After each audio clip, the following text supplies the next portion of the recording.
Ah, No. How I'll dare you? change it when we're Yeah, done. yeah, there you go. Hey, there were 3 episodes further than you thought. I know. Ironically, the 3 episodes you guys, well, I guess it's been less than 3 that you guys have been here in Acheron. 2.5. As Two now, I guess. yeah, we picked up last game here as you all arrived, or no, it was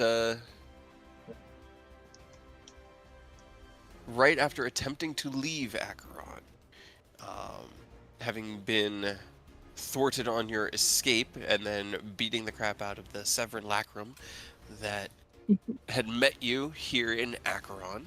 You guys split off into different directions than Koro, who went to go inform the police of an activity of something that happened, while the rest of you went and got medical aid, as it was a simulacrum, but it still hit like a goddamn truck. Having some questions answered to the doctors, who were very confused as to why you were back so soon and bearing such grievous injuries. You guys then left to go find the short rhinoceros, where you opted to meet Takashi, your former ally and wanderer of Starlight. He had been investigating some strange changes here within the city. Things that had kind of fallen into the background, as far as so many unusual new things here within the city that Oni and Nicholas and the rest of you that are very insightful were kind of just like mesmerized by that. When Takashi got back, he noticed a few other things. The strange new posters on the walls that seemed more isolationist. The cameras that seemed to litter every street corner in every building. And as he kind of pointed them out, he had let you know that he had identified the short rhinoceros as one of the only places without cameras where you guys could safely speak. At that point, he recognized that Koro wasn't with you and asked where she was. You guys informed him that Koro had gone to the police, which set off a chain reaction of dad panic in his mind, as he wasn't quite sure of the loyalty of the officers of the peace here within Acheron. You guys Turned out bad. reached out to Koro through Ascending Spell. She replied that she had been arrested, her casting foci taken, and she was being transported. You immediately jumped to the scrying ball and cast a scry spell on Koro, being familiar enough with her to bypass her latent defenses, and determining that she was in a vehicle or in one of these strange self-propelled carriages moving eastward. As you guys kind of assessed what you knew of the city, and Takashi pictured the city in his mind, he knew of something that was that way that kind of clicked into view. A nightclub called Nightshade, where a lot of the underground power here within Acheron had been coalescing, or he had noticed it coalescing. You guys jumped to so fast. it was hard. You guys ran and flew across the city as quickly as you could, which I think most of you took. I think we all just went in the car. I think you took a taxi around near it and then approached from multiple angles, sending Oni in invisible to tail the vehicle that was transporting Koro, the small group of guards, through the building to where she was being hidden. Let's see. I'm trying to figure out the sequence of events. I know that through the night, you got word to the rest of the party where she was at. Nicholas was able to dimension door in and get her out. During that time, Mia and Aerith had stepped up towards the front door to speak to the bouncer, who kind of was posted up there waiting for the evening to begin, and to ask questions about the nightclub. Let me in. As Koro's disappearance was noticed pretty quickly, as she was not in that room for very long before she vanished, the alarms went out, and the bouncers began to look at the various people visiting a little bit closer, and recognizing Aerith, and it was Aerith. Mostly By Eric, yeah. description, um, attempted to try to stop you guys and to take you into custody, their custody.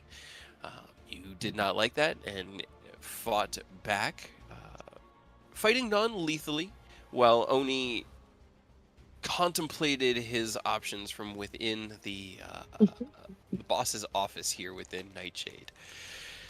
As the sounds of combat popped off outside, Oni popped off, and this strange woman who had been talking to the man you guys identified as the leader or the owner of this nightclub, she didn't last 6 seconds. That was she did not get up like out of her chair before She didn't she get was a turn. unconscious. No, she did not.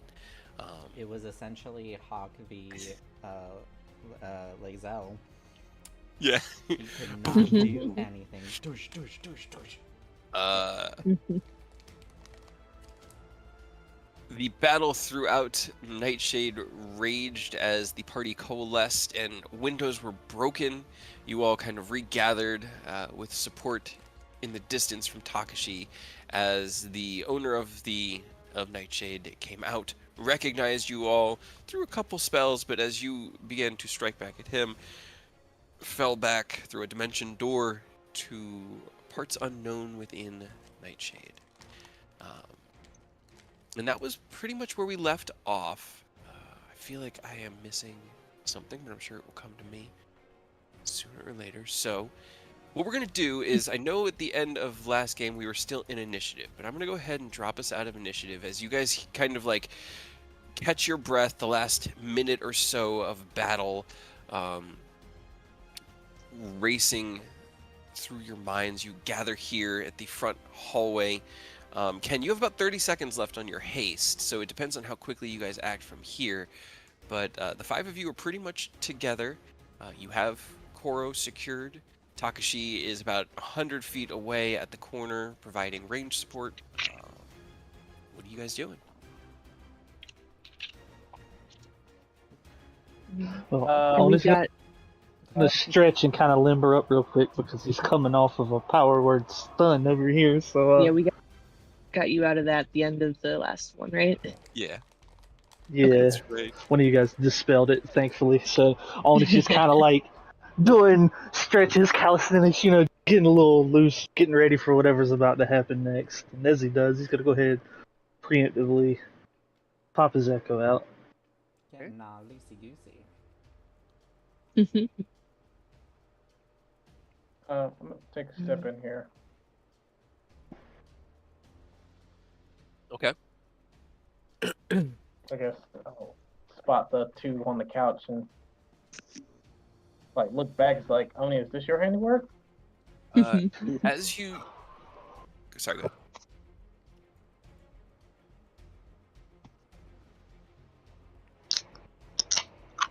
As you step in and recognize the handiwork, call back to Oni, you take another step forward, and I need you to give me a wisdom saving throw.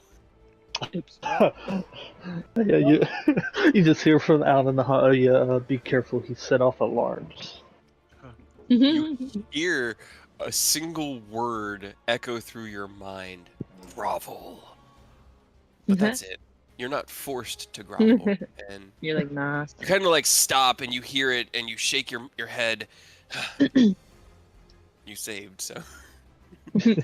Where did that come from? Security systems, I guess. Punch the one lady again. Maybe she's awake. Nah, I don't want to wake her up.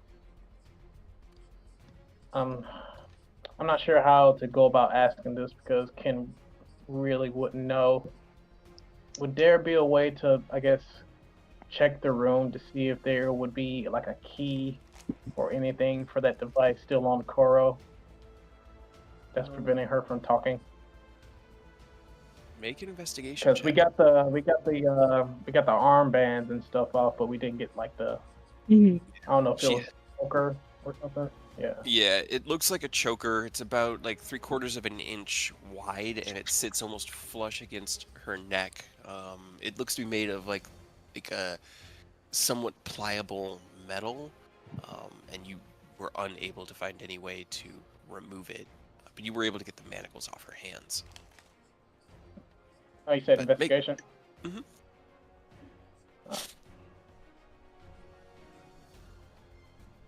Okay. Can you make me 2 more wisdom saves, please? It's his office. The security's a little heavy here. Okay.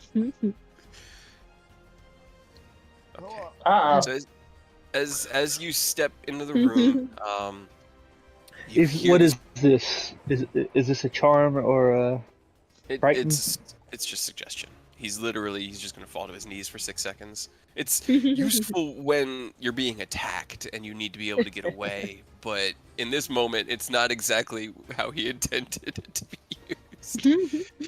So it's up to you whether or not you react to it. I was just about to ask if anyone wanted to do anything. It's. I don't believe I can counterspell it because it's an active. Yeah, it's an active spell. It's fine. But let's see. That is. Well, it says that if you can't be charmed, it says creatures that can't be charmed are immune. So that means it is a charm. So you at least get advantage on this. Okay. Yeah, that's fair because of the aura that you have. That's right. Yeah. Forgot about that. All right. I can't give you Roll immune. it again. Roll it again. Yeah, maybe you're not gonna grovel. Oh, Oh. Nah, you're still groveling. I'm sorry. yeah. You step forward and you hear that word echo through your mind again, and you shake your head around and you look at his desk Nope. and you go, there's got to be something in the desk, and you step forward one more time, and this time it's very loud and imposing, and you feel your like knees buckle and you fall down onto your knees and you put your head to the floor. For about 6 seconds you can't move, and then you lift yourself back up. And Oh, I can't wait to put my hands on that guy. This is going on long enough. 19, you Alright. find you open up the drawer and you find like a box kind of filled with credit chips. You find a few Hell yeah, free money.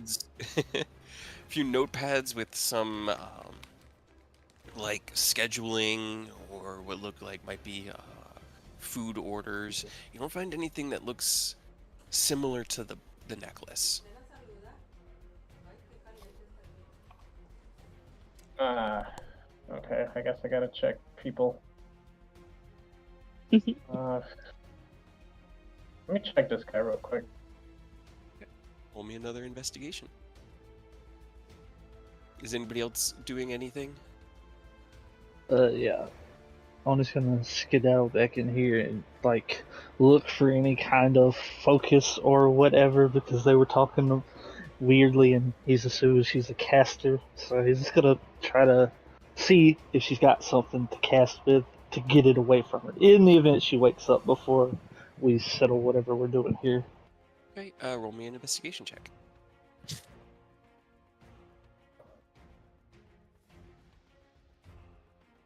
Okay.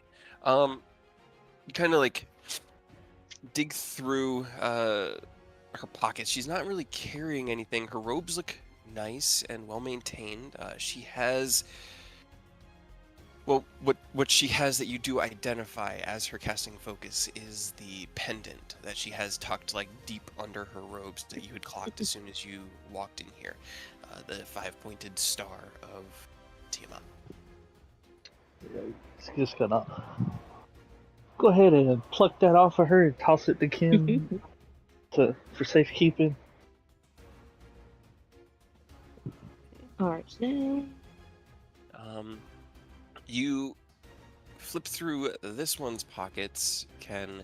And aside from a small leather wallet that has some like identifying cards in it, and a couple of credit chips kind of just tucked into it, you don't find anything in him.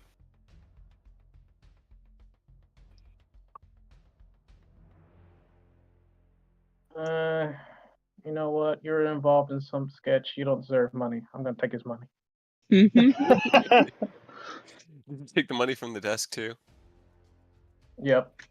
All right. Him The liberating these funds for the greater good. the desk had 5,000 credits in it. He was carrying 150. Hey. Heck yeah.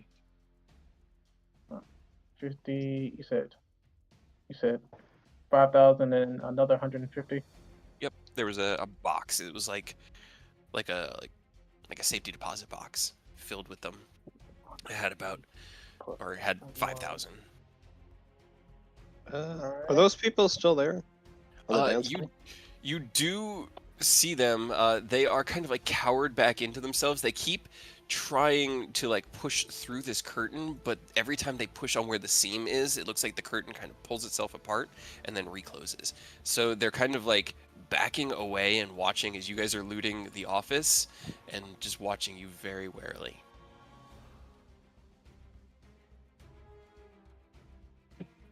Mia just like pops her head over into this room because I want to see the big lights room and all the fancy stuff.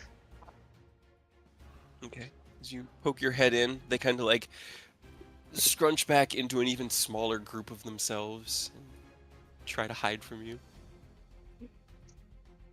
Hello. Roll me a charisma check. My name's Mia. How you guys doing?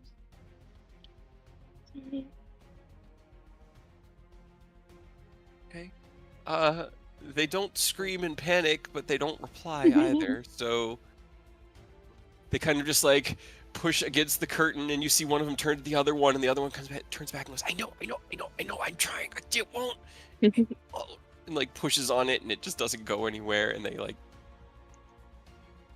This place is really fancy. How do those things work? And she points up to the strobe lights on the ceiling up there.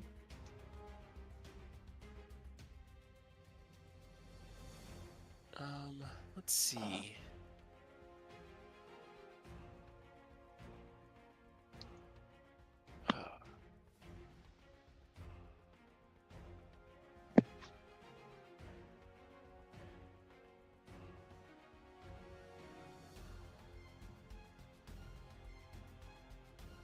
trying to think.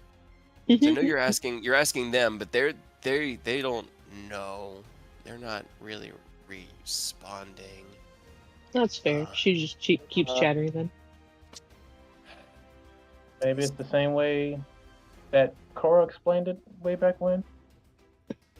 You hear a voice ring out. This thing they call electricity runs through the walls, turns the lights on. See, Cora kind of explained that stuff to us, but I mean, it's not that I wasn't paying attention. It's just that there were a lot of big words, and I kind of don't know what any of them meant anyways, and how they work in this way that she was talking about.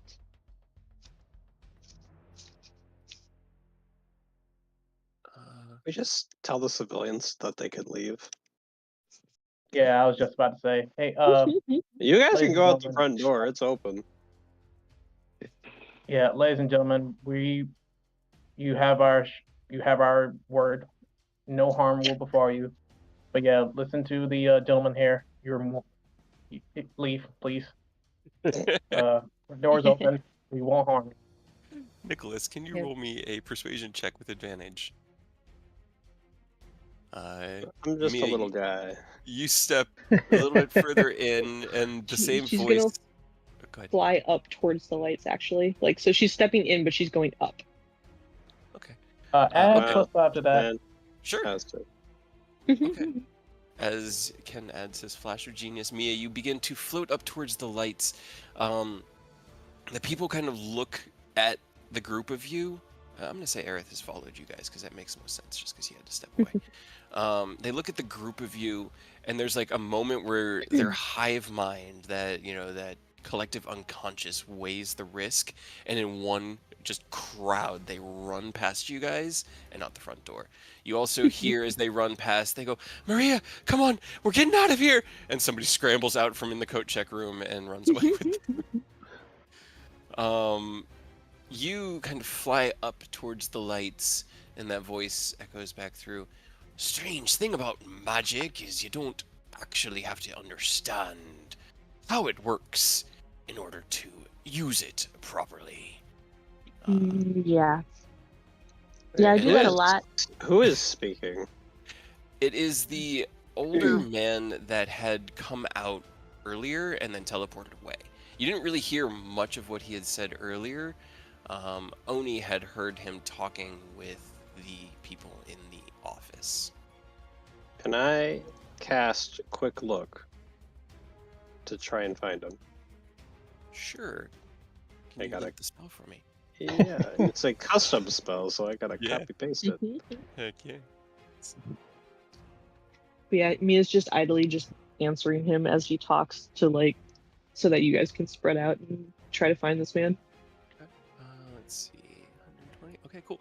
As you activate your quick look spell, casting this haze of sparkling light across your eyes, the walls themselves kind of become immaterial. You can see them in the sense that you know where they are, but now you can also see through them and through the things that are in there and the things that are on the other side. It's just this kind of omnipresent sense. In the room here, you see 5 people. The man talking has a small device in his hand and is standing right here. He's Where got. did you ping? GM? Oh, I'm pinging on the GM layer. Mhm. My bad. So in this room here, at the far back, there is the guy is standing kind of in front of a couple of like couches, and then standing to his left and right are a couple of the bouncers. He's got a small device in his left hand, and he's looking not like well, he kind of is looking in your direction, but he's looking at the other 2 smaller looking guys that are in the room between you and him.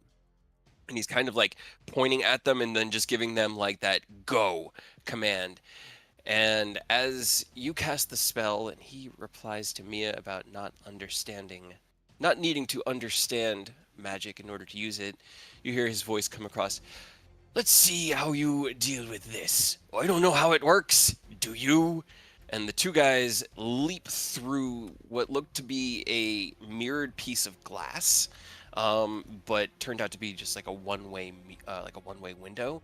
Smash through into the ground, like the dance floor here, and there's this like smoky residue coming out of the gas masks that you had seen, the 2 guys that you had seen earlier, Oni. And as they land and you guys kind of like wait, or not wait, like give them more than 6 seconds, but as you take in this moment, they breathe in this smoke, their muscles bulge and twist, they grow, and it's basically like Bane from the old Batman movie where he just gets super fucking big. And then we need to roll for initiative. Swole. Are there any other I- magical effects then going on? The entire back room is kind of encased in a magical effect. No other magical effects here within.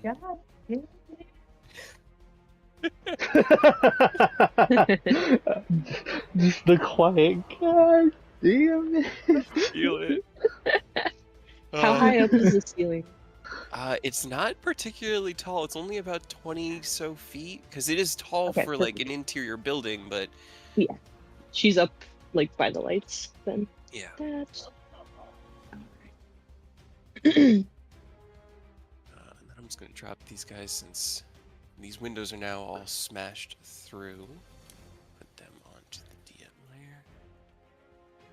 I'm so All right, low. which one of you is Elsewhere. controlling Aurora?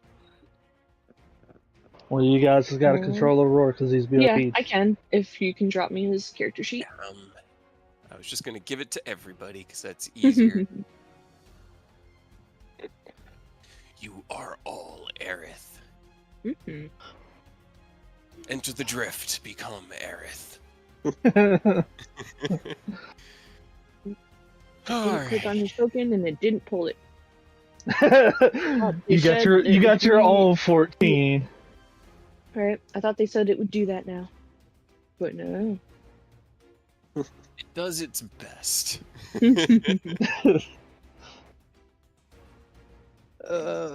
Spell slots. You're welcome. You could have left. You guys could have walked out. We could have left. Taken your spoils. Let's see. Yeah, you'll have to add Aerith onto the turn order Aerith. because it did not add him on. He got 14. Yeah, it gave Mia the 14. Oh no. Oh, it changed mine. Oh, I see. Yeah. Fortunately, you rolled pretty much the same. Well, we're fighting now. Yeah. The party kind of pressed further into the nightclub, entering into the center dance club area. You were able to convince the band and waitresses to get the fuck out of here. Mia questioned the technology and the magic that was here. The older man came over the intercom and taunted you for, I don't know, about 10 seconds before sending a couple of Banes out to fight you. They came out and kind of this greenish orange smoke came out of their gas masks and their muscles bulged and they grew to about 12 feet tall and about 7 feet wide. And then we rolled initiative. You got What are they now? Are they large or the one up past that? They're large. They're just large. Just went I up can one never step. remember the size rates. It's like 10 to 15 tall, but no wider in arm length than 10 feet for large. Is how I go in my head. He's just got... Yeah, that guy's gonna wait, because he's kind of on guard duty. Hanging out. Yeah. Alright. Now that everyone has so conveniently... I need 10-foot radius sphere point... Oh, God, yes. It's everyone except Mia. You're 20 feet up, so you're out of it. I need Aerith, Nicholas, and Ken to all give me a wisdom saving throw. Can I counter spell at all? Sure. Roll me a intelligence check. It is higher than a standard counterspell level. I have It's somehow fine. I know what lost this the is. page. Where's the page? Where's the page? Alright, just an intelligence saving throw? It's an intelligence check. No, intelligence check. I should... Oh yeah, I do have advantage because it's a spell. Well, were you using counterspell? Oh, you're right. Yeah, you're right. Okay. Still So you're 17. I'll still take it. Okay. Yes. So as he kind of steps forward, gathers together this pool of arcane energy, and casts the magic out, you cast your counterspell, meeting the spell mid-air and dissipating it into the ether. He kind of just like clicks his teeth at you, narrows his eyes at Nicholas, looks up at Mia, and is going to step back out. I'm just old man. Who did that? Where's Dave? Are you Dave? Are you Dave? Old man, we told you to leave. God damn, Old man goes where he wants. Okay. That will be his turn. Aerith, it is your turn. What can I do? What shall I do? I'm gonna Blade Song bonus action.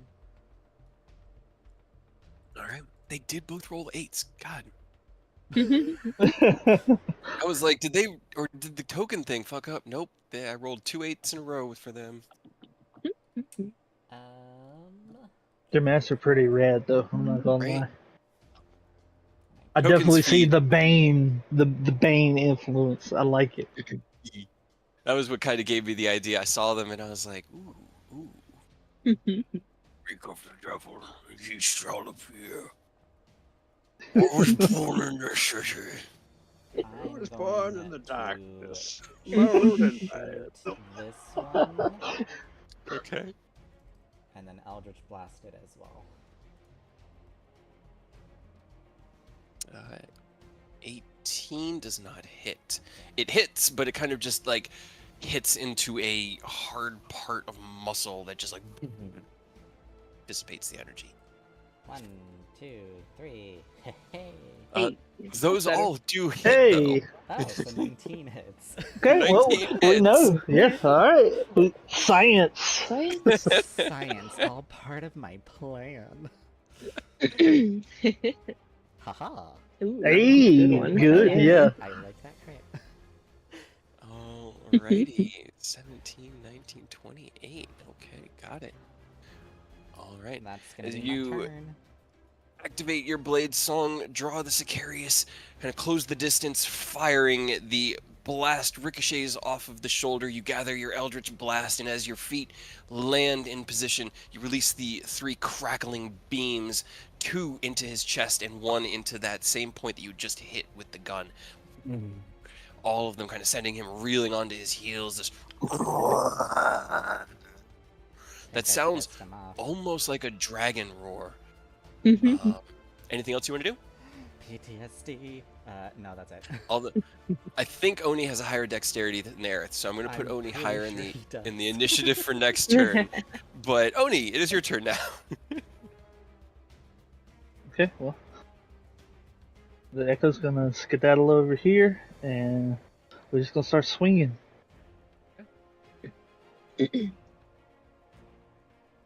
Mainly because Oni hasn't let it show, but he's gonna go after that old man for fucking stunning him. Mhm. That's fair. That's fair.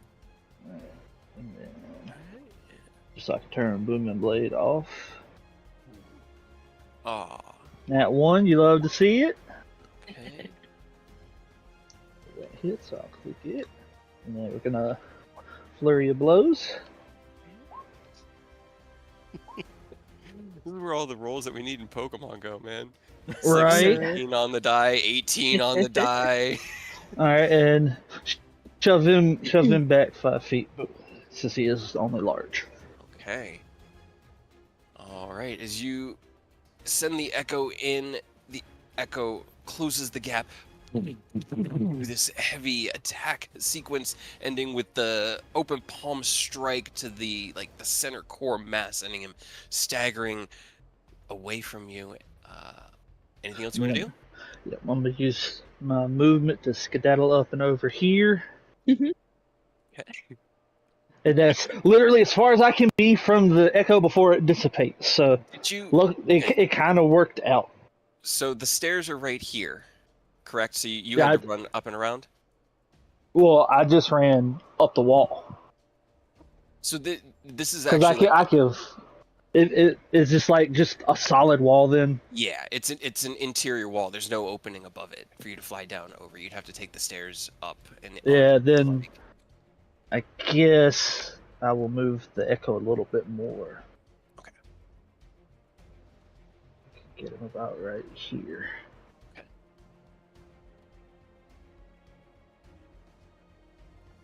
Does that change where you can get to? No, I use my full movement because I could have got way further Okay. Okay. if I could have went up and over. I was trying not to get away from the Echo, but Got it. Then one I last just- point of technicality. I need you to give me a wisdom save with advantage. Or you're immune to charm, right? yeah, cannot be. Yeah, It then will you not don't- work You on don't. me. You hear the word echo through your mind. Grovel. You're like, fuck you. your mind is yours. Okay. Just a very calm. Absolutely not. Mia, it is your turn. Okay, alright, hey now. Hold on. You guys are big. Why don't you guys pick on someone your own size? And I'm going to twin spell enlarge reduce on Ken and Aerith and make them big. Oh, Yeah, kaiju battle. Let's go. okay. It's like I could have made them smaller again, but that's not as fun. Hey. As you cast out your enlarge reduce, your front line gets beefy as Aerith and Ken both grow to. Ken is stretching at about 15 feet at this point because he is tall.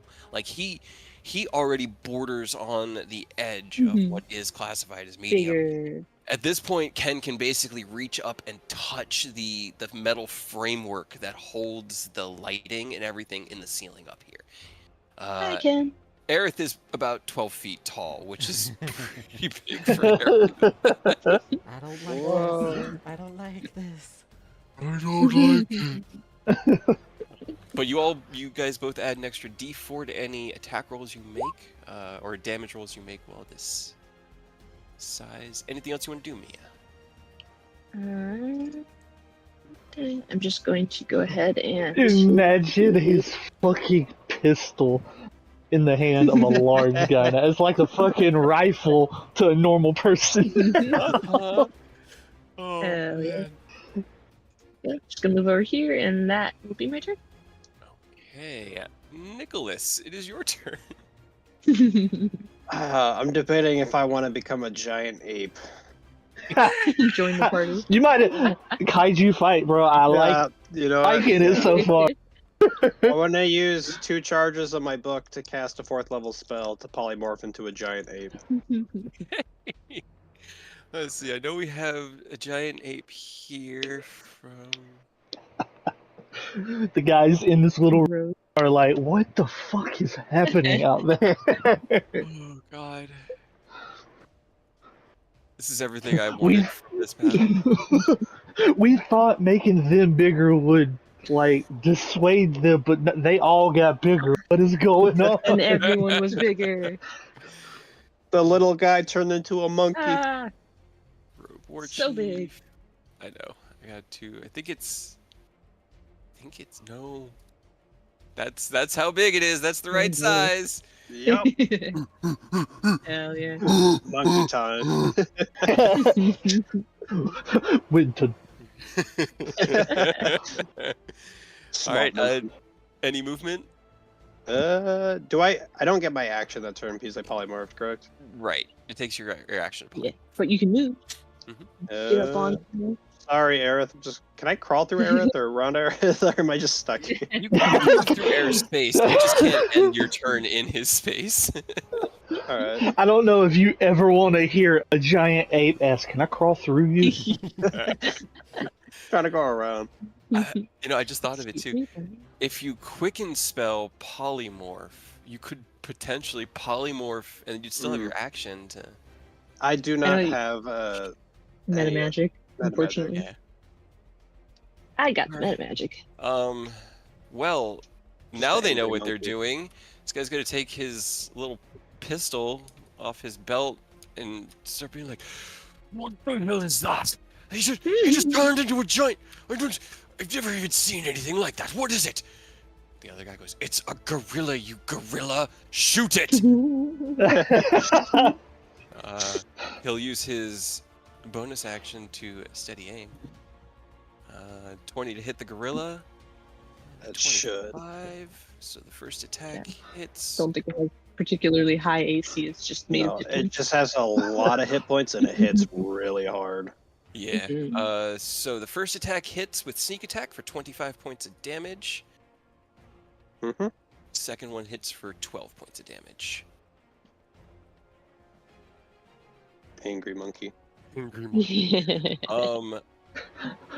Just do not drop it because we know you have 40-something HP in front of 2 big boys. Okay, I need your con saves to be on fucking point while you're polymorph, Nicholas. We cannot afford it right now. Don't This die. one, who was affected with a booming blade, isn't smart enough to know not to move, but wasn't going to move anyway.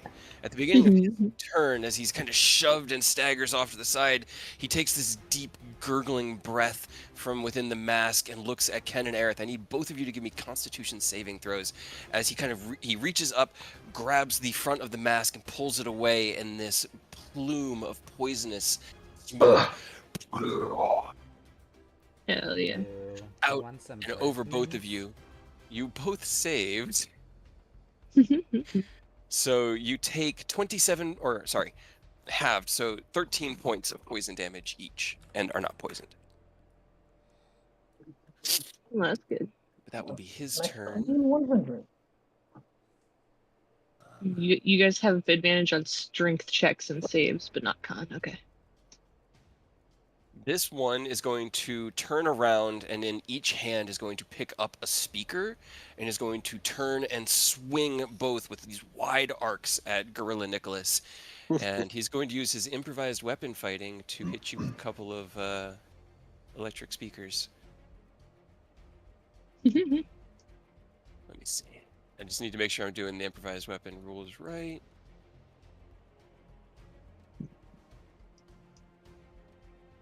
Got it. Okay. Yeah. Okay. Improvised weapon attack. As they swing down, both of them seem to like shimmer with that same kind of golden green energy. 28 to hit on the first one. No. Yeah, pretty much everything they God. use is Okay. Gorilla takes a total of that was max damage on that first one. 48 points of force damage Jesus. as the first speaker slams into you and just explodes in this magical burst of energy. The second one swings around and explodes in that same like of magical ether, and they're both just gone. And the gorilla is sent staggered a little bit, but that is their turn. He kind of like leans back and out of the mask. Ken, it is your turn. Oh, well, I'm gonna just, yeah, just go ahead and clench your teeth there, buddy. Oh no. Spoon and blade, thunder gauntlets.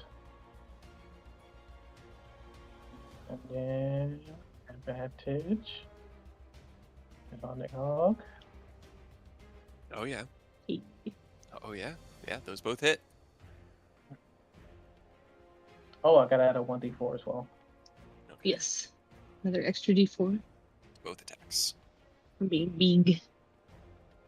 I'll just What's your I'll con just do save, Mia? 2d4. Me? Yeah. Oh. For what? Just what's your modifier? On my con is 2. Okay,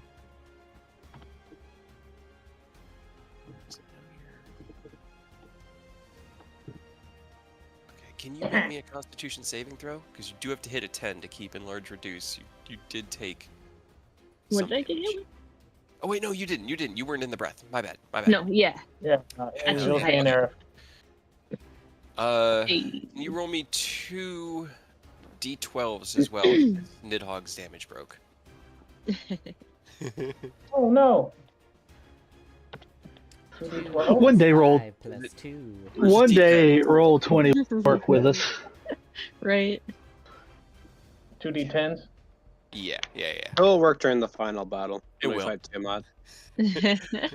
18, and then your mod is 7s. That's 32, 43. Okay. Hell yeah. As you step like through the nightclub, you turn and pivot, your tail like sending a couple of the tables and chairs knocked over just from the sheer force of it cutting through the air. You twist, bam, bam, and in 2 heavy hits slam into the back of this creature, this person enlarged by some alchemical means. He's still alive, but definitely felt it and is not having a good day at the moment. Anything else you want to do? Nothing at the moment. Okay. Oni, you hear, just because you have a ridiculously high passive perception, is that something is this something you could do too? Does everyone from the material get big? What's going on here? Kind of like scurries across these couches and takes out his crossbow and is going to try to shoot at Ken. Because you're Why now everyone big? huge as well. Why is everyone so big? Yes. There's a 25 and a 26 to hit. Oh wait, hold up. Haste is Your off. haste would have worn off, yeah. Yeah, I'm at 26, so 26, that okay. next one hit. So as you finish your attack sequence, you look over your shoulder and you could see through the busted up window that was this one-way glass. This guy leveling his crossbow at you. He fires, you raise your shield and manage to block the first one, but from the momentum of the movement, the second attack gets through and you take 9 points of piercing damage. Actually, hold on. He has sneak attack. Oh. 25 Sneak points total. Oof. Less So minus 25. Yep. Alright. His turn. We're okay. We're alright. Let's see.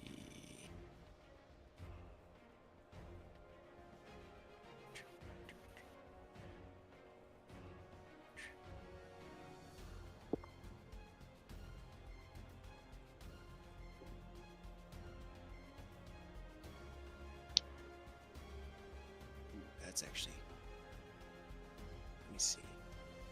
Are you trying to approach without being seen, Oni? I mean, I don't think they'd be able to see me from right here, would they? Because the door's right here. I'm pretty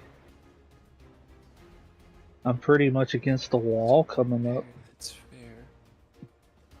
I hadn't my brain hadn't put together that was the door. He's not. Yeah, he's not inherently being stealthy. Yeah, You know, he's not. But he is. He's not also giving them clear line of sight either. Okay. So they probably would hear. They wouldn't hear him because he doesn't make sound when he moves. We're making a lot of noise. Right. Yeah. That is very fair. That is very Anyway, fair. But he wasn't stealth.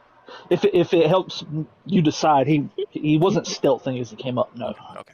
Let me see that.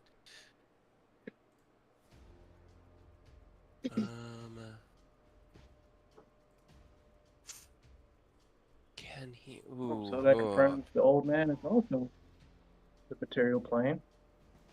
Let's see. Creating a solid.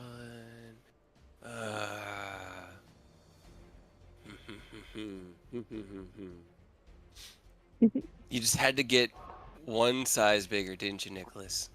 Mhm.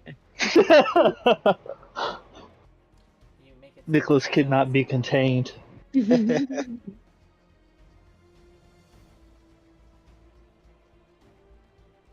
If only he had gone before me, and then I would have made him even bigger. Probably would be like break through the roof. It'd probably be too big then. I need everybody except for Mia and Oni, so Nicholas, Gorilla Nicholas, Aerith, and Ken to all make me Constitution saving throws. As he steps out, gathering this like ball of arcane energy in his hand, he twists it and it kind of begins to bubble with greenish Gricolis. Oh, I love it. I think I got one more luck. I got one more luck. I mean, you can counterspell it if you want. I don't have It's up to you. the spell slots.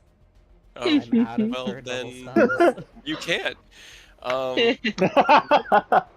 Okay, all right. Let's see. Where is his first off? What is his? So Does he at least hit his friends too, or is it a He does. shoot? However, it forces a poison condition and they're immune to poison because they Oh. literally breathe poison. So it hits them but doesn't affect them. He hits you all with stinking cloud. So as this bubbling pustule of green energy releases from his hand, it kind of like soars out into the space right here, and like explodes out in a 20-foot radius sphere of yellow, nauseating Yeah. gas. The three of you immediately, let's see. So within must make start of your turn. Okay, so the saves happen at the start of your turn, but on your next turn you will be spending your turn retching and coughing, unable to act. Ew, this man just farted on you guys. Right? He's just kind of going to come around this side and just start making his way down this way. Oni, it is your turn. Now, when you said they came out, did they break this to come out, or is it just like they can pass through it magically and it's solid to us? They smash through it like the Kool-Aid Man. Okay. They've been like casting through it because that glass just isn't there anymore. Cool. Then the Echo's gonna use its movement to get up in here, all spookily silent, black and white, and then like the color's gonna bleed into it because bonus action. I'm gonna replace myself with the Echo. Okay. Hell yeah. You materialize out of the wispy shadows. He's gonna look at the two like not innocent dudes, but he definitely heard them asking, and it's very clear that they're from here and not the material. So he's just calmly step between them and say, "Do not involve yourselves unless you are prepared to face the consequences." And then I had to use my bonus action to attack or to teleport, so I can only three piece this guy, but I'm gonna try to punch this man 3 times. Okay, got it. Give me an intimidation check as well. Okay. Am I 30 feet away? 30. Let's see, 5, 10, 15, 20. Just outside 30 feet for Oni. God damn it. 18. As you look at them, this stoic kind of still calmness on your face.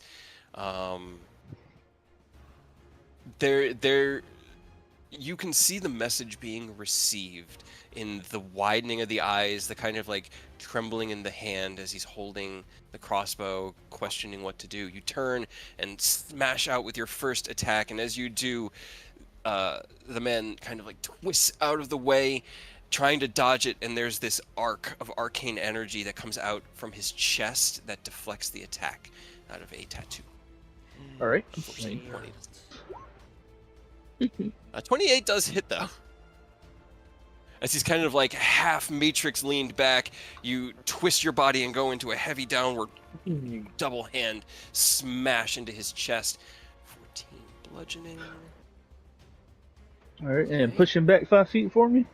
All right, 5 feet. And kind of like staggers down Oni the is stairs. gonna. Yeah, Oni's gonna trust this man to know better than to do something, but he's gonna follow him. That's the last of my movement, and I'm gonna try to grapple this fool. Okay, make me an athletics. He's gonna make an acrobatics. As he like staggers down the stairs, his feet kind of tripping, almost falling behind him. He lands and twists as you jump down and kind of pursue after him. You lunge out to grab him. He ducks out of the way. He rolled a 24 on his acrobatics check.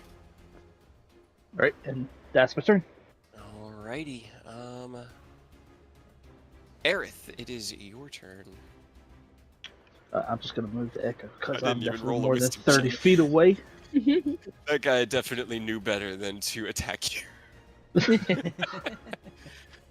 So Aerith, on your turn, you spend your turn retching and vomiting from the nauseating gas. You can move, but you have no actions. Damn. I guess that's my turn. Did you want to move, or are you staying where you're at? I moved, so I'm closer to this one. I moved Did from you make- here to here. Did you make the save? It happens actually at the beginning of his next turn. So if you can drop the spell between then and now, which, speaking of, you did hit him. Or Maybe Hit him a he'll couple roll times, less than 10. Maybe he'll roll less. Who knows? maybe. Let's see. You hit him like 2 or 3 I gotta times, right? doubt it Maybe because a couple he did hit me with a power word stun, so he's at least relatively equipped. Maybe. It was a 21 on his save, so he's fine. Oops, I didn't mean to hide that. So, okay, so you stepped a little bit closer in. Mia, it is your turn. Great. And up here, I'm above the fart cloud, right? Yeah, you're kind of like your feet are just towing the edge of it, but you're outside of it where you're at. Gross. Okay.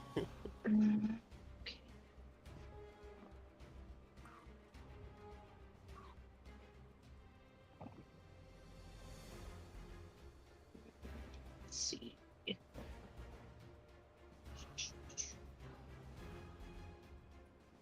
There's Man, you please don't vomit as a giant gorilla, Nicholas. I bet that's gonna be disgusting, dude. Eat. You gonna just fly. became it. Where are Where did this all Coming come from? I'm gonna fly right up over here and kind of just like perch on Gorilla Kiss's Rickles. Goriglus on his shoulder, and then I'm going to line Hey, up am I just 5 tall enough where I don't breathe it in? No, I was just about to say to Mia, in order to get there, you do have to get into the cloud. You don't make your save until next turn, but you do have to, like, you'd have to end. If you ended your turn there, you'd have to make a turn or a save next turn, because you're back Okay. in the cloud here. He's only about, because he's hunched over, he's only about 15 feet tall, and that's pretty close to the center where it is actually 20 feet. It's not like Okay. a, yeah. Yeah. It's a bubble. Trying to, I think, because I have 35 feet of movement, so if I stop here and then keep moving, I should be able to get back out.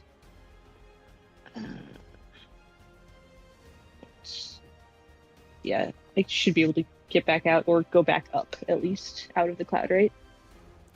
Yeah, you'd have to go to the edge here to get out, but yeah. Yeah. As long as you don't go Okay. any down, and you just go fully laterally over. Then, and then I'm going to lightning bolt. All 2, right. 3, 2 6. saves from them. All right, and what's your spell save DC? 22. 22. Okay. 2 saves from them. Those are all wonderful, guys. You are all like pretty dexterous. The lowest I had. Okay. They all failed. It was The not ones great damage, so. the ones up here had +7s, and the ones in the back had +9s, and they all failed. The ones in the back, however, have evasion, so they still take half damage on the fail. Bitch. They take 20 damage each as they both manage to kind of like as Oni steps away, this trembling fear, they look to their right and see the crackling bolt begin to manifest through the space and both kind of hit the deck, taking half damage. The two between you do not have. What? The hulking monstrosities aren't evasive? No evasion for them. They have. Yep, that doesn't. Nope, that doesn't work for them. Okay, so 40 points of damage on them.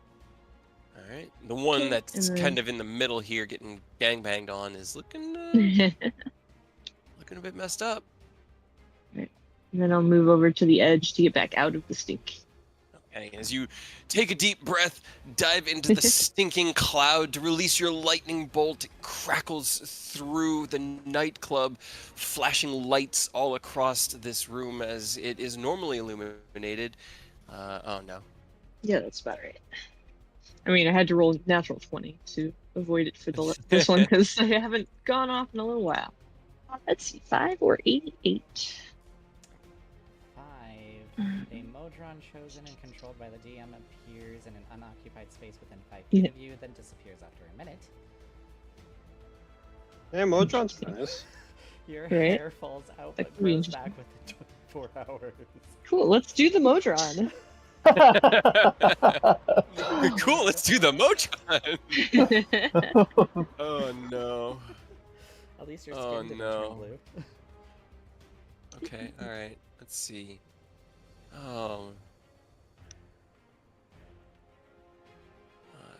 Let's see. No, not that one.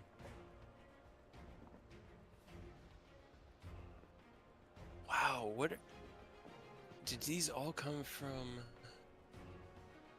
Is there just no normal like Modron? Mhm.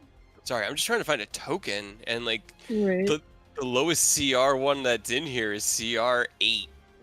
It's like, Hell I don't think that's what you intended. yeah. Let's see.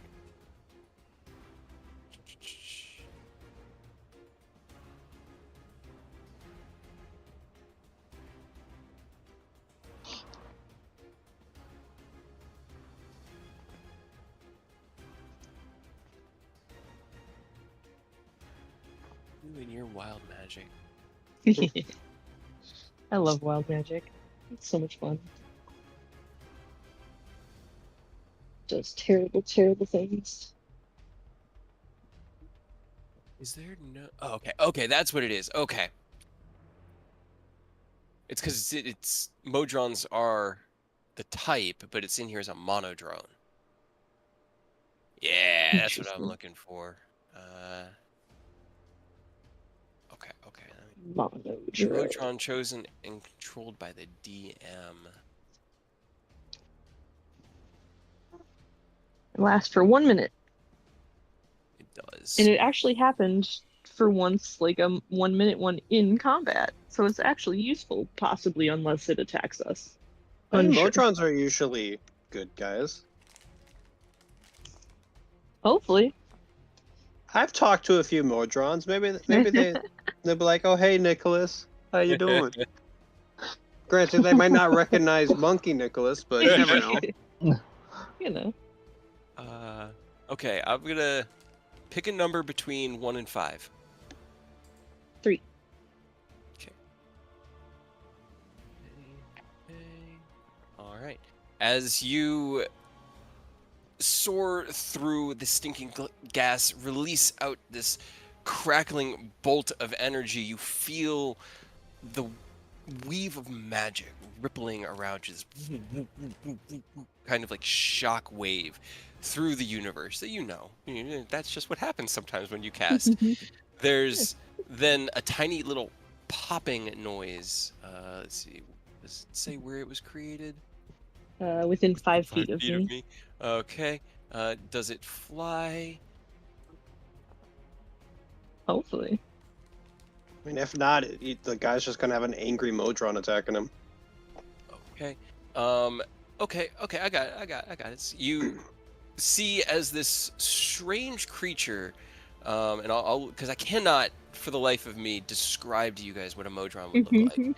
It's just not something you can do. I'm going to copy and paste the image for you, but this strange creature that looks like an inverted pyramid, like a wedge, with a plethora of arms and legs all coming out, 2 from each side, holding these curved spears, each side of its face, it looks like a D4, with a single eye and a mouth with Giant pair of wide lips. lips. It kind of like manifests itself in the middle of the air in the stinking cloud. Is going to immediately have to roll a wisdom to see. Okay, has no idea what is happening. Looks around, falls 10 feet because it has to. Okay, lands on its butt. And then you hear a kind of like tinny, strange, flat voice. Nicholas, is that you? Why are you a monkey? And that's I'll roll you into initiative now. Mio just waved down to it. Just, It looks up. Does it understand Monkey? It does.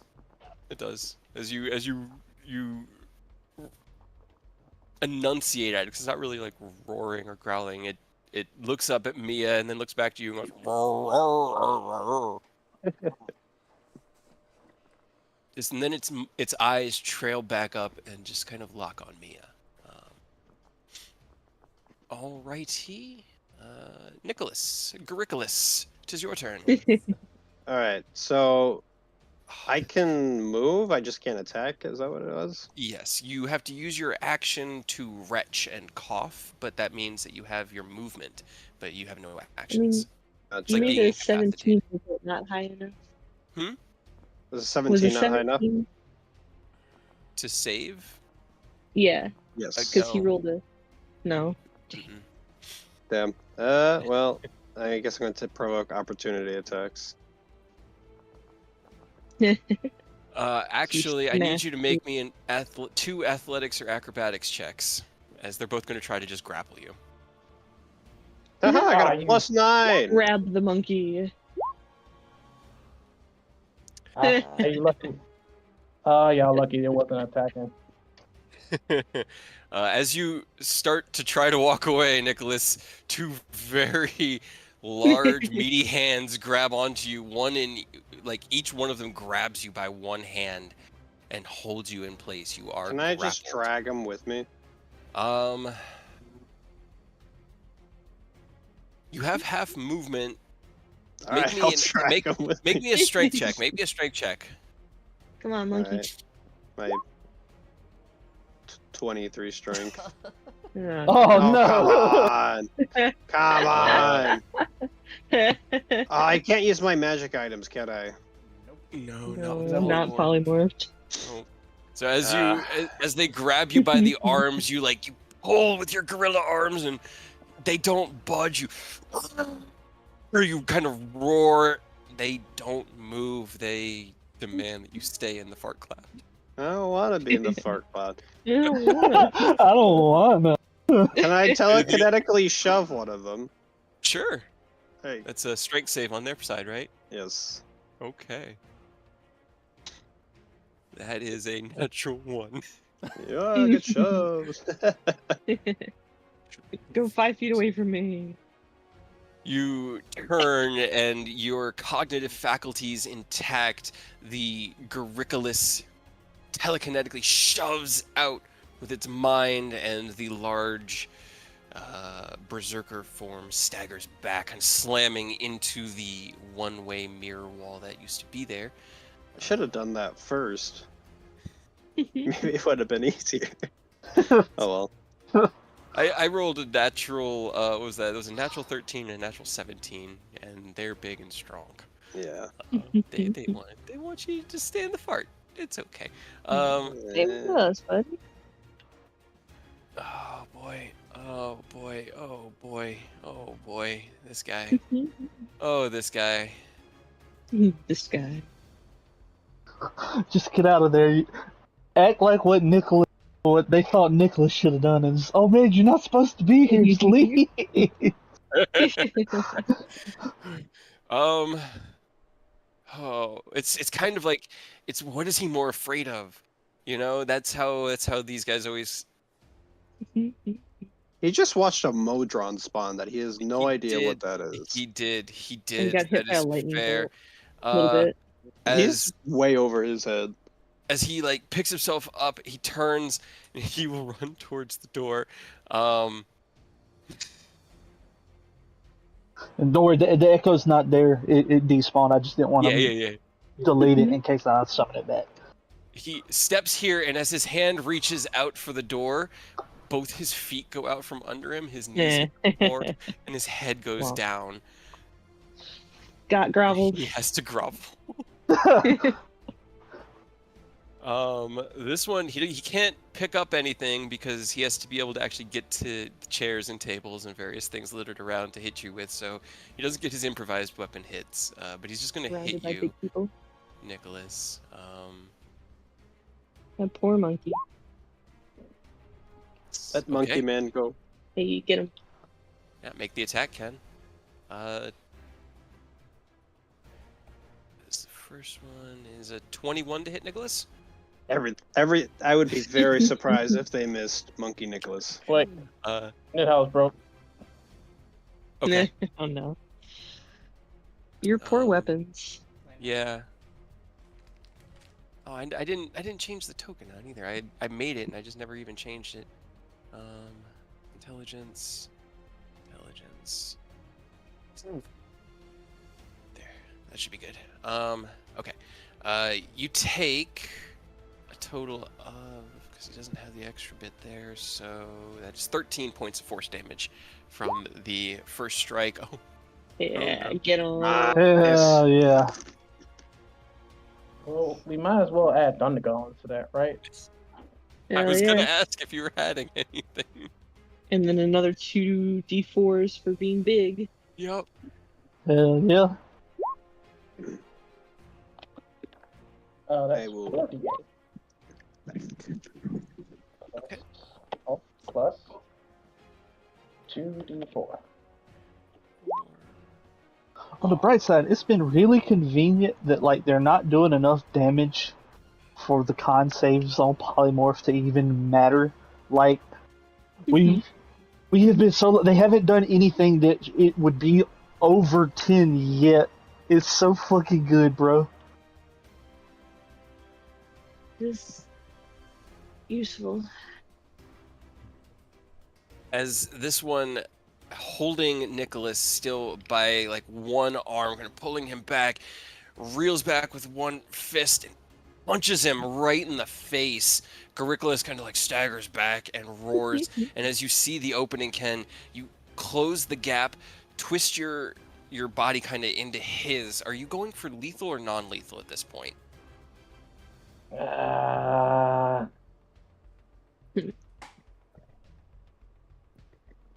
Non-lethal. Okay. I don't want to murder Acaronians. Even disgusting weirdos. Yeah. Breathe poison. You spin this large person around, and as you do, you gather the thunderous energy into your thunder gauntlets, and at the last minute you kind of turn and twist and you go for an elbow strike instead, right to the side of the head, to the temple, and you hit with this concussive that shatters one of the lenses in his gas mask and like breaks the straps on the side, kind of revealing the strangely puckered and caustically affected skin beneath. That man is unconscious on the ground. He had 48 hit points left, and that was more than Yeah. 48 damage. Get 'em. So as he kind of like spins, releasing his grip and falls unconscious to the ground, that ends his turn. Hell yeah.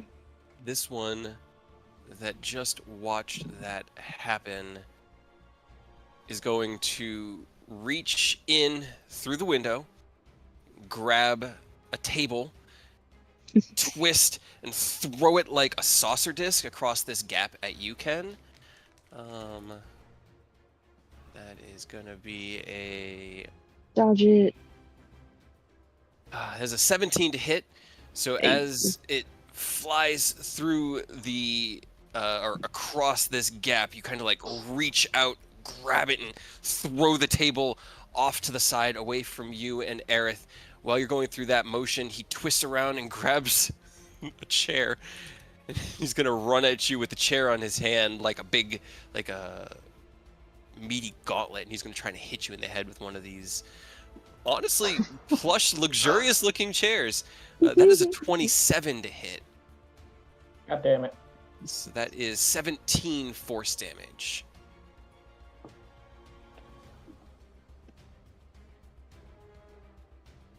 All right. All A little right, bit and winded. You're still okay. at this point, it's now your turn. Unfortunately, during your Yeah, I turn, can't you do failed anything. your save. Did you want to do any movement? Yeah, I'm gonna try to back up. I'm probably gonna take an opportunity attack already. He's gonna try to grab me, but I need to move. Gotta get out the stink cloud. Back this way. Acrobatics or athletics? Athletics. Okay. I'm gonna add a flash to it. Okay. So for a 20. Hell You got yeah. a 23, unfortunately. Oh. Can I bend luck try to pull him down enough? Yeah. I guess Yeah. you'd have Does that to work with ability roll. checks?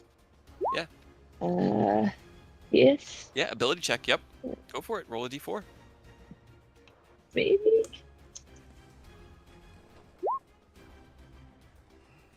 No. Aw. There's like Aw. that moment where his fingers kind of like barely brush off of your armor can.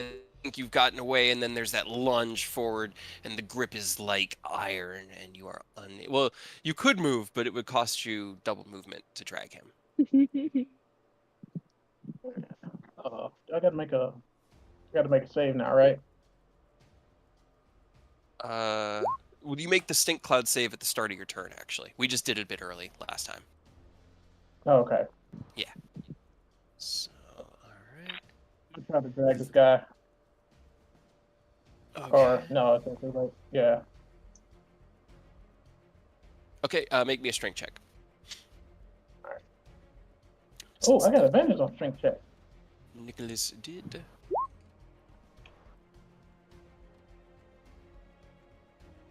Yes. Alright. There we go. 21 strength advantage. Let's get it. All right. He got he rolled a 3 for it's a check, not a save, so that is a 10.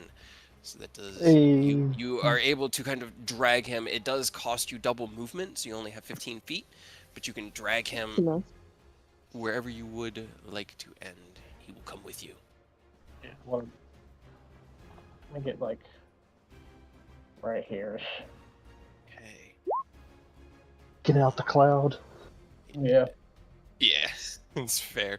All righty. This guy, oh man.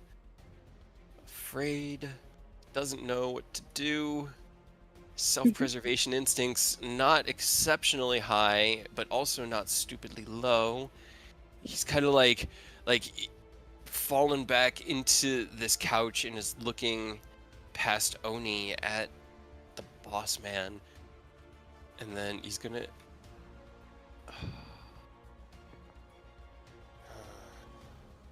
He's about to make a goof. He's gonna pick a whole field of oopsie daisies. Alright. One last check with the dice. Let's see. Alright.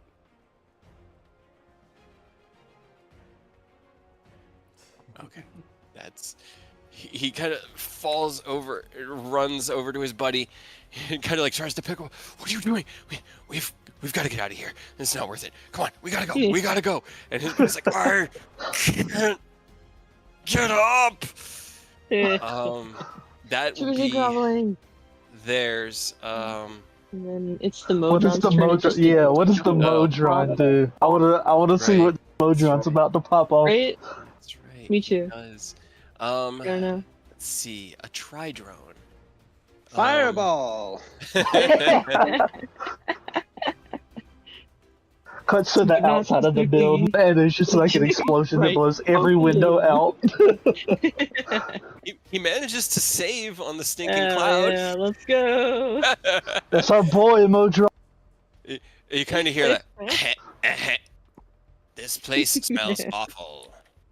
And it just sort of floats out. It like drifts along the ground, its legs keeping it like you barely even hear as it touches the ground, just like as it moves across, and it looks over and it keeps its eye, one of its eyes trained on Mia pretty much constantly. The other one is going to lift one of its tridents and hurl it across the arena at the big bulking guy that Ken has. Unfortunately, rolls a natural 1. So the javelin kind of through the stinking cloud and into this pillar here with a boing, and then it disappears and reappears in the tri-drone's hand. And it just sort of like spins there gently. Unfortunately, it's not a particularly high CR version. Let's see.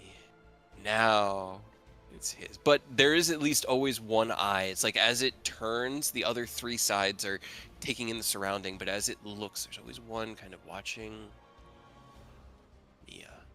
It lingers on Goricolis occasionally, but the one who summoned it here definitely has its attention. Let's She just see. happily waves. Oh God, you Can are he the see through the absolute. curtain? Can he see through the stinking cloud? I think so. Then spreads around corners. No, it is heavily obscured. So you can see like the large shapes of yourselves moving through it to know roughly where the things are, but it is actually cover Okay. for ranged attacks. I don't want to do this. Actually, I kind of do because this would be funny, and I think you'll be able to know why I think it'll be funny. As you close this gap on this man, he kind of staggers down the stairway as you pursue him. These heavy blows. You hit him with the thundering last time, right? No. No. Just like with Eidos, because you have to declare when you do Boom and Blade, I always do it first, yeah. That one was the one that missed. That's right. Okay, cool. Yep. All right. Then he doesn't even have to take that. He's going to gather in a shitload of magical energy, just like massive. You see him kind of like beginning to cast this spell, muttering to himself under his breath. He takes out from his pouch, or like from a pouch at his waist, a handful of red dust and throws it out as the spell casts, and you feel this vroom kind of form around you, Oni. You're in a force cage. Oh, Alright. no. And then he's going to run away from you. Oh, how Well- the turns have tabled. So is it the solid one, or It is is the it solid the one. barred one? It is just the solid, like, because he can do it up to 10 feet to a side, and it is literally just 5 feet to a side. He just put a cage around you. Well, that means... Well, I don't remember. Is force cage concentration, or is it just the time? Will it drop stink it cloud is for him? Time, just time. Ah. unfortunately. I mean, I'm okay. I can get out. Oh, I've been forgetting about his legendary actions. It's okay. You don't need those. I'm an idiot. Okay, well, he runs through this door, closes the door behind him, and leaves your sight. I know. You're, of all the people to put in a force cage, Oniru is probably the last one that someone would wittingly put in a force cage, but he doesn't know what you do. Alright. Go ahead. Go ahead. Echo's gonna walk through the door. Is it open? Is it shut? It's closed. It seems to be, make me a strength check. It seems that it's held shut by something, and Is he just holding it shut? it's as far as he can get. What a loser. Oh, Oh Roll no. a 10! Okay, then. I mean, this is an easy solution. Echo's just gonna punch. It's just the door, right? It's the door. Okay. So as you manifest the echo beyond the realm of the force cage, it closes the gap to the door. Roll me an attack roll.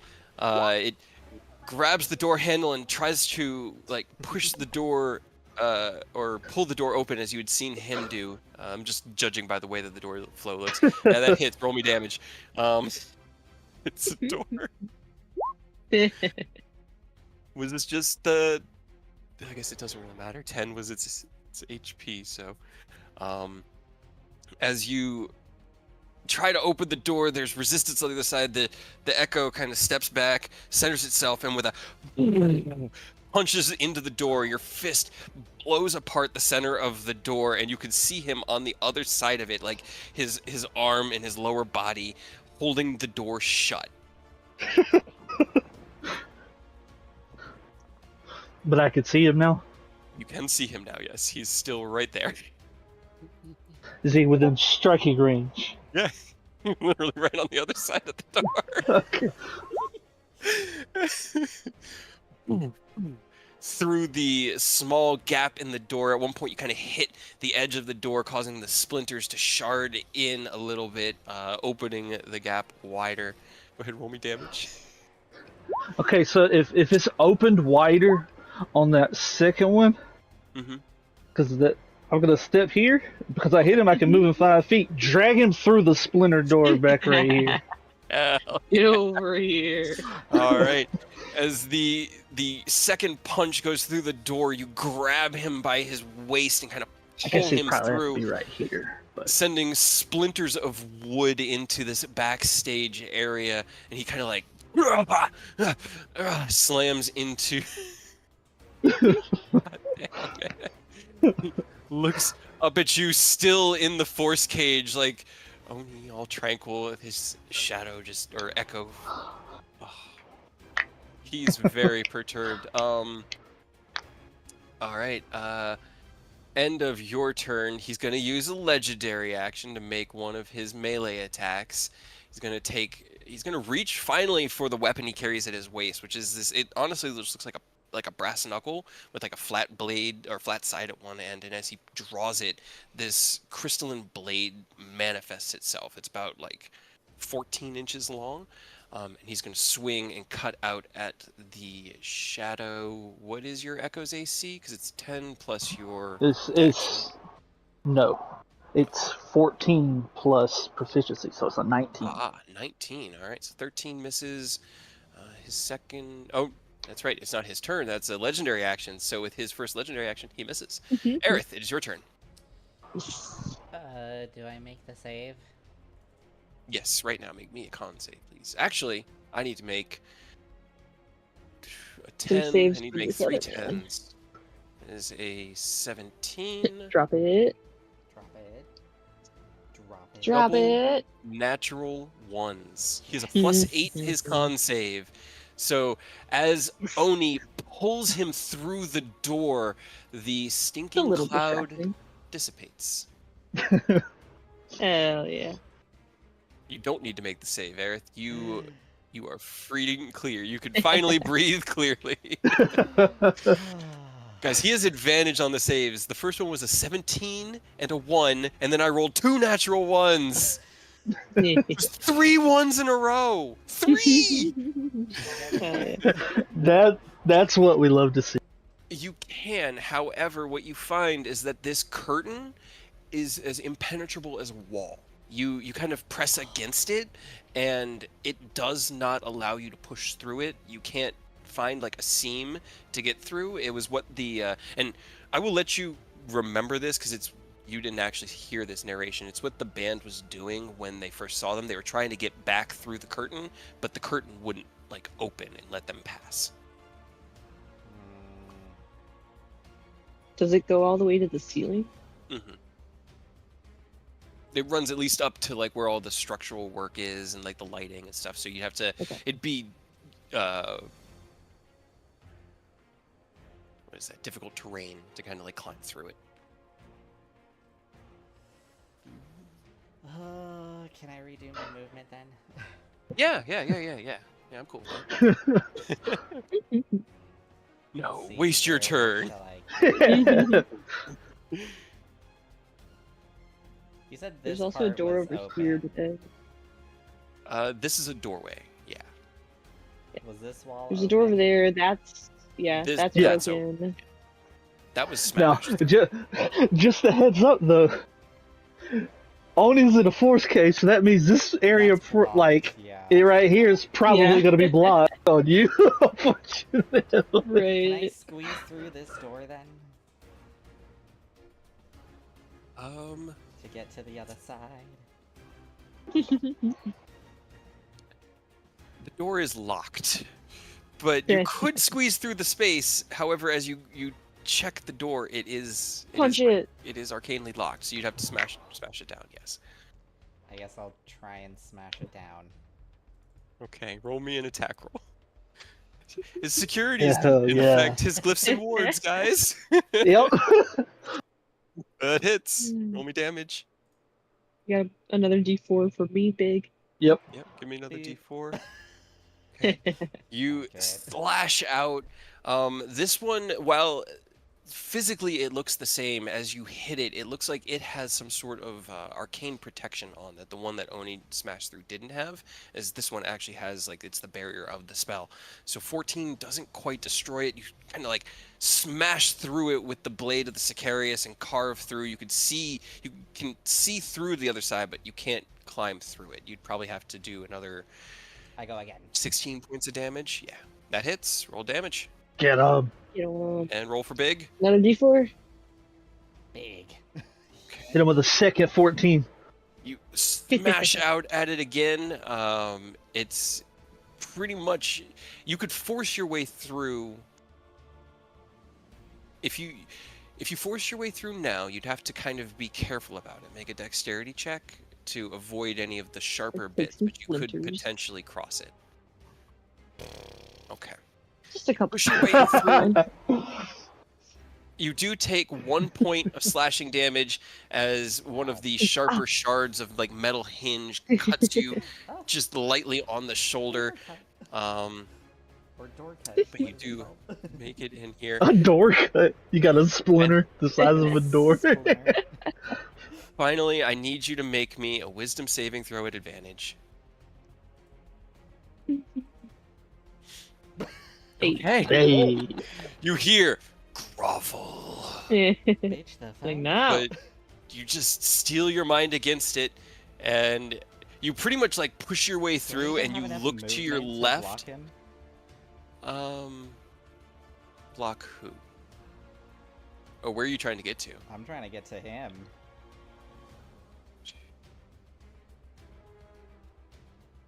How much movement do you have? 40. You'd have to dash. I You already could get used there my by dashing. action. Yeah. How far can I get? Let's see, you Is, started like, there. So my current 5, spot. 10.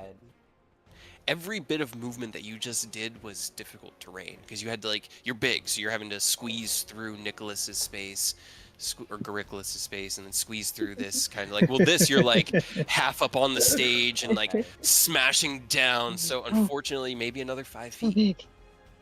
I'll take it. Okay.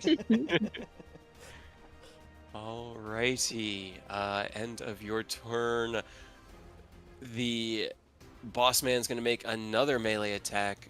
25 to hit this time on the echo. Yep, that'll hit. Okay.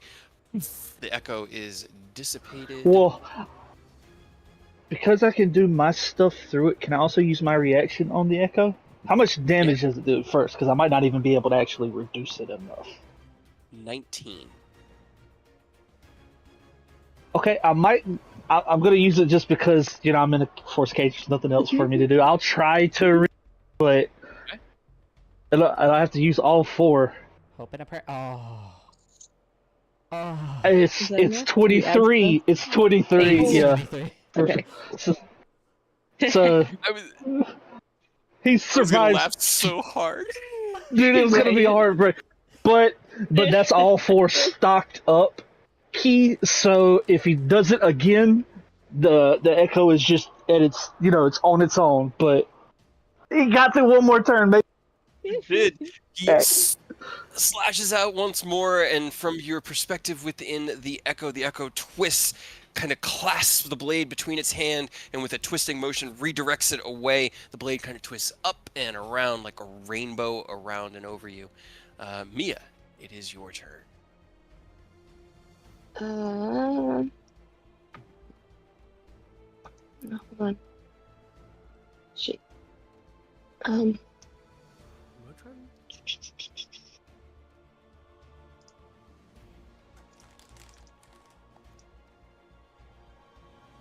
just had to look up something real quick. Probably not. Okay.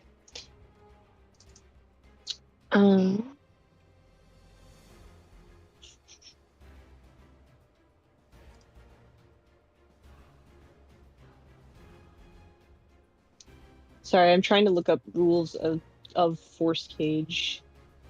What's your question? It's But just you asked because it's the invisible. designer.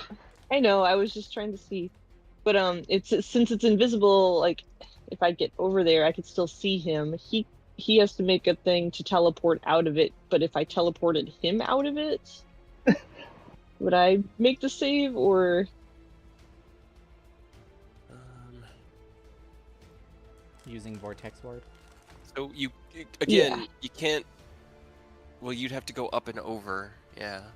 Yeah, because I can fly. I'll fly up and kind of like perch up on the top of it. She's like Batman. Yes. I am magic. I am Mia.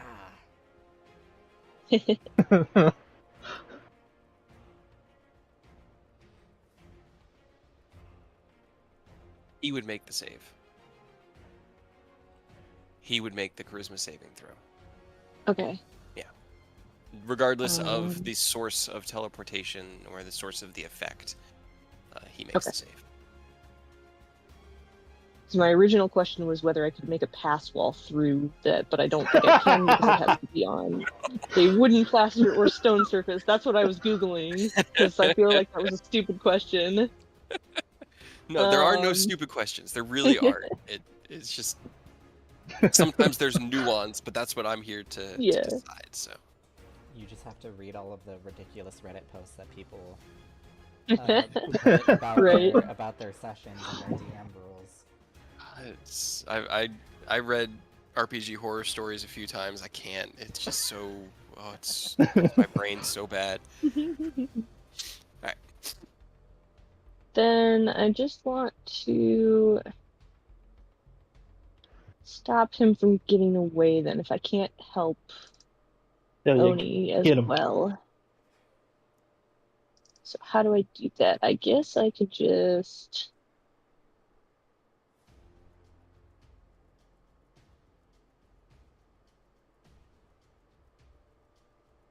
Whatever, it's dumb, but I've never used it, so I'm just gonna go web. Make it sticky. Alright, so you just, the whole area that he's in with the echo right now? Yep. Okay. Alright, so it is difficult terrain. Just stick them together. I'm not stuck here with you. You're stuck here with me. Exactly. It is concentration. Oh. God damn it. Oh, you're concentrating on the days. I was. Yeah, and Ken still kind of needs that shit.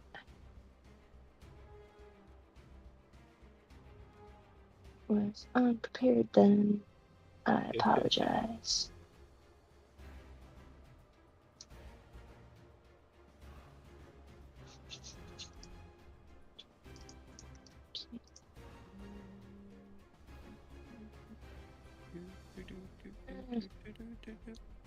What do I have that's not concentration? Jesus. Not a lot aside from battle Right? cantrip.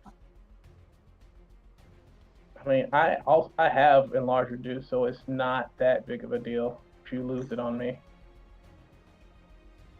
Okay. Do you want to be? You'll make yourself big, or if you just want to be smaller again, I guess. Yeah, I mean, I can just cast it whenever my turn comes back around. Okay. Sure. And I'll drop it in web. Okay. So as you drop your concentration on the enlarged spell, Ken and Aerith shrink back down to their normal sizes. You'd actually be right there. Right, because I figured Aerith wouldn't mind, but then Ken was still in battle with the other guy, but...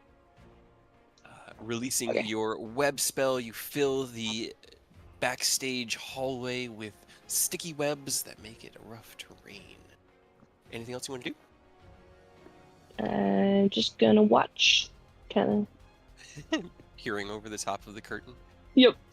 Literally, like Earth said, like Batman, she just kind of like peers over the top and watching them down there and just... How's it going?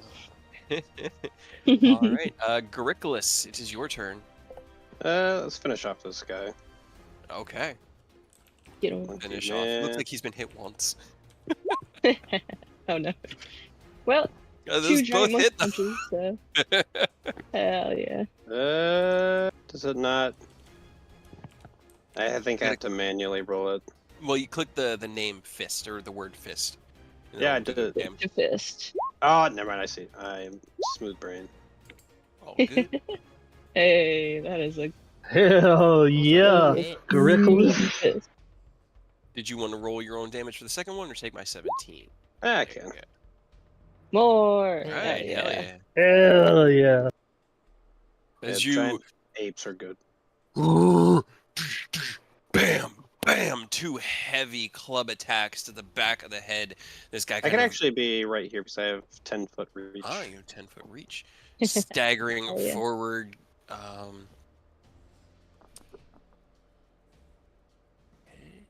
All right. Anything else you want to do? No, I'm happy I gotta hit him. Okay. This one is going to pick himself up because he used his action last turn. He had to do it immediately. Yeah. Okay, so he has his action this turn. So he's going to get up off the ground and be like, I don't know why I did that. We got to get out of here. Come on. This place is fucking crazy. And he opens the door and takes a step and immediately fails his next wisdom save and falls to his knees. Poor Back man. room was the most secured. It's on both sides of the door. This poor guy, dude. Oh, that's so unfortunate for him. So He funny. gets to grovel again. And this other dude's just gonna walk forward and fail his too. What Go are you through doing? the I'm gonna laugh Oh, if he God. actually passes. Alright, this guy is going to Go for the meat shield because it hit hard. Ken, can you make me an athletics or acrobatics check, please? No, is he gonna use the fucking improvised weapon, bro? You ever see a Tauren swing a gnome? Oh, Jesus. no. Infinitely add plus your genius. Okay. Oh, He rolled a natural 17. So his first attack, they get their 2 attacks, so they only get the 2. He has to use 1 to grab you, but then he's going to swing you around and like smash you into Garicolis. What is the gorilla's AC? Very low. I think it's yeah, 12. it's like 13 or 12, okay. yeah. So Not 16 high. hits. You both take 22 points of force damage as Ken is being swung by one leg. This screaming berserker, like, swinging him around. He begins to be engulfed with this golden, greenish, yellow kind of energy, this smoke, that as it slams into Garicolis, just erupts out over both of you, dealing both of you the damage. He then drops Ken. So I'm not going to have him. You said minus 22? 22. Yep. Yeah. And then he's going to, like, kind of, like, shore himself up and go, and roar at you through the mask. For the monkey con save. Yeah. Monk con. Monkey Con.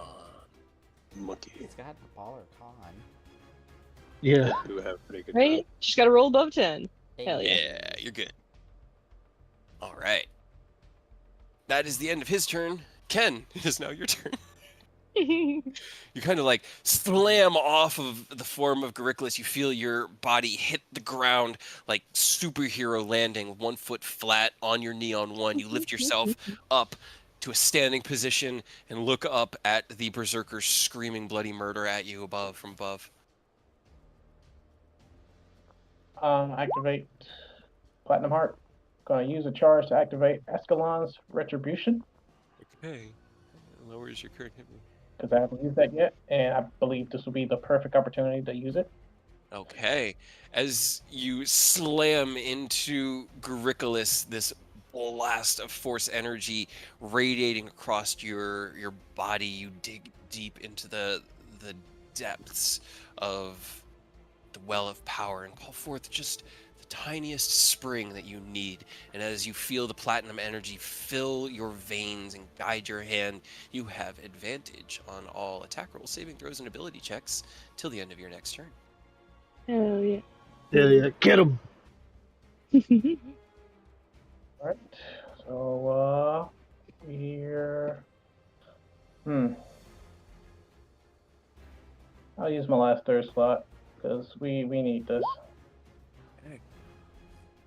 All right, you Gotta go fight. haste yourself, feeling like the engine rev within the armor itself, everything kicking into its overdrive, ready. Got 2 actions left. Okay. Da. I'm gonna zoom back around and then punch this. Okay. Alright, here. Slide between the opening under his feet, raising to your standing position. Both those hit. Get off. Bam, bam.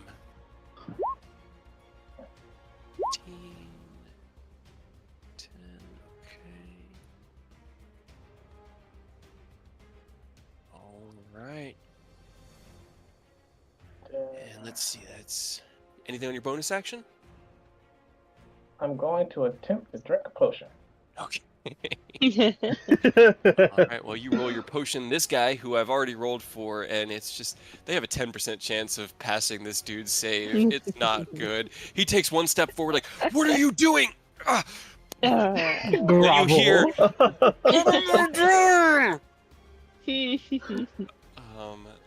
the Tri-Drone is going to kind of drift forward, skittering seamlessly along the ground, and kind of move towards Garicolis and look up at Garicolis and be like, "It is a good look for you, Nicholas." That's gonna throw his javelin as a natural 20. Hey. Get on, Tri-Drone. It deals 10 piercing damage. Hell yeah. Hell yeah. What a Looks bro. past Nicholas, like one hand just passively as he's kind of spinning on this pyramid top body, just throws the javelin out. It arcs over Garicolis and into the berserker, like right into its neck, and then disappears and reappears in its hand. Actually, he gets 2 attacks. The second one's a 9 Hell to yeah. hit, so Hey, that hey, he doesn't. crit. That's all anybody can ask for, you know. Oh So now god. he needs to make a dex save against my spell to not get restrained. Okay, and your spell save DC is 22. 22. So with a 20, he is restrained, which means he has a movement speed of 0. Attacks against Hey. him have advantage, and attacks or that he deals have disadvantage. Oh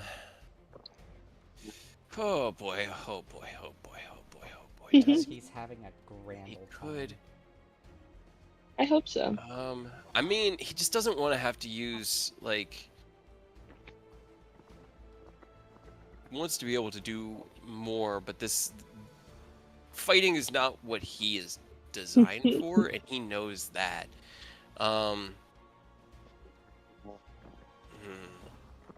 Yeah, I think that would be his only move. I don't He is going to I'm just bonus like, action Misty counterspell. Step. Wait, I don't have counterspell. Yeah, I can counterspell. Are you going to counter I spell? can though. Are you Yep. going to? Okay. Yep. All right. Misty Step is counterspelled Stay there, as he please. begins to gather in this energy. Counterspell. Completely Oops. dissipated. Okay, so that was his leveled spell of the turn. He'll make 66 or Oh, 38? 66. Up to 3 creatures you choose within 30 feet of you take 4d10 damage. Good lord. 38. Or I get to summon Flumps to go with my Modron. Well, it does say Hell yeah. up to, so it doesn't mean that it needs to be 3. Right. I guess I'll just hit him with lightning damage. he's restrained. He's got get struck by lightning. You love to see it. This guy, oop, not a square. A line. Is he within 30 feet? Not quite. No. no, not quite. Ah. Okay, then just the 4d10 lightning damage. No saves? Nope. No, It no. just It just says takes takes 40 the 10 light damage. damage.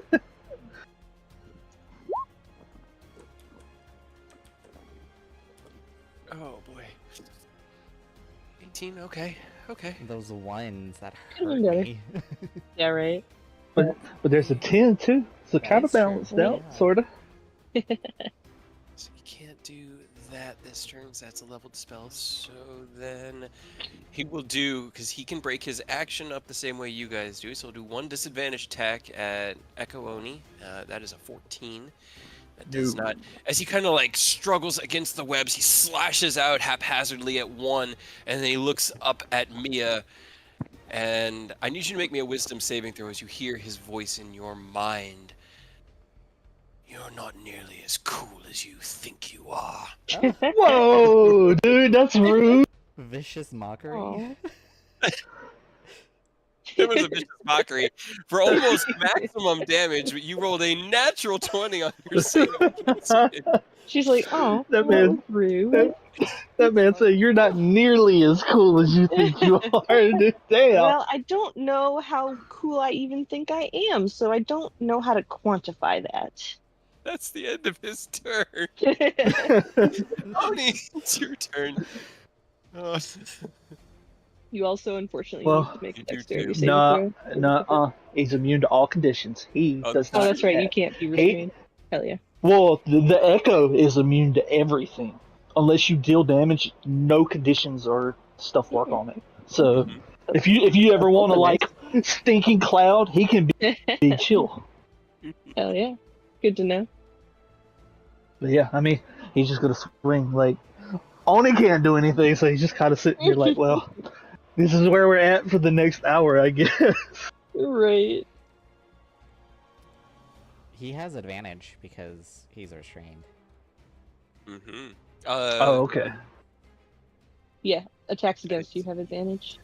Okay, then here's the advantage roll. Hey. Oh, oh, Now everything oh. has advantage. Hell yeah. 1635. Okay. All right. Oh.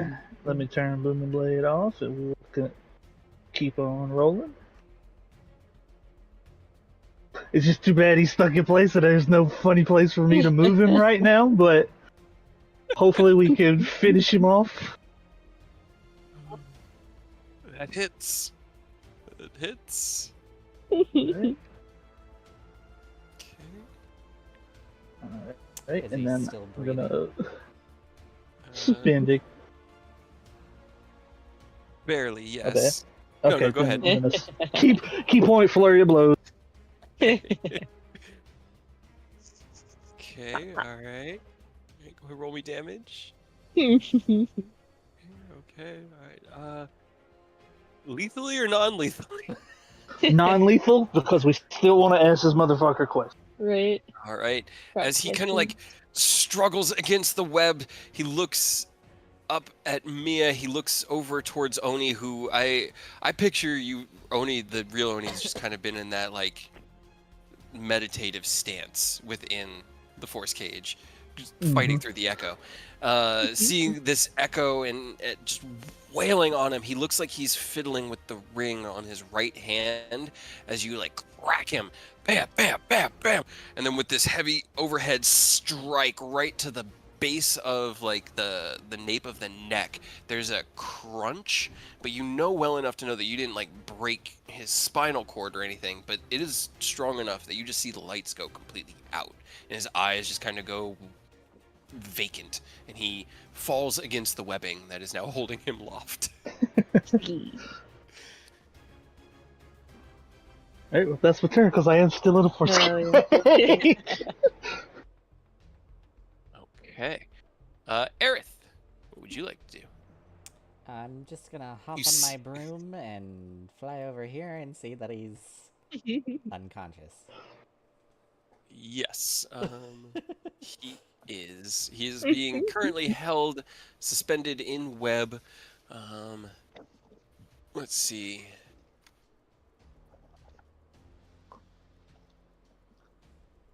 Oh man, I missed the Unfortunately, good you stuff. can't really fly over the web here, as Oh. it does. Well, here it's It It's is. probably just layered across the floor, Yeah, I here guess. it's layered across the floor. Back in the hallway, it's where Oni and him are. Where the walls It's yeah, it's kind of Yeah. webbed between the walls, and so it's much thicker back here. But then it kind of spills out like a thick viscous liquid, and fills this space here. Gross.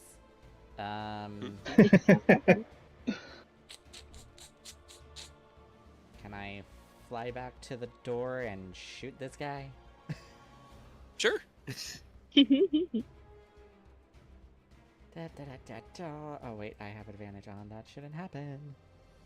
Oh, damn. Eldritch blast Yeah. him. Okay. 1, 2, You 3. fire once, and as you go to fire, Garicolis between you is kind of like moving into position for his own attacks, and as you go to take the shot, he moves ever so slightly. You kind of have to move the Sicarius out of the way to avoid hitting Nicholas. You then release your Eldritch Blast, which crackle and out and above, and then slam down at this like arced dome around Garicolis. The second two hit. Yeah. Hey. All right, 16. Hell yeah, you've been rolling well on the Eldritch Blast tonight. Don't Yeah. say Good that. on you. I'm gonna roll 2 1s on my next crit. It's fine. There's 75 more hit points at play here. You guys are fine. Mia. Wait. Yeah, Mia, it is your turn. I'm not sure what to do anymore.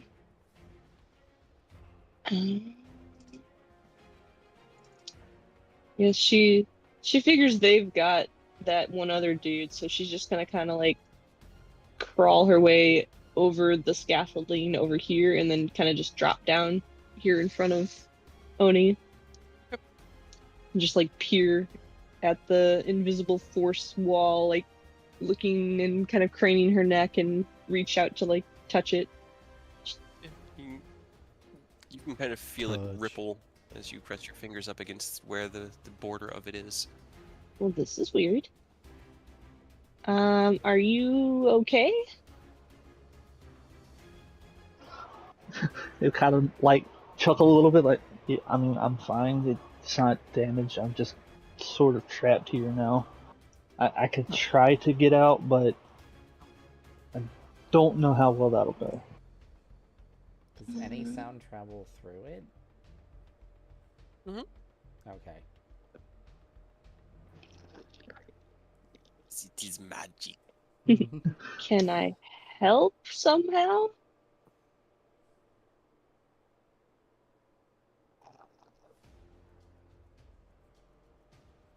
Are you asking him, or you... Yeah. It just kind of like gently shrug, like, I don't know. I'm not really magic. The little bit of magic I have is Boom and Blade, and I liken that more to an extension of my key. So maybe. I mean, if you could teleport out and in, sure, but I feel like it's still going to be a little coin flip.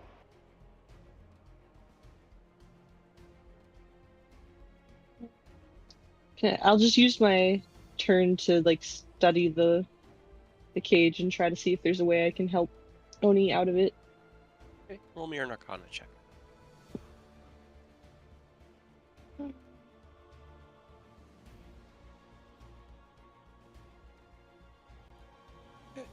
Okay.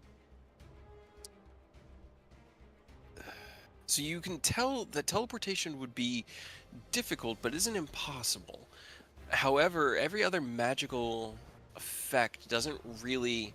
Let me make sure I'm reading it all correctly. It's any matter. Unfortunately, the barrier prevents any magic from entering or exiting, which would mean your spell can't really Yeah. reach him. So you can tell that it's slowly decaying. Like the magic that cast it is kind of like it froze the air around him, and that the air is slowly thawing, but you don't know how to expedite the thawing or get magic in there. even with a 25, unfortunately. Mhm. It just doesn't Okay. seem possible. Yeah. So just stay here with him for a minute. Also make sure that like the other guy doesn't get up to anything. Okay. And stays unconscious.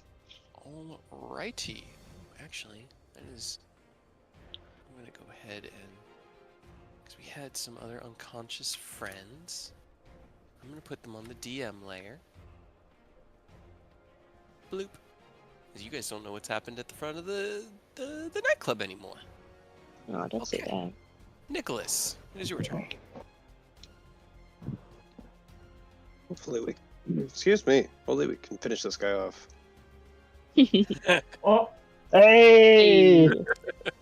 Crit fist him. Yeah. Roll me damage on that crit. Oh, yeah, isn't that an advantage? You would have advantage, yes. That's just the first That's attack. the first one. Hell yeah. Yeah. Get him. You know, Come on, another nat 20. Oh, Bruh. double crit me. Oh. Unfortunate. You swing out with that first hit, this heavy to his back. You feel the bones kind of crunch, and he looks over at you in pain and shock. You swing out again. He ducks out of the way, dodging your attack. Anything else you want to do? Nah, that's it. Okay. The two grovelers. Oh God, it's like they're just trying to. So they're following the path that they would normally walk because it's just like what's familiar to them. But unfortunately, that was the path he put all of the grovels on because people walk on. So as this guy kind of picks himself up, he looks back and goes, "What is happening?" He runs, and as he gets to the top of the stairs, you see as he like stops and he fights it like, "You hear, no," and he looks at Ken. His eyes go wide. Why? And he slams his head down into the ground, and he starts to grovel again at the top of the stairs. Poor dude. It worked so well. Does he want to do it again? He doesn't. No, don't He throw doesn't. Ken again. Ken's moving faster now. Ooh, could he get to without triggering? Yeah. He's gonna kind of run over here, reach out. He needs weapons essentially, and he just grabs a couple of chairs from the table. He kind of like stretches out, and then in one solid move, he's gonna swing and try to hit Ken with both of them. So both of his attacks on Ken. I need his character sheet, not the character sheet that I am attacking. And don't forget, because we have a habit of it, he's got a cloak of displacement. He does. He does. Yeah. So that I is. forgot. Oni's got a lot of time to think in this little timeout he's Right. This guy has put Oni in 2 timeouts. Power word, stun, and force cage. I mean, it's fair. Oni is beat times now, so like it's Right. understandable. Are you? Nice. Can you not like switch with your echo? I can, but I'm pretty sure it's gonna take that charisma thing to teleport because it is still Right. a You could teleport. try. Yeah, that's why I was saying I'm gonna try, but it's gonna be a coin Yeah. flip. Got an hour. Swings out with these 2 heavy chairs glowing with that golden green smoky energy. You dodge out of the way of the first one, and as the second one comes in, you deflect it, neither one managing to hit you, Ken. Hell yeah. It's your turn. A cloak of displacement. Get him! I still have advantage. You do. First hit is with Booming Blade and Thunder Gauntlet because he's pissed me off.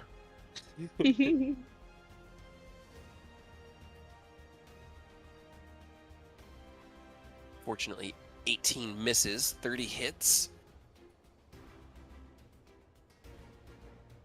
Alright, so Thunder Gauntlets will still work, but the Booming Blade was Right. on the first one, right? Yep. Okay. Because Thunder Gauntlets are like smites. They can be done whenever, Yeah. but the Booming Blade has to be dictated ahead. Alright, 18. You got one more attack.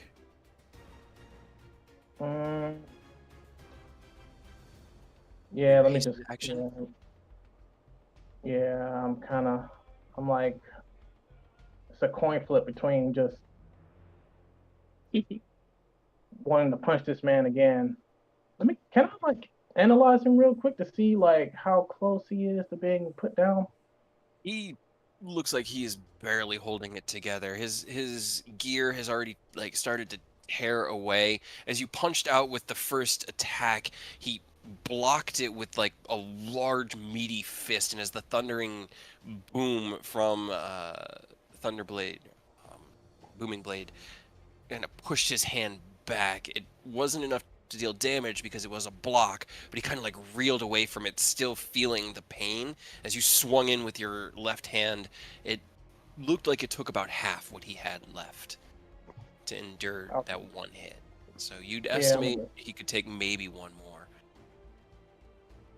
And damage? Hell yeah. Hell yeah. How do you want to do this? Hey. Mm.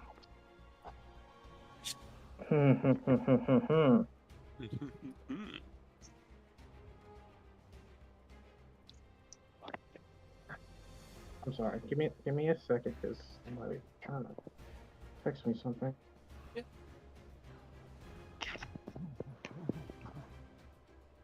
He had 16 hit points left, so Hell yeah, dude. yeah, That's that the was pretty opposite much of what you me. needed, right? I always leave them with 1 hit point, and it frustrates Nice. me to no end. That's Well, frustrating. Always happens like that. oh, I got the perfect idea. Let me find. I want to find the gift to match with it. I need a gift for this. I'm gonna get a couple of more wisdom saves rolled just so that I know how things unfold. The grovel on the way. Hey. Okay. So you'll see Ken like kind of like lower his center of gravity, dash in, and like start like creaking down as low as possible, and like right at the last second, he'll use like the momentum to like just blast himself upwards and just like punch upwards like super hard. He's trying to do Ippo's gazelle punch, essentially. Lethal or non-lethal? Non-lethal. Okay. All right. I just wanted to be sure. That's what I figured. So as you punch out the first time, the booming blade echoing into his big meaty hand, and he kind of pulls it back and looks at it like you know, he just touched something hot. Kind of shakes it. You swing in with your left hook. Boom! It sends him staggering back. And as he staggers back, you crouch down, dart forward, spring up with an uppercut. And you hit him right in the base of his jaw, sending the gas mask, boom, flying off his head, revealing the. I'm just watching the GIF now, make sure that I'm narrating, but revealing the kind of tattered and caustically burned skin that had been sitting beneath this tight leather mask. The body lifts itself about 3 feet off the ground as you fall back down into your fighting stance. He, with a heavy thud of about 600 pounds of meat, hits the ground, and you guys are out of initiative. Behind you, Ken, you see as this one guy picks himself up and manages to run. Are you guys going to try to stop them, or are you just sort of taking your breath right now? I guess Ken's gonna try to see if this guy's just like. Can he tell, like, dude, just like, fuck this. I'm not paid enough for this. Can I please leave, please? Roll me an insight check.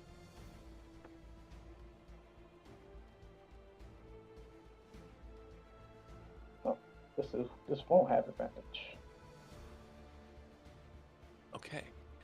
You hear the sounds of movement behind you. You look over your shoulder, and you could see a look of confusion, of panic, and he's not even really registering you. He's looking past you at the berserker on the floor, and then past that, just like right there. He doesn't seem to be wanting any more to do with this. I'll let him go. The other one actually managed to pass one of the saves. He rolled a 19, guys. Hey! So proud. Picks himself up and runs through the door, steps over that one, manages to get here, and then immediately falls to his knees and grovels right there. Yeah. What are you guys doing as we break from initiative and these guys make their way out of Nightshade? You catch your breath. Cast, level 2 cure wounds real quick. And then I guess I'm gonna try to make my way back up to the front. Yeah, I'm Oni sure, would definitely recommend you go check on the motherfuckers that were knocked out in that front room, by the way. You know, I was like, I only knocked them out for a reason. Let me go secure them real quick. I'll go with you. Oh. And then he's just gonna. You using the last of your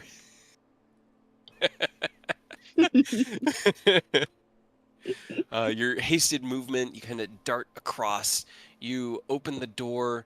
You look around. You still see the one man who had been laying prone, But the but woman is gone. the other woman is not there anymore. Damn it. God, the one person. Well, on the bright side, she's without that, what we assume to be her casting focus, so we know she's at least hoofing it. Unless she had one tucked couldn't find. Yeah, she had one tucked in the little prison pouch. Oh no! All right, people are Kenzie's gone. gonna like, God damn it. Okay, fine. And then I guess Maybe, Goodell's back in. hey, maybe Takashi could take her out if she That's actually a escaped good out point through because this way. I did He's watching. I did have him on lookout. Yeah. So he Hell is very yeah. perceptive. Take her out. Let me roll some dice because it's a Take dice the game. shot. Take the shot. Bring down the sky, Takashi. Okay, he rolled a natural 20 on his perception check. yeah. Get him. Get All her. right. So as you like look over the room, Ken, you guys don't know this yet, but you don't see her there. You see the other bouncer that had been there, the one that had been kind of pushed through the door at the beginning of all of this and knocked unconscious against the door. They're both still TKO. Nicholas, you have reassessed or reassumed your gorilla form. What are you doing? Or gnomish form from the gorilla form. Oh my god. Unless you wanted to be a giant gorilla still, I guess. No. I think Gorilla can go away. Just gonna group up with everyone else. Okay. Can I Go. try to swap places with my Echo? Can I see if I can somehow... Because he's not charismatic.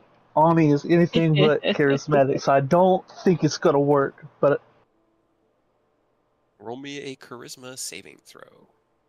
Nicholas, you come up behind and just run into this other side of the invisible box holding Oni in place. 22. Me is sitting on the other side. And as Hey. you do, the Oni within the invisible box becomes echoey Hell yeah. and translucent, and the Oni that was standing guard over the boss man Now you're is now the standing in real sticky Oni. stuff, but it's not sticky for you. hey, okay. And like, I really thought that was going to take forever, bro. right? This is a 19. Force ball can be yeah. any size. The one that he put you in is literally, or force cage. It's that big. It is literally Just a like little block. Yeah. You're not He gave coming. you- You're not coming through. He wanted to give you no room to move in. He wanted no one to get in there. He was just like, stay.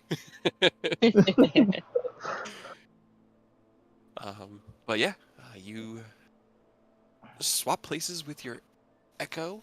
All right. Well, let's get this man out of this cocoon and strip him of anything that he needs to do his thing.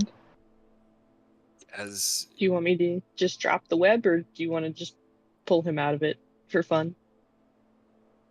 I mean, whatever out of character, whichever you prefer. I'm good either way, but we definitely need to get casters their casting focuses out of their hands. Yeah. All right. I'll just drop it, even though it's fun. I will say, you never saw him using a casting focus. He used his voice or material components, but he didn't really have a focus. Yeah, Well, that's As good. We do know he said Mia wasn't that cool, so good chance he's a bard. So yeah, we'll run that gambit. Oni will just kind of drag him unconsciously back over here, so that he's in between him and Mia. And I don't want to say we'll check him because Ken's not here and he's our investigation boy, but I feel like we need to check him real quick. Okay, well, you guys are getting him out of the web, and Oni is freeing himself from the force cage. The front door Hell yeah. to the club opens, and Aerith, behind you, hear Takashi's voice call out, "Did you guys lose something?" He's got Hell yeah. That's our a boy. familiar-looking woman, What a bro. hog-tied in rope, Exactly who we're looking dragging for. behind him. She is unconscious and has a tourniquet around her leg that is kind of bleeding, not profusely, Classic but Takashi. it's a light trickle, and he's just sort of got her bound with a rope and dragging behind him. Bring her to the dance floor or to the back. We dance. We dance. Modron drifted over towards where Mia went, and then, unable to follow, kind of had to go around the long way. And then he's only got a minute before he goes know, away, too. All right. You guys don't see it, but as the Modron clambers up, hold on. He has Right. advantage. Got advantage. Don't Okay. grovel. It's beneath Okay. you. He grovels at the first one, Lifts lifts himself up, and you kind of hear in the distance, "Stupid mortals and their magic." Ah, shit. And then he steps through, and you hear, "Ah, ha, you don't get me each time. Ha, ha, ha. Ah, Nicholas, there you are." Ah. And then back to Mechanus. Oh. All right, bye. He has to spend a turn each time groveling, so he didn't really Yup. have a lot of time. No. Womp womp. Okay. Was he your friend, Nicholas? Did I know him? Roll me an insight check. That was Dave. That was the Dave. That wasn't the day he was for the whole time. You said insight, right? Yeah, an insight check. Make sure. I'm Also, not out of it. If this cage is like a 5x5 foot, can Mia just like scramble up and sit on top of it while she talks to Nicholas? Well, it goes all the way to the ceiling. It's not like 5 feet tall. It's Oh. because it can be any size to a side, and then it can be. So he basically gave him like a, thump, like a chimney. He put Oni in a tube. Yeah, he put Oni in a tube. You don't recognize him immediately. No.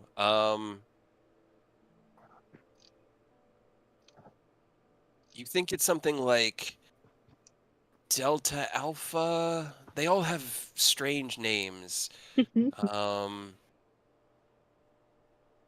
But you're not entirely sure. Gotcha. Unfortunately, with an 11. Yeah, that's fair. Can I All right. can I take that ring off that I saw him fiddling with? By the way. Sure. You reach down and remove it from his hand. It is a single black band with these engravings in it, and these like tiny little gemstones kind of inlaid into the black band itself.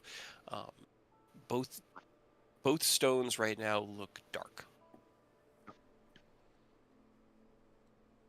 Oni will just kind of like hold it out over him towards Mia because the two main magical people are right here, so he'll let them figure out what that is. Looking at it, Shiny. you can tell it's magical. You can see the ripples of arcane energy, though dissipated at the moment, regathering strength. I like this. It's shiny. Well, he had it, so he shouldn't. It's a pretty safe assumption. Okay. Yeah, And she'll just put it in her pocket. Yeah, you just hold on to it. You don't need him popping up with any more things because I got locked in place twice today, and I'm not a fan of that. That's kind of antithetical to everything I stand for, so I really don't like this man right now. Yeah. He was kind of mean. But we managed to knock a lot of people out and not kill them, so we can actually fish for information, which is good. I mean, do we just ask them? Will they tell us? Well, we'll have to interrogate. I don't think they'll necessarily want to just spill everything. What's an interrogate? What's an interrogate? Forcefully asking. So you ask harder. Got it. You ask in a way that it would benefit them to answer. I don't know what that means, but I'll try. Also, can I turn to the side here to this curtain and just use acid splash on it and try to burn a hole in it? Sure, roll me your cantrip with the damage. I The would curtain like to itself go. is shimmering with arcane force. The glyphs and wards run directly through that. Basically, like the stage is outside of the glyphs and wards, but backstage is protected. So as you Just want to splash meet up with out, the rest of my friends. it Get doesn't out of cut my all way, the way curtain. through, but it starts to. You cut enough holes to see Takashi kind of dragging an unconscious something through the room and talking over his shoulder. Those are disgusting. What the hell is that? And he Hi, throws her up Takashi. into. Hey, Mia. Puts her in What? a chair and then takes the rope and secures the rope to the chair. That's our boy. That's our good cop. My So you guess see, is it's an experiment they ran here. Or on the I've never material seen plane and brought anything. here. Yeah, like toes at and like the enlarged form has not dissipated. There's still this like big massing hulk. Their bodies kind of twitching, and it looks like rapid eye movement, but their whole body. Ooh. Let me out.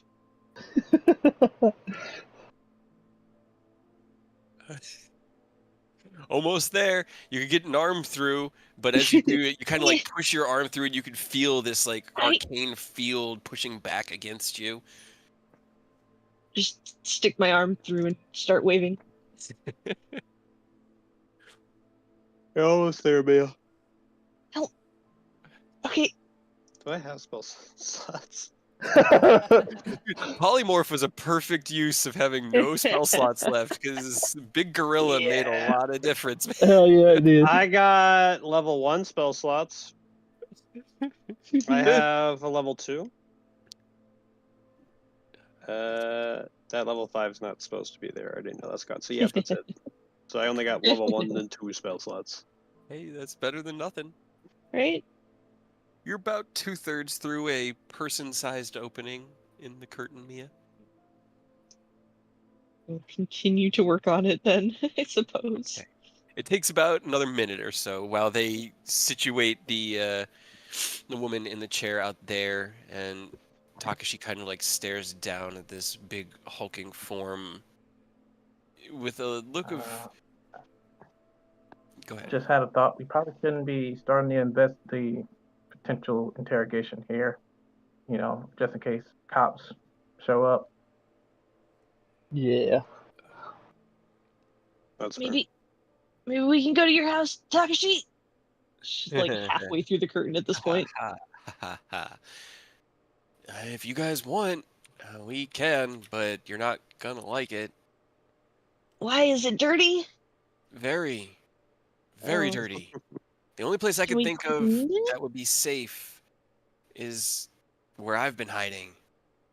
And he kind of like looks down and then looks past the berserker in the sewers. They won't Oh. look for us there, but they'll Can we probably just go to Koro's house instead, maybe? I'd rather not. Like her house? Well, if at this point you have cut through the curtain, Mia. If She just falls through. What? if she was processed by Yeah. the I don't know, who knows. I mean, I definitely have to go back to her place, if nothing else than to get her, but I don't know where in Acheron is safe if it's this Well, As he says, he doesn't know where Acheron is safe. Only just comes through the curtain, dragging this unconscious man with him across the stage. Like, oh hey, Takashi. Okay, great minds think alike. Here, I think I've got an extra. Well, I don't mind the sewers for the interrogation, but I might have an idea for Kuro's situation. If it's what I was hoping you guys would do, then I agree. tell the police that it wasn't her fault. No. Hmm. We're gonna bring her back home. Thanks, Just for Cap. now. That would. I'd sleep a lot easier if she were in Erebor. Oh, our problem. home. Okay. Okay. What better place to hide from the cops than another plane of reality, right? It's true. Agreed. I'm not gonna do it right Well, now. yeah, I was gonna say, I could do it today, but only if someone hits me with a spell. What? Well, I don't have quite enough charges left in my staff, but I can get more if someone hits me with a spell. What? How powerful of a spell? At least a third level, I think. I have a second level. Do we have to hit you with a spell? Can't you just Does it have to be a damaging spell? Ken's gonna Yeah, but it Ken's won't gonna do hurt me because I'll absorb it to use it as charges. I got an idea. I'm not sure if it'll work, but better to try it and just figuring out something else later. Would it be possible to tap into that tempest and I guess use that energy to give Mia the magical energy she needs for the plane shift?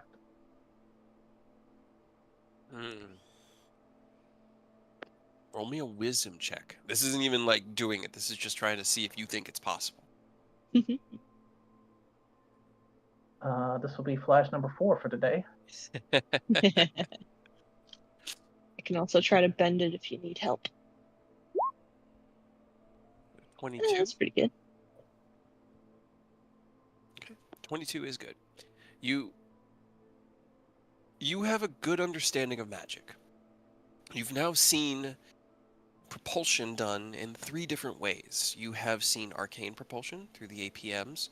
You have created propulsion using etheric propulsion in your artificery, and you've now seen mechanical propulsion through electricity. That shows that there's a lot of different ways in which energy can exist and flow. You have no idea. It'd be like changing high voltage to low voltage without a transformer. You don't know how to convert the power that is Ascalon into something that Mia would be able to use. Most likely, if you attempted to, it would damage both of you.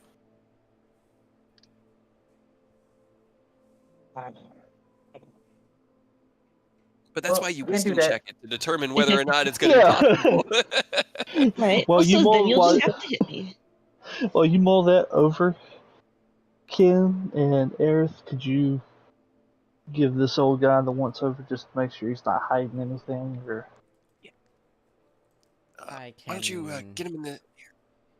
ritually cast detect magic. See if there's any residual magical items on both of them. Let me see what he has. Well, shit. And I don't have also- any third spell slots left. also, out of character, maybe one of you do the investigation check because you're the two int-based guys. Just throwing that out there. That was why I owned it. That was why Oni wasn't gonna. He saw him messing with that ring, so that's why he went for the ring. But like, intelligence done on me strong suit. Right. Takashi will also kind of help you lift him up and set him down in a chair. He's actually going to do it in this chair, and he's going to tie him up, and he's going to tie him into the chair, and then I guess it's up to you guys where Yeah, he's we're not situated. Oh, I was gonna say. Yeah, Because like keep you him could away tie from me. both chairs together, like the prisoner thing, but I don't know if you want them together or not. So No, separate. no. separate chairs. Gotcha. Yes. Okay. Where do you want him? Because she's there. Where do you want him? Here. Preferably somewhere out of sight, out of earshot. You have now had enough time to kind of explore. You know that there are private rooms over here. Oh, There's a that'll small work. hallway with a window at the end and has 6 doors in it. It looks like there'd be private rooms. We can back put them there. in one room each. That'll work. Takashi, you're from here. What sort of response time do the police normally have when they get like a crowd of people saying things are going south at the club? I mean, it doesn't happen a lot. I don't know, but we don't have long. How long is Detect Magic's ritual cast? Is it a 10? Is it like a normal 1 minute and it's a 10-minute ritual, or is it a action that goes to 1 minute? Okay, so it goes to 1 minute. I mean, we could probably spend 10 minutes here, but I wouldn't push it any further than that. So would you recommend interrogating them elsewhere? Because we can move them really, really easily. We could strip everything. I could drop the hole and put them in while they're tied up, gag them so they can't say anything, and then they can't fight to break out if they're bound. And then we can reconvene somewhere safer and come up with a plan there. Yeah, I think that'd be the best plan. The bag, can they breathe in there? Like, would they die? The bag, no. The hole does not have that limitation because they can actually just climb out of it. That's why we need to make sure they're tied when we fold it. That's interesting. I didn't know that. I think if you Yep. close it, they do have a time See, any limit. creature can exit the hole by climbing out of it. Yeah, they have 10 minutes in the closed portable hole, Then we got 10 and then minutes. they start to suffocate. It's not going to take us more than 10 minutes. We'll just put them in there and we'll there's- move. My only concern is that there are cameras on the street. So if we've got the hole. We put them in the hole. We'll just Yeah. leave. Okay. All right. Yeah. That's And if we want to just get out of here without going back outside and any cameras, I could just teleport us back to Koro's place or something. I've at least seen that, so I know where that is. yeah. That's where she'll be. I would So maybe I we would should go teleport there. us yeah, I could teleport us Yeah. to the sewers, but I don't know what that looks like, so it's less likely to get there. Yeah. Okay. Let's go to Cora's place and then we'll go from there. We'll get her there. Okay. We'll probably, Yeah. if we're teleporting, we'll Only probably put, get there before her. yeah. I only put them in the hole. All right, get them stripped. Get all their belongings, everything off of them, and Oni's gonna start unfurling the hole right over All right. here. Okay. Aerith, or who is investigating which one? As Oni sets up the hole, Aerith, you have cast detect magic as you. Go ahead. Sorry. Yeah. Have Eric detect magic, and then I'll use what he senses to pickpocket. All right. So, Don't pickpocket. Take everything off of them. I don't mean. Yeah, I'm not Just put saying them down. reach to their pocket. Yeah, they're gonna be naked in this hole, tied up. We're not. They don't get They don't need dignity stuff. here. Yeah. They lost their clothes privileges. they lost Yeah. clothes privileges. Yep. Okay. They're going to be Okay. tied up, and we're going to gag them just so they can't cast, or at least as little casting as possible. We think he's a bard, so he might have subtle spell, but if we limit, somatic components, also might help a little bit. Verbal, Would they have that sort of thing. extra anti-magic collars around? You'd have to take a look around. You don't see any on him. You do Let's find Go for a look. Okay, so on him, he has no other magical equipment. All he really had is his Acheronian curved blade, which is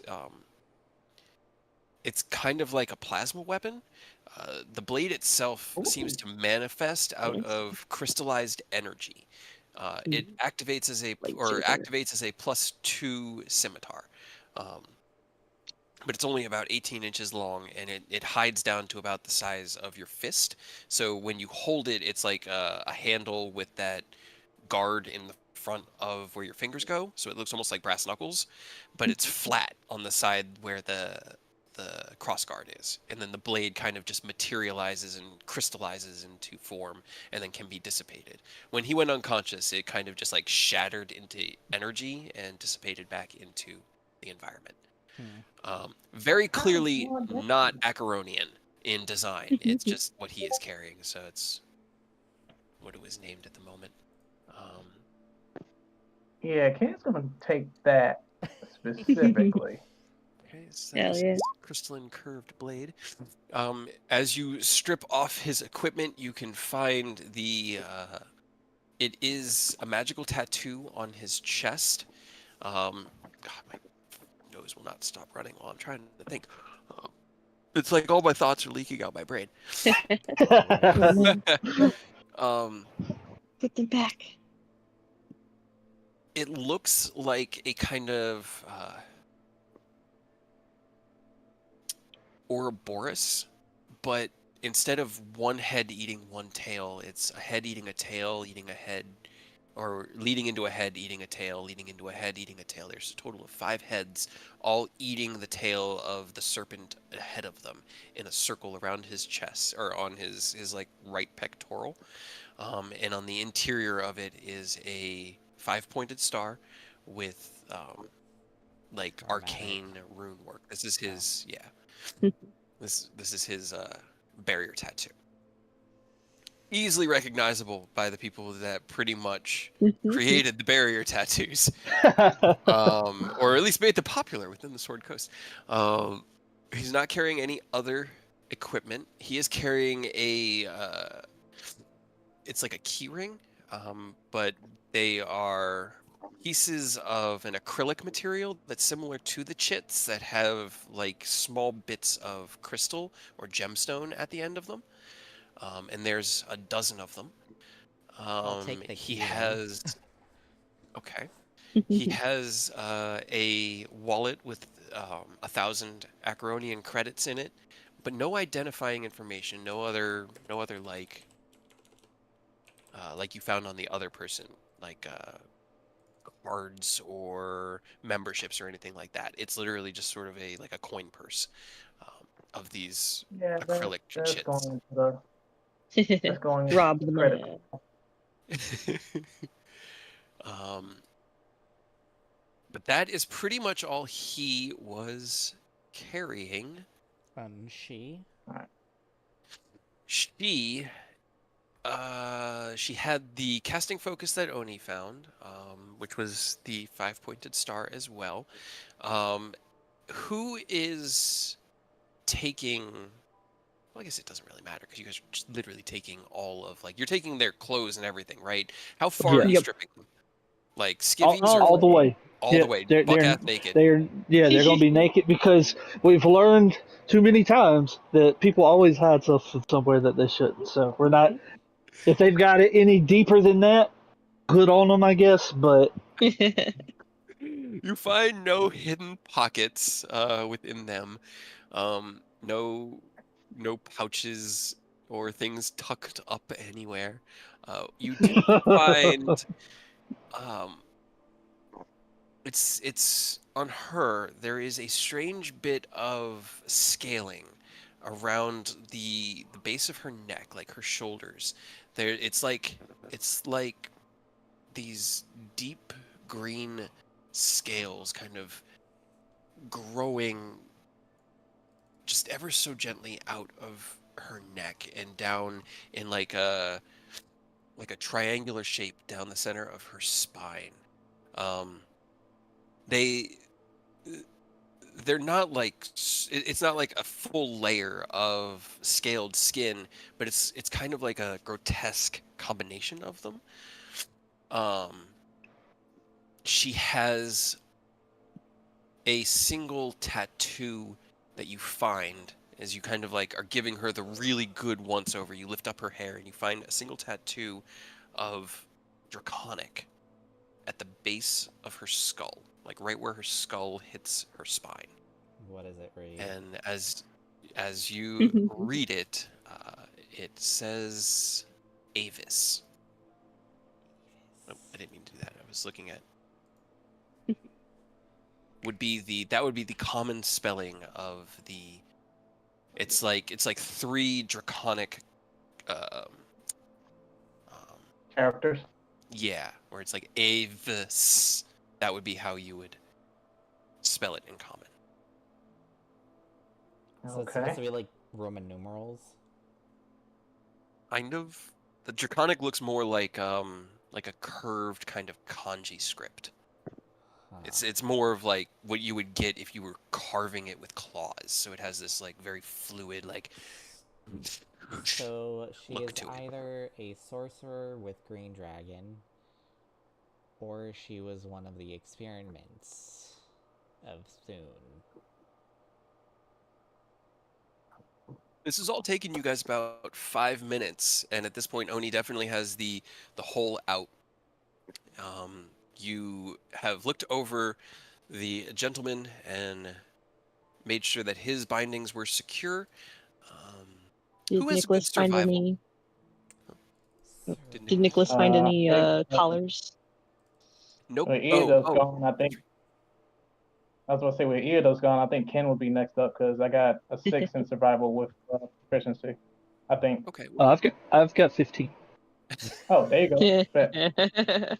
You Why just don't Anything wisdom or dex based, that's kind of what he's good with. So if you want me to help you, I can give you advantage. well, Takashi was actually going to give you advantage because you have a higher survival roll than he does. Okay. So, why don't you just? These bindings look good to me. Why don't you just make sure that he can't get out, and then we'll just chuck him in the hole. Sure. Nicholas, roll me an investigation check. Oh, God. Yeah. Yeah, he's not getting out. There were like a few points that it could be tightened to an uncomfortable extent, and you went there. You Oh, did. bad Nicholas. Come on. Well, I'm going to use my amulet, so it's automatically a 10 plus 7, so it's a 17. Hey, hey, Um, okay, all right. with the Clockwork amulet. 17, yeah, you begin looking around. The glyphs and wards are still in effect, so every now and then you just hear grovel, mind, and then you kind of just have to like shake your head and like kids these days. You find you find It's one these days. one other collar. Um, it's similar. It's made of that same kind of dark acrylic, flexible metal like material. Um, no hinges really, but you can see where the two ends would clasp together. All right, one's good enough. Which one do we want to put it on? I think, since he is a bard, he can use his voice to speak some spells. But that's my opinion. I don't know. Do we know what she is? You didn't have a turn, man. He got annihilated. Only saw the cult of the dragon amulets. He's like, okay, I can confirm she's a problem. So he kind of just went off of that. Unfortunately, I guess He put it also on him used for now, his and spell then when we slots. take the one off of Cora, we can put it on her. No, that's fair. All right, put it on the guy. All right. So before you throw him in the hole, you latch it around his neck, click it together. It clicks together. Roll me an intelligence check, Nicholas. did you happen to find a key while you were looking? Because I realized this might make interrogation a little bit I of an have a annoyance if key they ring physically filled can't with speak. things.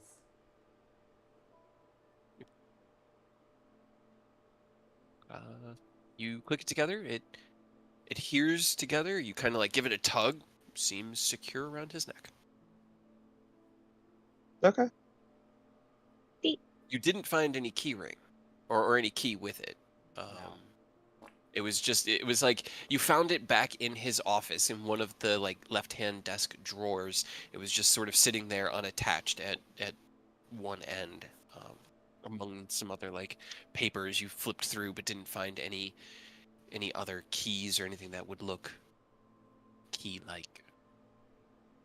It'll be If fine. We'll give him I some Gotcha. pen and paper or some telepathy. Yeah. We'll get it out we'll, of him. we'll figure it out. All right. You toss her in the hole just as you start to hear "Woo, woo" in the Okay. distance.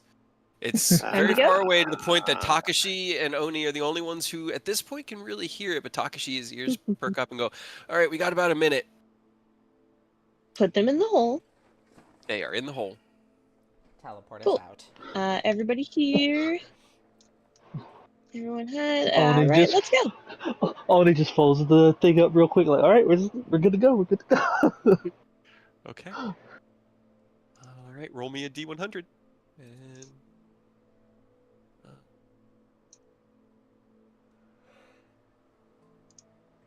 let's see. I should have gotten a map for Koro. Okay. We've God had damn. really good luck with these teleports and plane shifts and like 62 and 66. 66 Right. is the lightning damage. 62 is for the next Eh. minute you must shout when you speak. I'm that's gonna fun. That seems like right up Nia's alley, right? Yep. Okay, guys, let's go. Just, oh god, why I'm are you gonna yelling? quickly draw out the Because apartment. it's Give me a second. fun.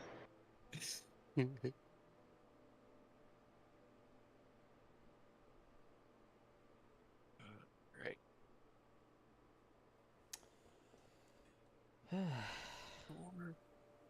This is the kind of goes around here. Shit. Again.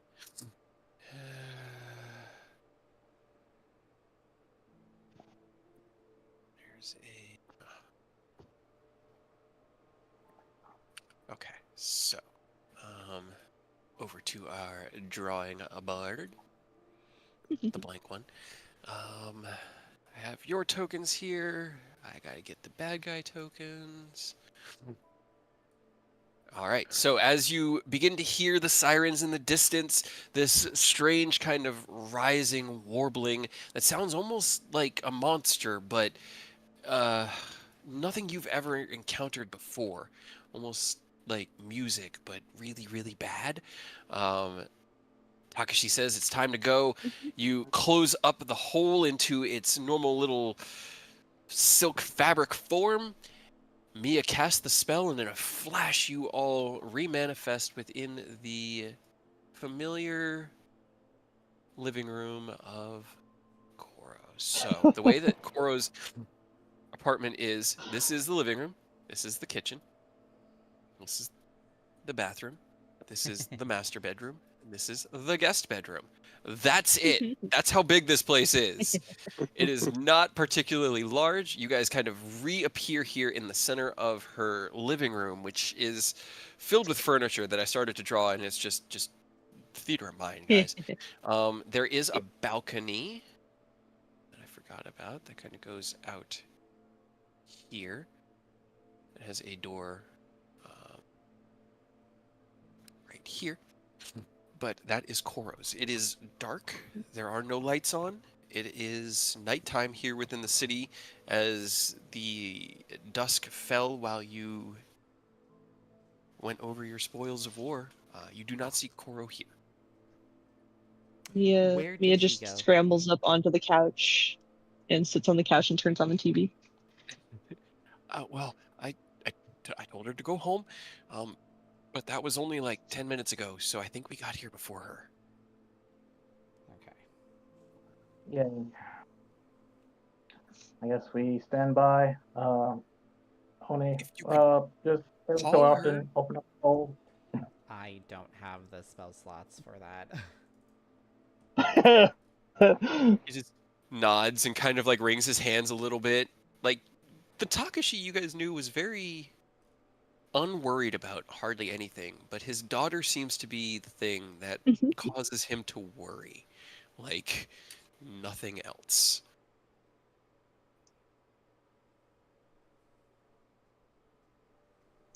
Okay. This is the couch. All right. TV's over here. Yep. Right. Sounds good to me. Yep. So she just sits down and like starts. She just like swings her legs and just turns on the TV. This is kitchen dining room as well. This is like, because I just realized this is like 15 by 30 feet. That is huge. But Right. Here's the table over here. yeah. I'm ask Oni to every so often open up the hole to, give him a little bit of air and then close it back up. All right. You guys find yourself in uneasy comfort here. The strange moving projections on the screen ahead of you, and it is like a TV screen. It's basically an LCD. Ken, you've inspected enough of the Acheronian tech here to kind of have an understanding of how it works. Not in any way that you could replicate, but in a way that you kind of recognize. It is essentially like our modern technology. It uses circuitry, electricity, batteries, but seems to be like the power source. What causes these things to do the specifics that they're instructed to do, what you would normally think of as like the enchantment or the mana circuitry, the flow of the etheric conduits, etc., is actually run here by crystals. They seem to be different types and shapes of quartz crystals, like a general carbon lattice. So that's looking at like the keyring that Aerith had, those crystals at the end of the pieces of plastic remind you of the same types of crystal that you see or had read about as you flipped through the Dummy's Guide to Electrical Engineering. I forgot you got that book. I will never forget. That man is gonna change the entirety of the Sword Coast. You flip through a few different shows, Mia. Can I cast You guys do flip past Identify one. on the keyring? Or like at least one of the crystals? It doesn't identify. There's no arcane aspect to it at all. It honestly, it reads as a mundane object. Um, you don't see So anything about Nightshade on the television, but Mia probably finds like a cartoon or something designed Yeah, for I was gonna children. say she's watching cartoons. Yep. is this short rest time? Yeah, you can take a short rest. Okay. Short rest. I want a long rest. Too bad. As you guys wait, it takes about an hour before Koro opens the door and steps through. It is a 64. harried hour for Takashi, who finds himself kind of stepping out onto the balcony and looking out into the city, and then coming back in and trying to like get away from thinking about it, and then going back out onto the balcony and looking out. She finally comes in and closes the door behind her, relocking it. As you'd heard the unlocking latches, because you guys didn't come in the front door. We just disappeared. We just Disappeared. She kind of like latches the door. You hear. Oh God, actually, let me see. She would come up to the door. I need to actually roll something. And hear an audible. Okay, she comes up to the door. Her key clicks into the lock, turns it. You hear the bolt behind you open. Looking over that way, you see as she opens the door and kind of like spins with the door, pulls it in behind her, closes it, relocks it. Her stance kind of stiffens for a second, and she looks over her shoulder, and then there's just like there is no sound, but there's just like the motion of a sigh, and she runs through the what is essentially shotgun hallway of her apartment, and kind of like a child jumps into her dad's arms. She has not made a sound since walking in. But Takashi just kind of like grabs her and like holds her, and is like, "Oh, thank God. Okay, you're okay. Okay." Okay.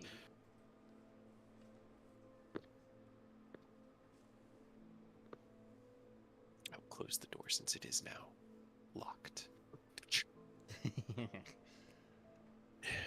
She looks over at each of you, her eye kind of passing from one to the next, as Oni stands over the hole. This time, as you had opened it, Oni, just to give them a little bit of air, you hear a voice from within. She goes, "Now that was very, very rude of you. Now, don't close it." Kenzie's just gonna tap Corel gently on the shoulder and just like, "You okay? Did you any trouble on the way back? Oh wait, crap. Sorry. I guess he's gonna try to like think back on the crystals real quick, and then he'll snap his fingers. Hey, Aerith, that key ring you found, bring it over here. I pull out the keyring and I spread out the crystals. Okay. So they're like broken credit cards almost. They're about an inch square on one side, and then there's like a 1/4 inch bar that comes off the bottom side, and at the end of that is this like flat quartz gemstone, and they all have different hued colors, ever so slightly. Someone as particular about coloring as Aerith can see the gentle variations in the hues. And as you hand them over, Koro kind of looks at Ken as you size her up, and Takashi releases her from the grasp, and she kind of nods, and obviously has been like running. She's like drenched in sweat, and her hair is all frayed and frazzled, but she just nods and sees Aerith hold out the key ring, and there's like a sigh of relief with no sound again. You flip through them. You don't see any slots or anything on her collar. Maybe it's like a scan function. But maybe it might have a fail-safe if we do it incorrectly. As you I don't say know that, I don't know Koro's if- eyes go wide. Well, hold on. I don't even know if Aerith would actually know a failsafe terminology. So hey, guess what? We have someone who we can question We can practice.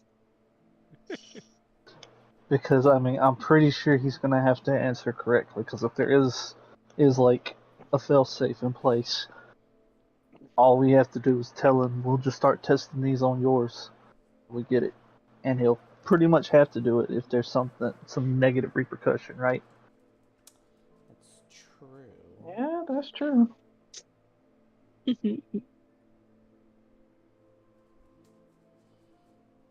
Okay, Koro, just give me a moment. We're gonna go have a talk with someone. Shouldn't take too long. You don't need to watch this, hun. Let's go get you in bed, and you can at least rest while they do what's got to be done. She kind of nods at Ken and looks over at Takashi, and her eyes harden a bit, and she nods. And he's kind of just gonna look at Aerith and lead her past you and over into the master bedroom. Close the door. He doesn't want her to see you guys torture somebody. I mean, I'm not gonna try to torture them. I just want to get this choker off this girl's neck. I know. We've got some questions that we need you to answer respectfully. Okay. Depending on your actions, they can switch to disrespectfully really quickly. We know how this is gonna go.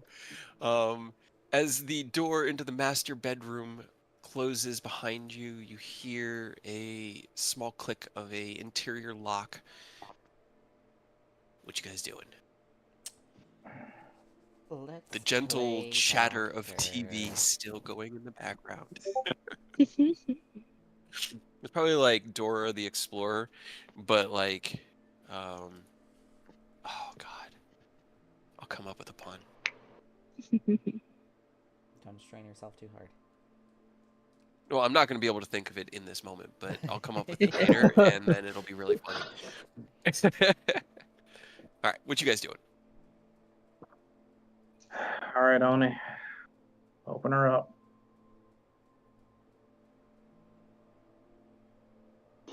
Yeah, I guess we'll move her furniture just to make sure there's plenty of room and we're not dropping her shit into the pit when we open it. Okay. And then we'll open it up. All right. As you open it up, you look in. The woman is still hogtied and laying on her side, but she is conscious. The man is also conscious. I'm just trying to remember if you guys have got their names yet, which you have not, because you haven't really spoken to them. Yep. But they are both conscious and staring up at you. She goes, "Okay, do we get to talk now? Is now good, or are we gonna? Is it like a zipper game?" Well, that depends on you. He just scowls, like narrows his eyes at you. Yeah. First things first. You guys seem like you've been here long enough to get the lay of the land. That there choker your friend's wearing. How do we get it off? She kind of looks over at him. He it'll, looks it'll at her. benefit for you. I said, and then I also add, it's like, you give us that. I mean, it could benefit you. And as I'm looking at the guy. Or we could just start, I don't know, trying each individual one, see what causes an effect. Gesundheit. Thank you. Aerith, make me a intimidation. Ken, make me a persuasion. As I sneeze again. I love the set because I could just imagine as Eric saying that he's just like looking at his nails nonchalantly. I will say Great. sneeze was in character. She sneezed. Nice. And she goes, I mean, you You can do what you want, really. You've got us literally over a barrel. I don't know how that works. I don't see any barrels.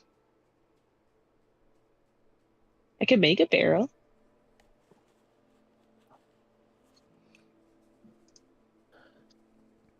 Okay. There's the key ring. I show it, and as I'm just like handing it to him, I'm just dangling it as it clings. And then I'll float down and just like have the key ring like right in the dude's face. It's like, I'm gonna pull each of these things out. You tell me which one unlocks the choker. And you better hope Obviously, it doesn't make your collar nod your head explode. yes.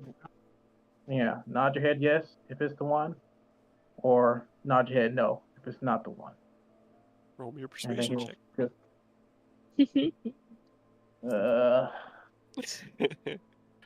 Interrogations. Wait, So much fun. wait. I haven't done one of these in a while. I still have Potion of Right. Charisma. Chug a lug. You. Can we have Ken just chug one? So he can, whatever the effect does, I can't remember. It's advantage on all charisma checks for the next minute. Chug it, I mean, in Ken, this chug case, it. I'll probably just do it for this interrogation. You'll just have advantage. Yeah, let's do that. Okay. Where is So as it? Aerith I know I remembers had like this multiple. wayward potion. You got them back in. That was in Lintier, right? Yeah. That was at I have the. two That was at left. Greenwalls.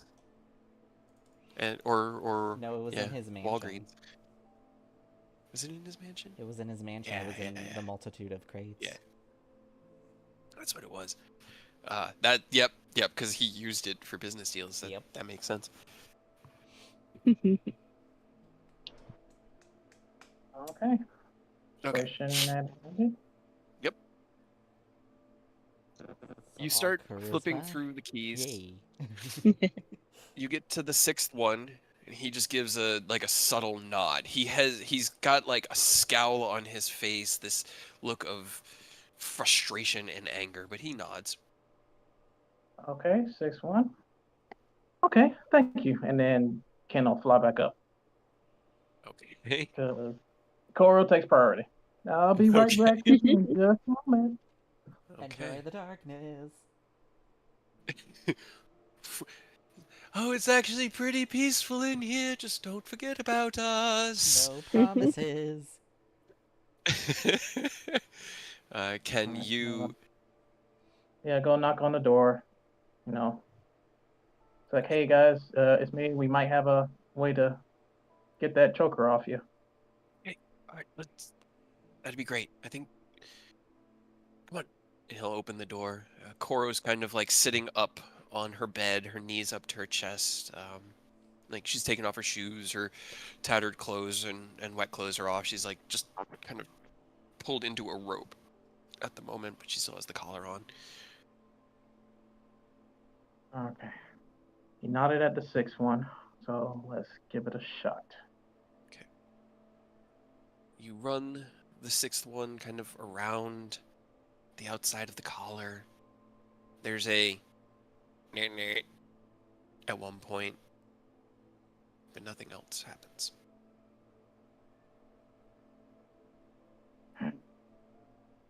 Maybe it's different for each collar.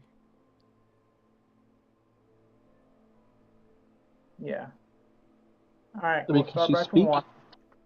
Is she able to say anything after the meh?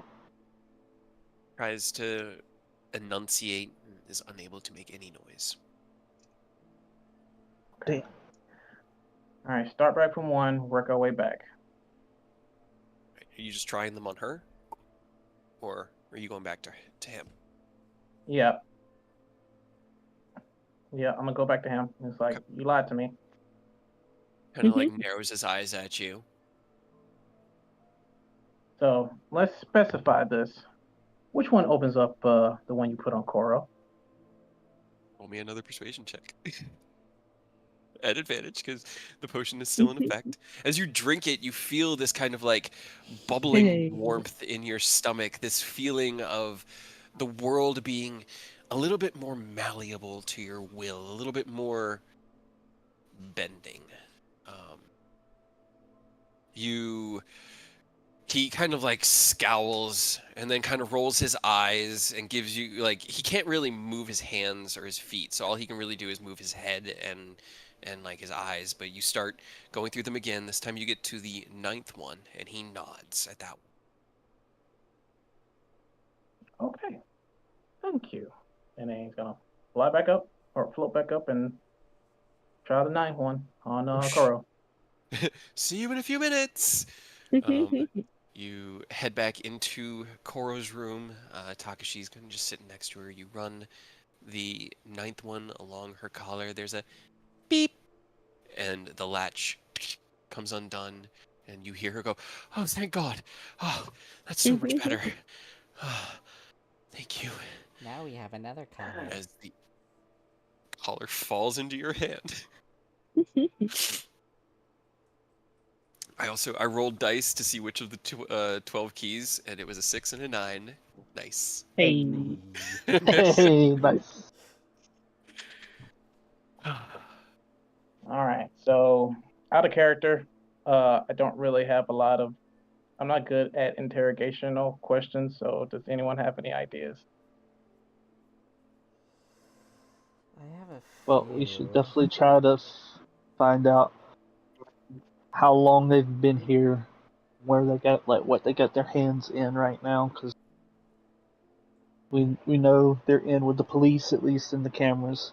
We need to figure out how far stretching that is, who is or isn't cult related, that sort of deal. Okay. I guess like without like trying to RP all of that, Ken is just gonna try to ask those questions to both. Well, I kind of need the checks because they don't want to give you Okay. that Yeah, information fair. at all. Like, so as you leave Koro and Takashi behind, you step back out into the room. The door clicks behind you as the lock is redone. You hear like a soft "thank you" from the room as you step out.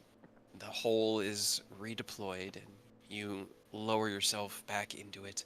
The woman laying on her side looks up at you, looks past you at Aerith and Oni, and just cranes her neck around to Nicholas. Can't see Mia from down here because you're still on the couch. Um, sees the echo, and she kind of smiles, goes, "Did that one work?" Well, who knows? So, I'm sure you know who we are, and we have a pretty good idea of who you are. The questions to you are, how did you find yourselves in Acheron? You know, who brought you here? First of all, I got a good idea, but I want to hear from you. Roll me a persuasion check at advantage. Okay. She smiles and goes, "Of course. Well, I was brought here by a man named Severin. He's quite powerful, you see, a planeswalker, and he, well, because let's see, how long have we been here? You asked, how long have we been here? Let's see, it has to have been, 2-3 months now. And she looks over at the man who kind of like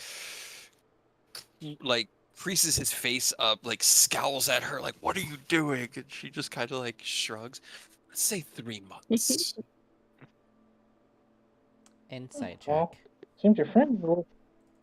Okay, roll me an insight check. I have great insight, you guys. Okay. It's not bad. We believe in you, dude. She rolled a natural 1. She is lying.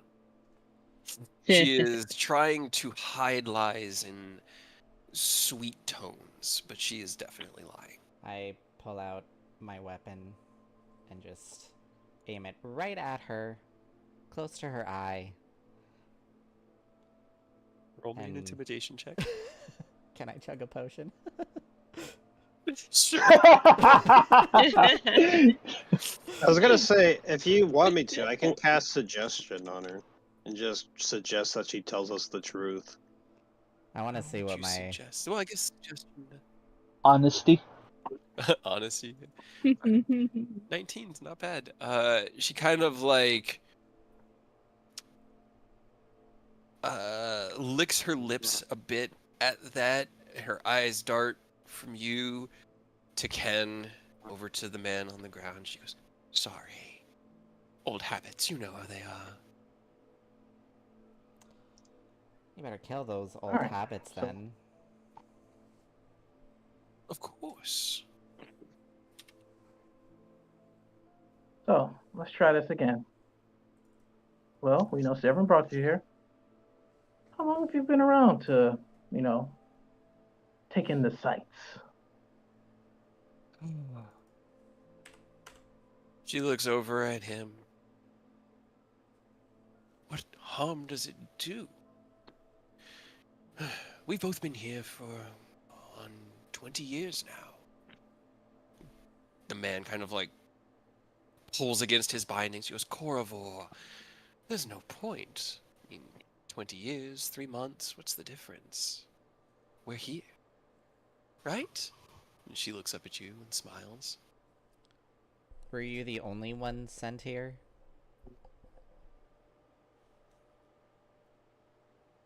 We are not the only ones here, but we guide what powers are here.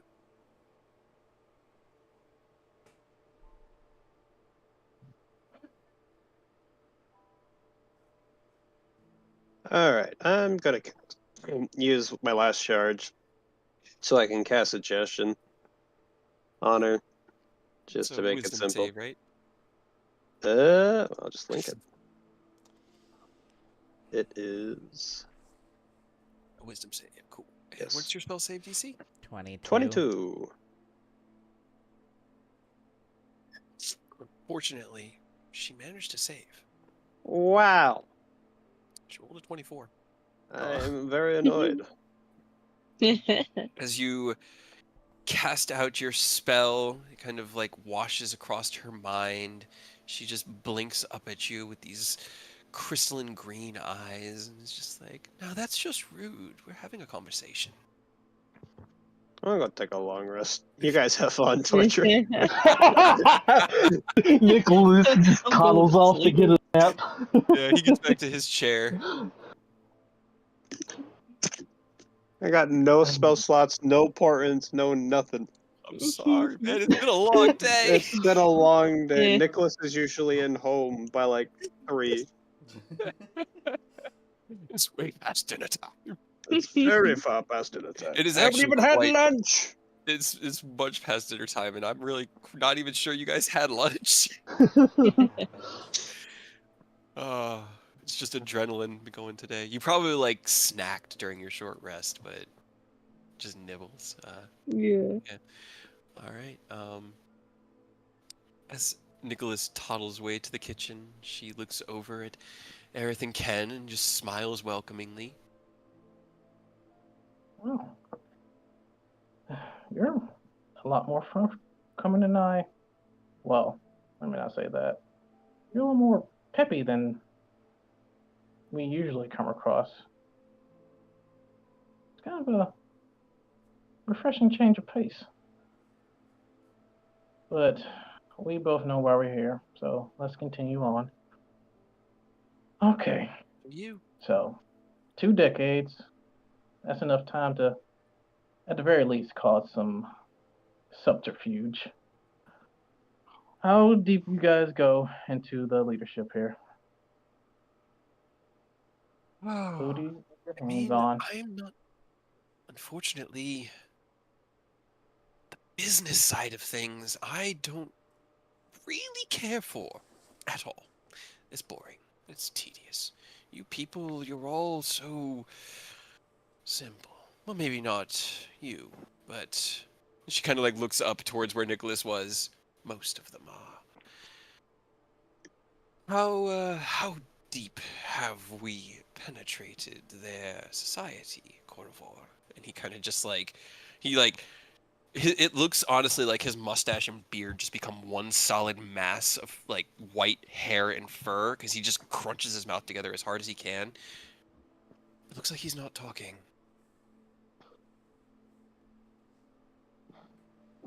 I gotta. Probably take a gander why.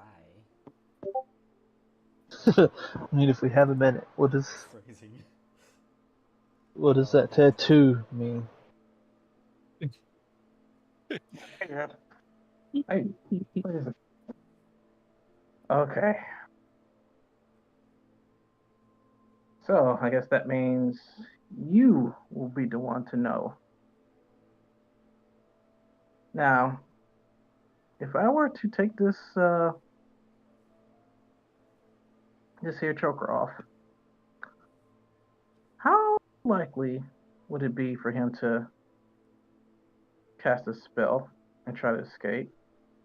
Because if you You're do asking try it, her? yeah, and if he does try it, I will eliminate him with no hesitation. Same.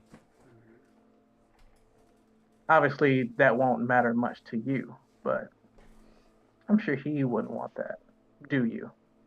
She As kind of I'm looks looking down. back to him. She looks down.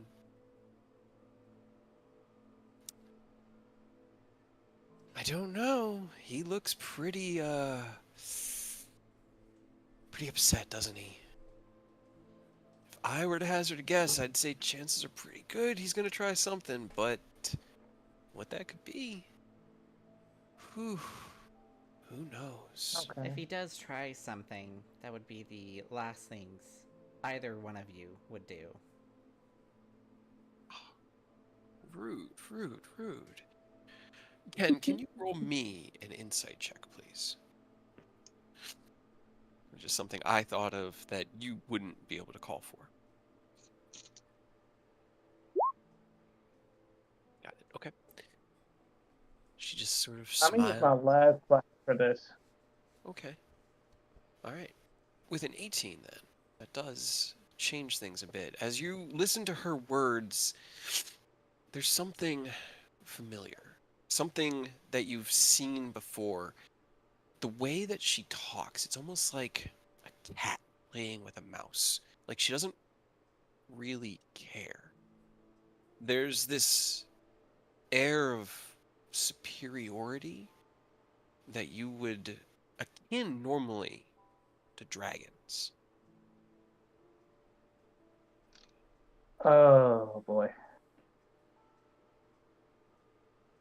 She just gently smiles. It's anyone's guess, really.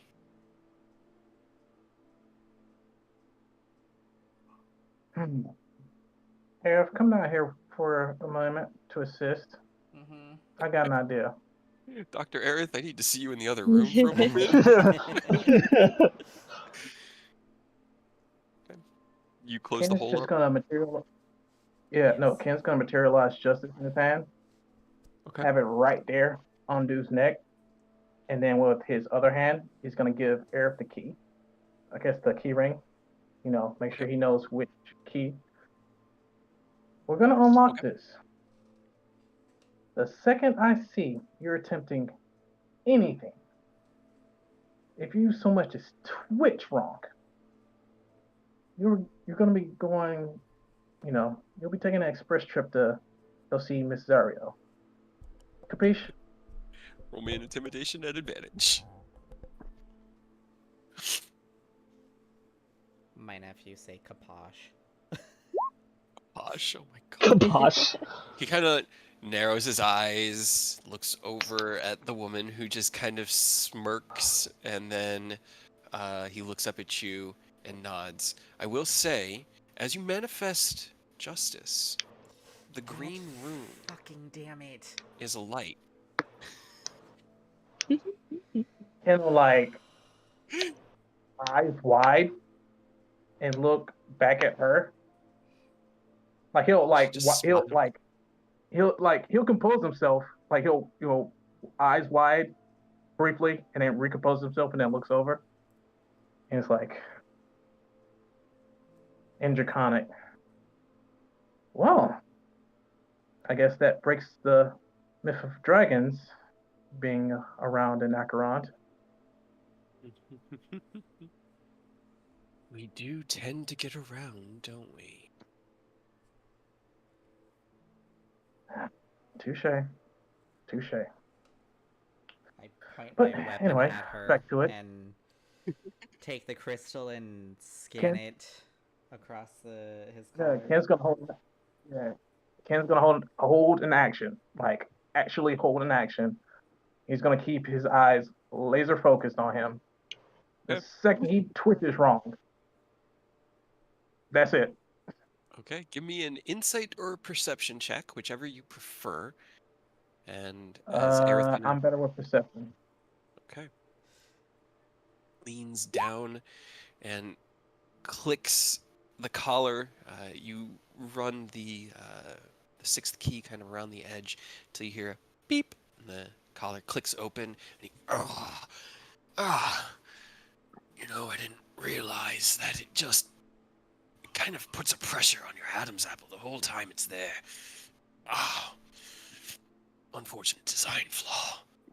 And he kind of looks up at you, Ken, and he looks over at the sword and kind of like scratches his neck against it. That's a good blade. Nice and sharp. Doesn't seem to be trying anything. Yep, so I'm not gonna risk looking away for even half a second. All right, so want to answer my questions now?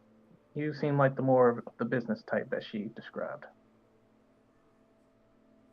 He kind of like turns his head and faces at her and narrows his eyes and just like, you just couldn't keep your mouth shut. She just smiles.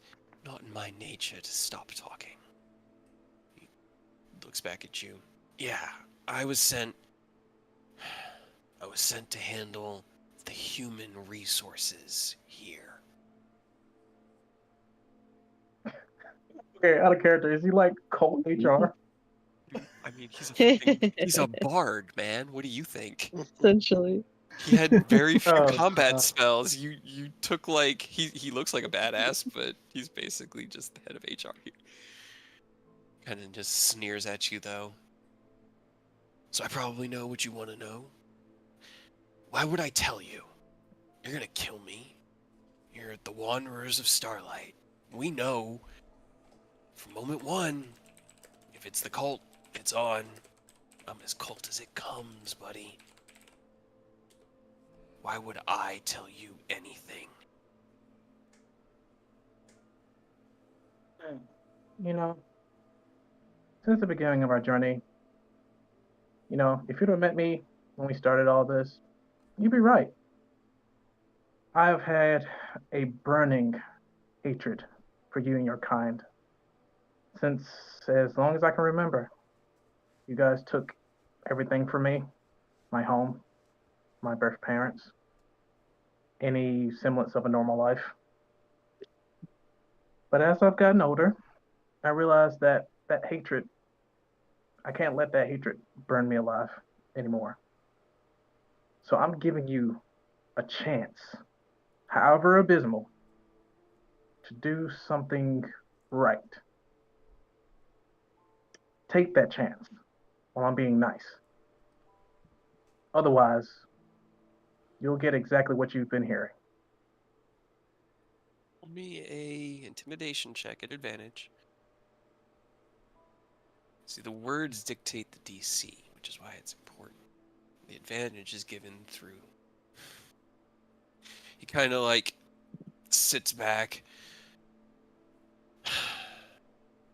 We've infiltrated every level of the government here. We've brought most people over to the idea that those that are here are supposed to be here, and that you would recognize outsiders. And that outsiders are not to be welcomed. It's been slow, Most of the people here are happy, so it's hard to control them. But I'm persistent, and well, influence works regardless of what world you walk on. Uh-huh. Okay. Good. So, with his free hand, Ken is gonna tap for his bag of holding, pull out his notebook and a quill or his equivalent of a pen. Give it to Okay, give it to Eric. so hold on. We're gonna get ahead of this because Oni would have told you immediately you're not bringing your bag of holding into a portable hole or you're gonna cause an explosion. So Yeah. you've Oh, taken them right. off before you. Yes. Right. Right. Sorry. Just as a heads up. Yeah. Backtracking. Yep. A little bit of He's retcon. gonna he's gonna toss his bag up. Have someone pull out like his notebook and his equivalent of a pen. It's like, okay, progress. So you're going to list out all of the officials by name, and we'll go from there. Rolls don't his lie. eyes. You want me to start alphabetically? Sure. Alex Yeah. A. Actually, no. There's no multiple names. It's just one Aaron name. Aronson. Yeah. Can He. I roll something to make sure he's not lying, or can someone help me make sure he's not lying? I can help with Hit him a double insight insight checks. check. Man, I really need to get my wisdom and charisma up. I If can't you be want, I can doing help you like, with insight. yeah, if you can, please. Yeah, I'll insight him for you. Yes. Yeah. Scan that man.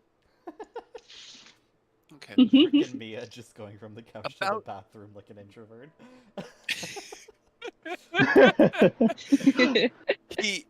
He lists off about God, it's dozens of names. It goes on and on and on. Every third or fourth that he lists is a fake one, and you call him out on it, and he just kind of like sneers, and gives you another name, and Oni kind of just gives you a nod.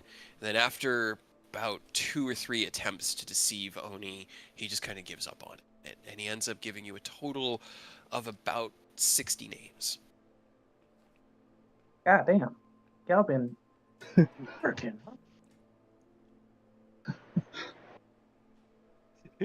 20 years will give him plenty of time. Unfortunately for us. That was a lot of names. What are you gonna do with it?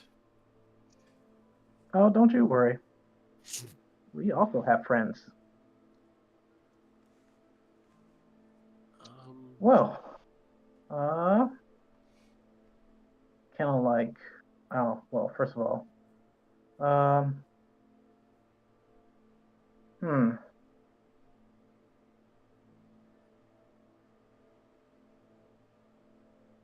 So me and Arif have been like, we've known each other since the beginning. We can kind of understand what each other's thinking, question mark. Yeah. So I'm gonna give Question mark? Yeah, You have a bit of an understanding. I'm gonna give Arif a look. Like, should we just execute this guy or?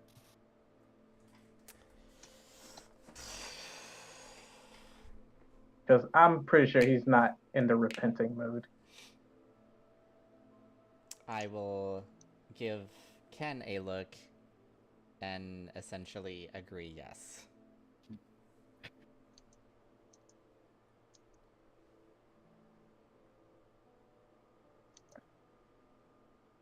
Can you Well, both make me it's deception checks, please? Oh no. We have advantage because we drink potions. It is, you are, yes, you do. God damn it. 17. Got it. Got it. Alrighty. So as Ken nods to Aerith, Aerith nods back. What happens next? Well, we appreciate you being forthcoming. And I did mean what I say. I did want to give you a chance to, at the very least, come clean about your actions here. But unfortunately, And I'm so sorry to interrupt you. As you are talking, you hear behind you a clattering. You can't just pull one thing out of the bag, Mia. It's if you try to pull everything out, everything just comes out. You look That's over your okay. shoulder as a clattering occurs of coin, an object, and various other things. Give me a wisdom saving throw to not let it distract you from what you're doing. God damn it. Ugh, Mia, why? Can he have advantage because he's been doing like wisdom meditations?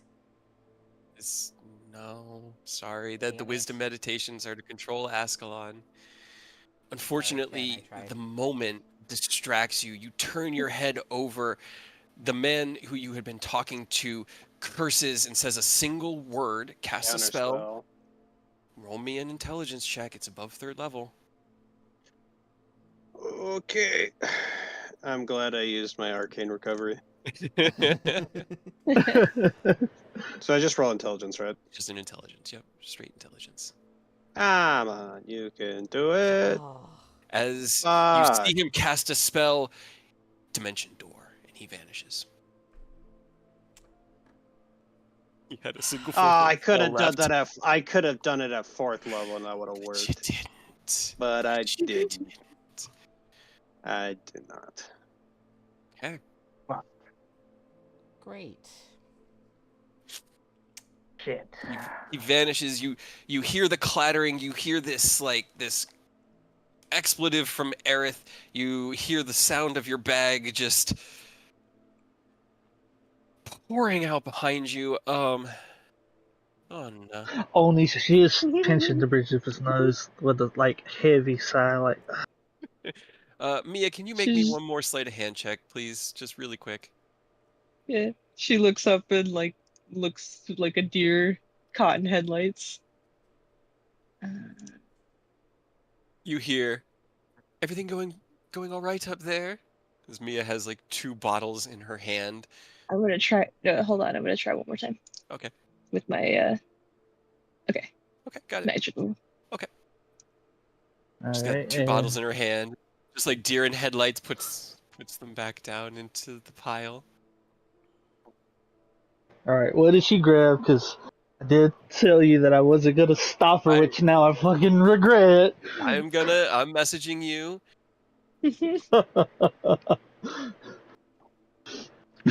Only spotted her ahead of time. I didn't think it was gonna just. Poor Ken. But the woman kind of goes, "Everything all right up there?" It sounded like quite the cacophony. You shush. Never, never. And yeah, we got the list still at least. Was that all he knew? Now you'll Well, never obviously know. not. You did seem to jump to from questioning to killing quite quickly. Perhaps the stories we have heard of you are true. That you are more monster than just a man. Says the monster. You No. don't even know what I am, young child. You have a faint idea. She growls the last word. No. Not more monster than man. Something more noble than that, I think. Something you know very well. And then, you know what? I'm gonna flex a little bit. I'm gonna use Dragon Trigger. Okay. The platinum flames erupt out, radiating out in flickering light. Ooh, isn't that special?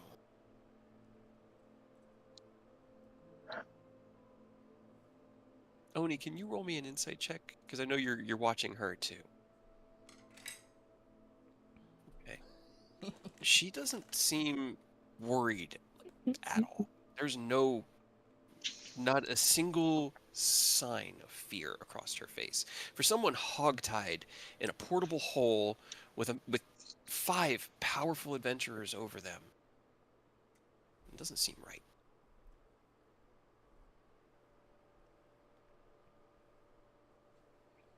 Should we just... Well, what's the plan, King? Okay. Ken is just gonna spin it, like flip his sword to the blunt end and attempt to knock her back out. Easily done. She has 1 hit point. You are quite capable of knocking her back unconscious, and she kind of falls back into that slump at the base of the hole, unconscious. No longer able to taunt you. Can I detect thoughts her? Sure. She has no surface thoughts as she's unconscious right now. I'm gonna... Oh, if I dig too deep, I'll kill her anyway. Penetrate her deeply. I don't think it does I don't damage. think it does They just know damage. that you're doing it. Yeah. Are you sure? I thought it does deal damage. They just know and then they get mad at you, but She's it unconscious. doesn't do any damage. But she's unconscious, so as you delve into her mind, this empty cascade of nothingness meets you, and you kind of poke around in it and find what feels like a door, and you open this door deeper into her subconscious, and you step into a swamp. This wide-ranging, not foul-smelling, it's almost pleasant. It's earthy and wet. It kind of reminds you of Fairlin after heavy rains, when the mud was just everywhere and got on everything, and the smell of it was in the air. You look around in this swampy forest, and in the distance you can see what looks like a cabin. Do you head to it? I head to it. Okay. You walk through the swamplands to the cabin door, pressing up against it. It's closed but not locked. You turn the handle gently and open it.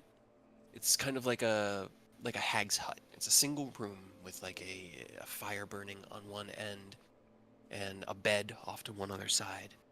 You see laying in the bed, like covered up to her neck, the woman that you had been talking to. She lays on her back with her hands folded over her chest, breathing slowly, and doesn't seem to recognize that you're here. Can I like look around the room, see if there's anything that just sticks out? Okay, make me a perception check. Da, da, da, da, da. 11. It looks pretty barren. Honestly, it looks like something you would find deep within the wilds that a druid would live in. There are hanging herbs, and like there's like a cook pot over the fire. The fire is going, and the pot is bubbling with something in it that's kind of releasing this sweet smell into the air within the cabin. But you don't see anything that strikes you as unusual. I will try and wake her up then. Okay. You head over and you rest your hand on her shoulder and give her a jostle. She doesn't awaken. You kind of grab her by both shoulders and shake her. She doesn't awaken. Then you hear a voice all around you. Now, now, now. What are you doing in here? I need you to make me a charisma saving throw. Oh boy. I gotta Do you say, still have I'm advantage from the so potion? proud of you. That's a good question. I'm so proud. You took the high ground and didn't say, "What are you doing in my swamp?" I didn't even think about it! Ah! Ah. I will regret that for the rest of the week. So the potion of charisma, is it only for charisma checks? It would be saving throws as well. You have Okay. advantage. 18. Okay, double 18s. Unnecessary. Unfortunately, against an ancient green dragon spirit, Damn does it. not do it. You take 12 points of psychic damage as you are forcefully ejected from this person's mind. With this kind of lingering sickness in your mind behind it, this feeling of like the inability to think straight, like you have a fever as your mind is burning. I just fall back Come back to down. conscious or come back to your reality, and she's still laying there unconscious on the ground. I don't feel so good. We got Kentoji V2 all over again. I know. I had an idea. Yeah, no, I'm not beating around the bush anymore. I'm just gonna put her out of her misery. Do Put you her really in the want to hole do and that? kill Would her. that transform her into a... Will say, when you killed Kentoji, the red spirit left Kentoji. It didn't go with him. It kind Yeah. of, like a cloud, came out of him and then into the world around him.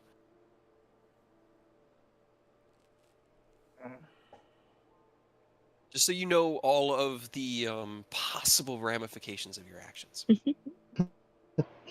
Yeah, but I'm not. Fuck, because I'm not sure what exactly justice drains out of chromatics. I don't know if it's like their energy or like their soul and uses it as elemental power. So I'm like kind of weighing my options. Yeah, because Ken wasn't with us when we fought and killed Kentoji. Yeah. He was, So I think. no, I wasn't. Artoria. Nope. That was That was Arturia. No. Oh, Yep. That really? was right Wow. after. That was right after Ken transferred for the first time. Yep. Hmm. Because you guys did that, and then you couldn't do anything about Ascalon in that moment. He had Right. gone to the cat or to the mountain and was doing his thing. So you did what you could, Hmm, and you went okay. to go and avenge Sebis, because you had heard that Sebis was also killed. It was the death of Sebis and the kidnapping or the capturing of Sid that like triggered everything. Yeah, yeah.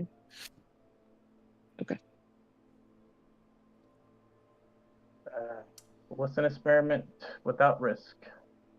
And I don't want her here to jeopardize any more innocent people, is my logic. So, well, it's been fun knowing you. Not really. The fuck? You have advantage because she's prone and unconscious, but it is pretty funny. And then narratively, the first roll was a miss. All right, 20 hits as you draw justice, the green rune radiating with power. You drive it down into the unconscious form beneath you. It pierces through her flesh. You feel it kind of like the body give way and then slump against the blade, and as you draw the blade out, there's a like a coalescence of green energy around her skin that just roils up and twists out. Doesn't seem to be affected by the sword as it into the world around you. Damn it. All right. Souls. It doesn't drain souls. Got it. At least not ones Okay. of that potency.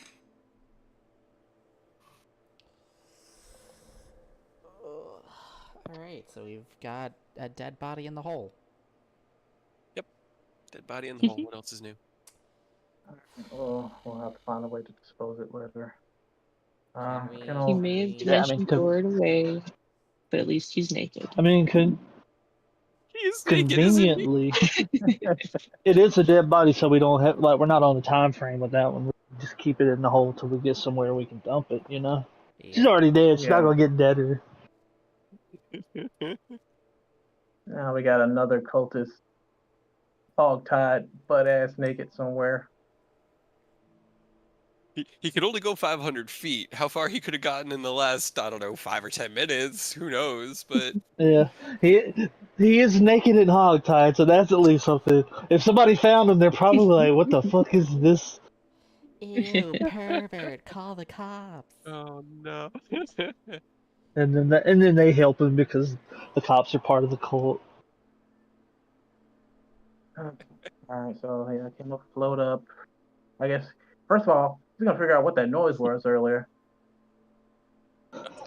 As you come up, Arnie will tap you on the shoulder, but again, he's not good or evil, so he's not gonna elaborate, not gonna point you in any direction, but he will let you know that something went on with your potions. That's all he's gonna say. That feels like the perfect balanced response, you know? Just enough that Ken could maybe do something about it, but not enough for him to know what to do about it. Oh no. Yep. Mia has a couple of your potions in her hand, and they. She's at this point just guiltily like slowly lining up all your stuff and trying to reorganize it on the floor. I asked her what she was going for. She's like, lines up everything out of the bag. I'm like, oh no. She You have to wanted know to. when you're. If you reach in asking for everything, then the bag goes, oh, you want the bottom, and it gives you the bottom of the bag to grab, and then you flip it inside out. Oh no. Oh boy. Aerith is just gonna go to the guest bedroom and pass out. Okay. Ken, how many potions do you have in your inventory? I gotta know. Okay, so I currently have 3 common healing potions. Okay. I still got that potion of fire breath. Okay. I think that's the only potions that I have. Yeah. Okay.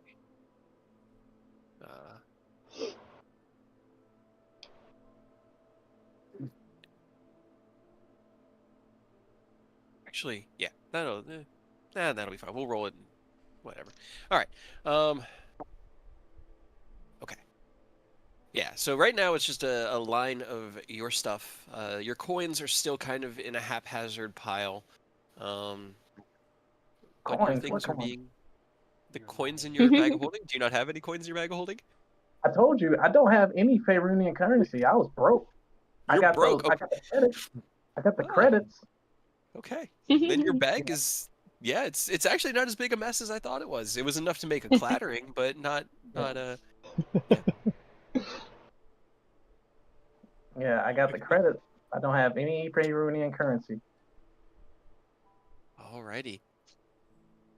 Okay. Mia, what's going Sorry. on? I didn't mean to interrupt your angry talk. It's fine. It's still a win. We probably didn't get everything we probably could have, but we got enough to start. So it's fine. Yeah, Ken's just gonna walk over, give her a head pat or two, and then walk back to go talk to Takashi. Yeah, he steps out and goes, I think Koro's good for the night. I think she's ready to get some rest. It's just gonna be one of those early nights, you know. How'd it go out here? I heard some raised voices, but not. Unfortunately, you're gonna need to probably plan to get her out of here within the next day or two because one of them got away. And as we learned, he is essentially HR for the cult out here, which means he is now aware of her and you even more than before. And he got away, so. You know when they get away, it's not fair. But, and it can, whoever was writing down the names can give him the paper. We got names. A lot of names. know a couple of these people. You're saying that he gave you these names. These are cultists? Either cultists or, people sympathetic to their cause. This is the sub-director of Homeland Defense. This is the former leader of the BID. Kind of just What? like lingers on the name. Yeah. Let me actually get a good name. Hold on, I can't think of one in the moment. Fantasy name generator. Fantasy name generator. Yeah, give me. Go. They get like subtitles, like there could be two Gregs, but this one's Greg from accounting, and that one's Greg from down the street. It's just the name Greg with parentheses explaining which one it is. Parenthesis accountant.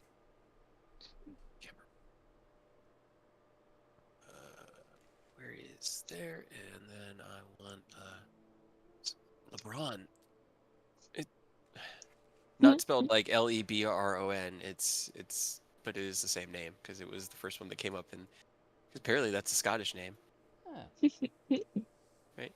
Hey, that was, I mean, at least when I was.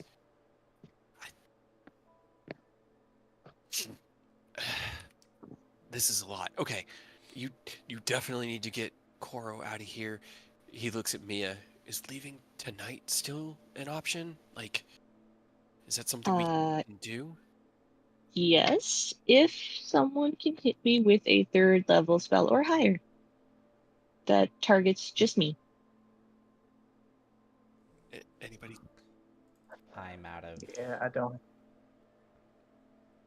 I Oh, do actually.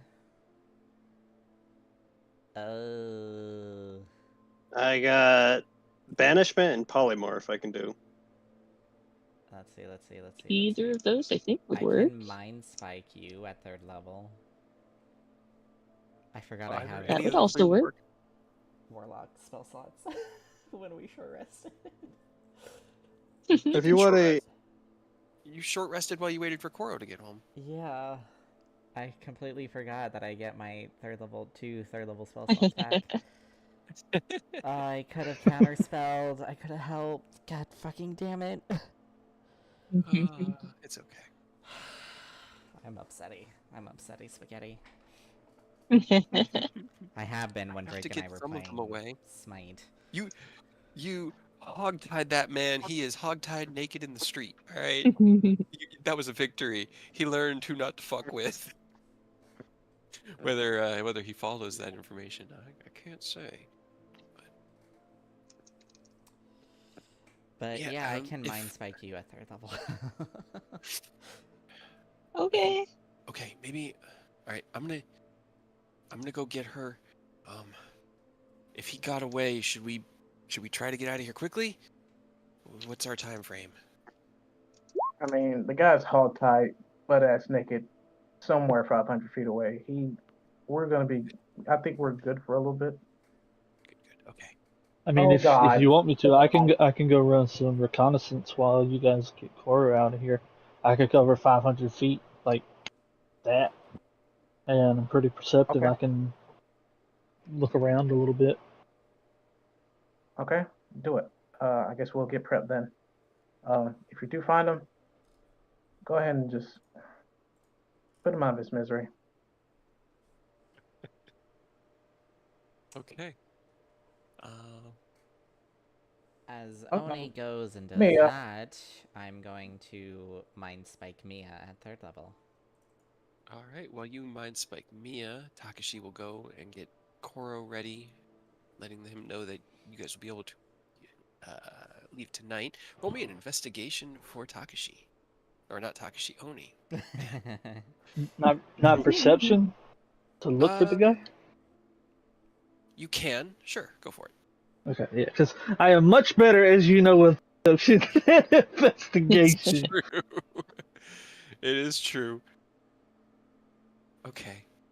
That was a hot two, though. It was a hot two, which means that this is how it plays. You head out onto the balcony. And is Oni doing it, or is it the echo? Yeah, no, only is because if I go into the echo, I can do it, but I can't. Like, I have a limit; it can only be 1,000 feet away. So Mhm. I got to be able to cover, 500 feet basically multiple times over. Because if he did it once, he might be able to do it again, or might have had somebody there to help him out. So All right. So make sure I've got. Yeah, he did have enough for that. Okay. As you step out onto the balcony, kind of like take in the early evening air of Acheron and step into the air, flying around the street. He did use another dimension door. It also looks like he called for help. As you turn a corner, you catch him in the distance being lifted into one of the vehicles by two of the bouncer-like gentlemen from Nightshade. You're about 150 feet away from him at the moment. He's like 2 blocks down, and is being like, And we let them you more live. hear him screaming and like the sounds of angry shouting off of the sides of the building. Like, no, you idiots! Just cut my ropes! Don't fight! Not right there! Don't! No! No! No! okay, so can I beeline towards him while I'm hearing him shout? Because that's literally 2 rounds of double dashing. Because I can bonus action dash and normal dash as a monk. It will turn into a car chase. You'll be about 40 feet behind the vehicle as it starts going, and then it can go. It depends on how fast. That's why I'm asking while I'm Yeah. hearing them like yelling about him trying to cut it off and stuff. I mean, Like the second it sounds like they're getting ready to go on, he's gonna try to beeline. If he saw him lifting him into a car, he would have immediately rocketed towards that. Yeah. In Then that, Akashev also went out with him. No, he's getting. I think he's worried about Koro. Your at this point. Koro's rock. Yeah, that's That's it. fair. So as you see him being lifted in, make me a dexterity check because the game has to be about dice rolls. Yeah, that's fair. Okay. You do manage to catch the back of the carriage and you kind of like grab onto it. As it was accelerating, it has a higher top speed than you, but it doesn't like when you're using magical flight, you basically kick at that speed. You accelerate almost instantly. You grab onto the back of the carriage and hold onto it as it hits faster than your flying speed. You have it. Are there windows and stuff on this thing? Like On the sides. okay, So they're like I could see in it. You'd have to like climb around the side and look through the window. You know from riding inside of them that they have shades that can or can't be, they can be opened. So you don't know whether or not this one is shaded or not. But you're kind of like rattling along on the back of like an old buggy wagon, essentially. All right. Can I like try to get on top or like cling to the edge a little bit so that I can just get a view of the window? Yeah. Roll me an acrobatics check. Okay. With a solid swing movement, you kind of leap around onto the side and look through. The shades are half drawn, but you look in and can see your target as he's being like unbound. They have one of the roots has a knife out that's cutting the binds from his hands and feet, and he kind of like you look at him, and as you're taking in that moment, his eyes lock on you, and in that second they go super wide. Yeah, because since I could see in, the echo's going to appear inside, and I'm swinging 3 times on him. Okay. Roll me your... Ken said if you see him, put him out of his misery. This is not non-lethal. This is weapons free. Yeah, that's fair. Now, is he still bound at this point, or have they got it off of him? Just so I know whether to be at advantage or not. It is at advantage. He is still his legs are bound, but he's prone because he's still being unbound. So it's definitely an advantage. Unconscious? Unnecessary. Alright, we'll just go ahead and roll it so I can turn Booming Blade off. And Alright. I'm making sure he's dying because we took a short rest. Action surge. Describe to the class how you end this So- Beat this life. man to death. Yeah, Oni's clinging side of the carriage carefully, looking in, and his eyes and that guy's eyes are locked. He never looks away, and the echo just rails the man everywhere but the face. So he, right up after that first shot, he was looking at his eyes. So when he knocked out, Oni was the last thing he saw, and the next like pummeling just to ensure that he's dead happens like machine gun fire, and then he'll just let go of the cage. We'll let them go on. Roll me a deck save as you kind of kick off and land on the rolling ground beneath. As the two brutes, the That wasn't Lord. even supposed to be an advantage, but the dice really wanted retribution on being Hell locked yeah. twice. So Oh my god. Vendetta. You here, I needed actually one more because I just want like I didn't even have time to get all the tokens in the scene. You attach at the back of this wagon, crawl around the side with a single like swing, and as you lock eyes with him, your echo manifests within the space. There are two cries of panic from within as the two bruisers are like, "What the fuck is happening?" Crack, and then the echo just vanishes, and you kick off, and as you land, you kind of like land both feet on the ground, your left knee bends, your right up, and you slide forward with your cloak and robes billowing out behind you as you slow down and you stand up just as the window opens and one of the guards turns around and looks at you like, "What the fuck?" Before you take off and leave his gun range and are just gone. Just going deuces. Batman. Okay. Well, you head right back to the apartment? yeah, he'll just come back in casually. He's dead. Mission accomplished. Yeah. Oni steps through the open balcony with the sliding door, closes it behind him, and announces that your target has been destroyed. And I think that would actually be a good place to leave off. Do you guys want to do the plane shift tomorrow or next week?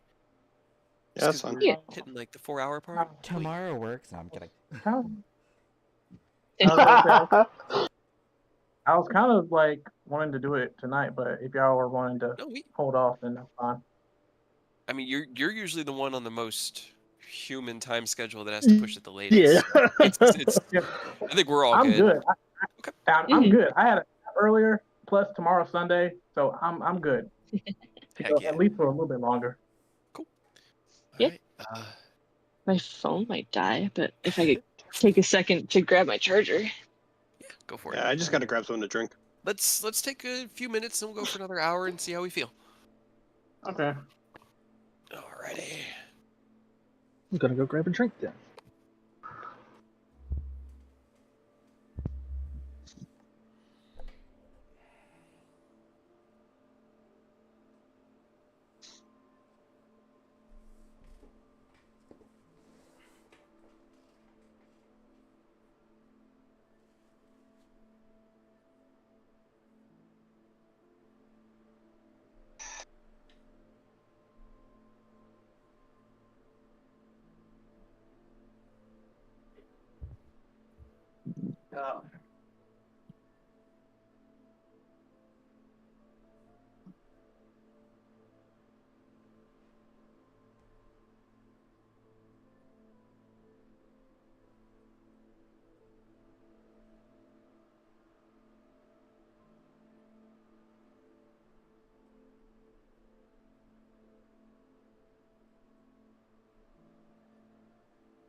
All right.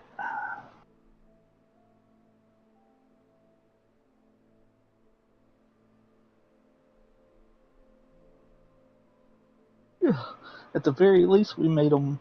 Are going to make them waste resources to revive somebody that's fully dead.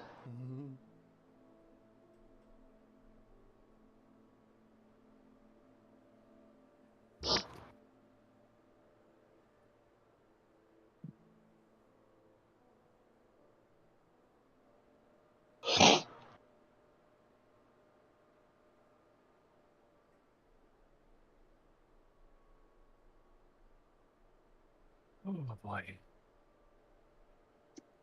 Thought I was gonna get away. Thought maybe. He thought. I tried. The dice spoke. Yep. Yep. He had sending. He basically called out for sending, and he had to like worm crawl his way. What little distance he could. I mean, you rolled a 19. You had 34 on that survival check. He was rolling like I was rolling like 10 checks every now and then, and he needed a natural 20 to break free or to loosen the binds. He didn't have that high of a strength check, and he never hit it, not once. It didn't happen. Then you got 3 catching him. Sometimes the dice just really want something to happen. They do, and I love it. It's so good. Oh. Now it just means I'm gonna get so many ones in Pokemon the next time.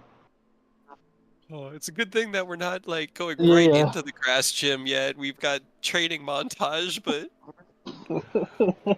oh, your poor babies are gonna get knocked out when we go to the gym or the municipal one and try to do some training. Oh. Toa's gonna have you're gonna fight Toa and somehow he'll win. That's how it goes. Like, if you get good rolls in one campaign, it's like if you do in another one, that's where you suffer. And I don't know if y'all have noticed, but like, even for you as the DM, Cade, when you roll good in Tyranny, it's like the dice are like you can't roll good in Pokemon. But if you're nat one in Tyranny, Pokemon's your time to shine. I'm gonna be on fire Monday night. I rolled 3 natural ones in a row. That is a 1 in 8,000 chance I'm getting a shiny. Hell yes. I don't know what I want though. I have so many Pokemon already. Right? You don't get to choose, you just get one and then you have to keep it forever because it's shiny. Yeah, well, Butterfree is a cool shiny to have. Right. There's at least that, yes. And yeah, that's what Gina's Also, Pokemon trainer. I convinced Chekhov to let me have the pink one from the anime Oh, really? instead of the normal. Yeah, Cool. I want the pink Still a one. Metapod, but you know, we're getting there. He's doing They great. took Charger on it, and the trainer either runs with it or throws it at a Pokemon to kick Charger into effect. It's fucking hilarious. So fun. Because Knocked out Metapod a can't move. Kingler in one of our last sessions with Metapod tackling it. It was a Kingler, right? Yep. Yeah. Yeah. Yep. Okay. Because it almost It almost. pinched him in half. I feel like Oh, if you use I- Metapod as a weapon, it's essentially a boomerang because of its curve. So you're just like, Metapod, tackle! I just love the look on the Metapod sprite because it's so perfect for all the shit that Faye does. Because it's also like, I sailed because my father instructs it. This is it's just this quiet acceptance of the craziness. Oh, excuse me. I meant to mute myself. All right, everybody back. Everybody got drinks. Sure. Yeah. Yes. Right. So as Oni lands on the balcony, having been gone for a grand total of maybe 5 minutes, Aerith, you and Mia line up here within the small hallway, and you release your mind spike, right? Mm-hmm. Okay, Mia, as you are targeted by the spell, you feel the arcane ripples in the air and raise your staff between it. Um, you don't roll anything, right? No, I just use my reaction.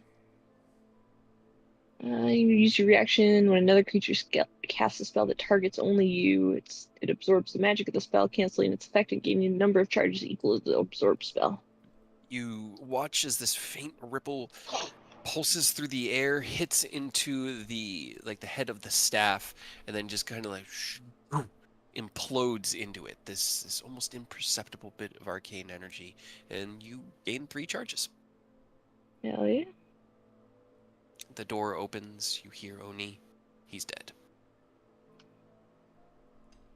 Oh, and he's dead. What happened? Not Yeah.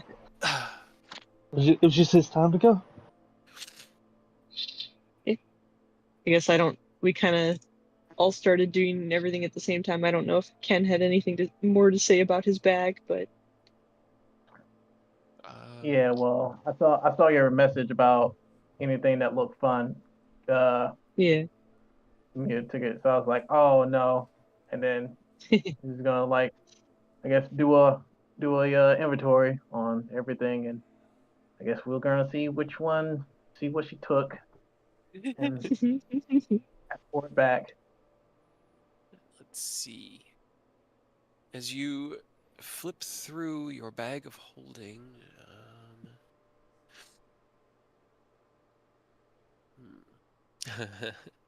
you had 3 of these before. They're small, round, and you know that they would emit smoke if thrown or activated. But now you only have Oh 2. no. Mia, you have a smoke bomb. Nah, Ah. Smoke bomb. I think these were Takashi's, right? He crafted these? Yeah. Mhm. He spread them around before he left.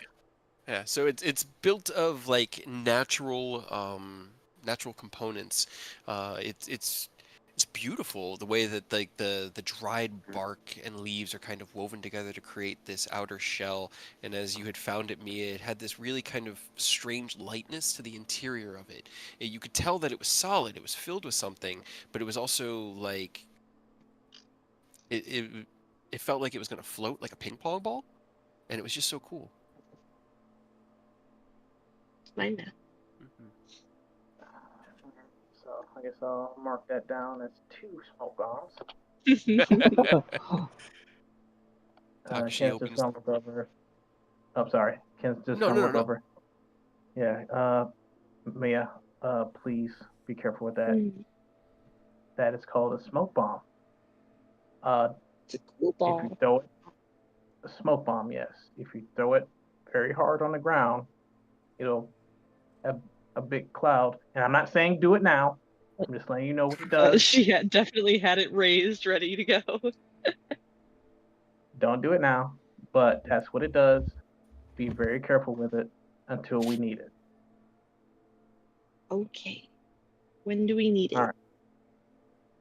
If we need to run away from something or someone for some reason.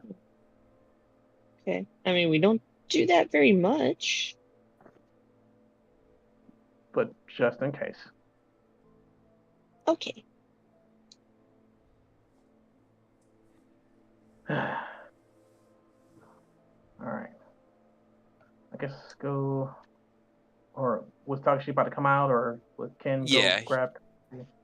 he kind of opens the door and goes, "All right, Koro's getting a few changes of clothes together. I told her, you know, I know from experience, you don't need much to survive there. So, I guess we're ready whenever you guys are." Okay. Mia. That's right. She's coming with us. We're gonna have fun. She runs into the master bedroom. Koro's like, "Okay, an extra kimono. Oh, Hi, hello. you're coming with us. Yes. Yeah.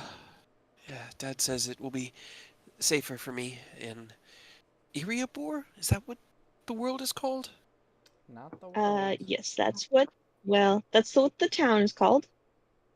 Chad told me that there are a lot of towns, and I think he said the world was called Farron. Faerun. It's actually, the world is Toril. Aerith would know.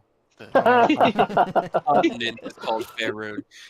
But Mia probably thinks that it's Faerun. I'm just surprised Mia even knows what towns are.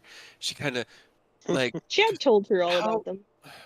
so are they, alright, I guess that's just the fun part in When we exploring new places, is Well, not knowing. when we get there, there's this guy who was talking to me, and he told me and taught me all about the different towns and the Sword Coast. And there's You different live on a places. coast made of swords? Wait, what? Don't Yes, take it literal. and I'm sure he will be very happy to teach you all about the Sword Coast as well. She kind of smiles at you. Okay. Sounds good. Anything's better than... She kind of rubs her neck. Alright, I just need to finish getting my bag packed, and then I'll be ready to go. She kind of heads over and opens up a dresser and pulls out a few more things. Anything else Can anyone I needs help from you you? put No, things not... in the bag? She kind of looks at the bag, looks at you. No, What about not really. this stuff over here? She just No. picks up something random off the dresser. No, I won't be needing that many. The shoes I'm wearing will be fine. Those are dress shoes for formal occasions. Definitely, they're not weapons, so I won't need them. But they're so pretty. I know. Honestly, just if I could have a moment and she kind of looks around. Just have a moment. Yeah, you can always come back. At least later, I guess. I've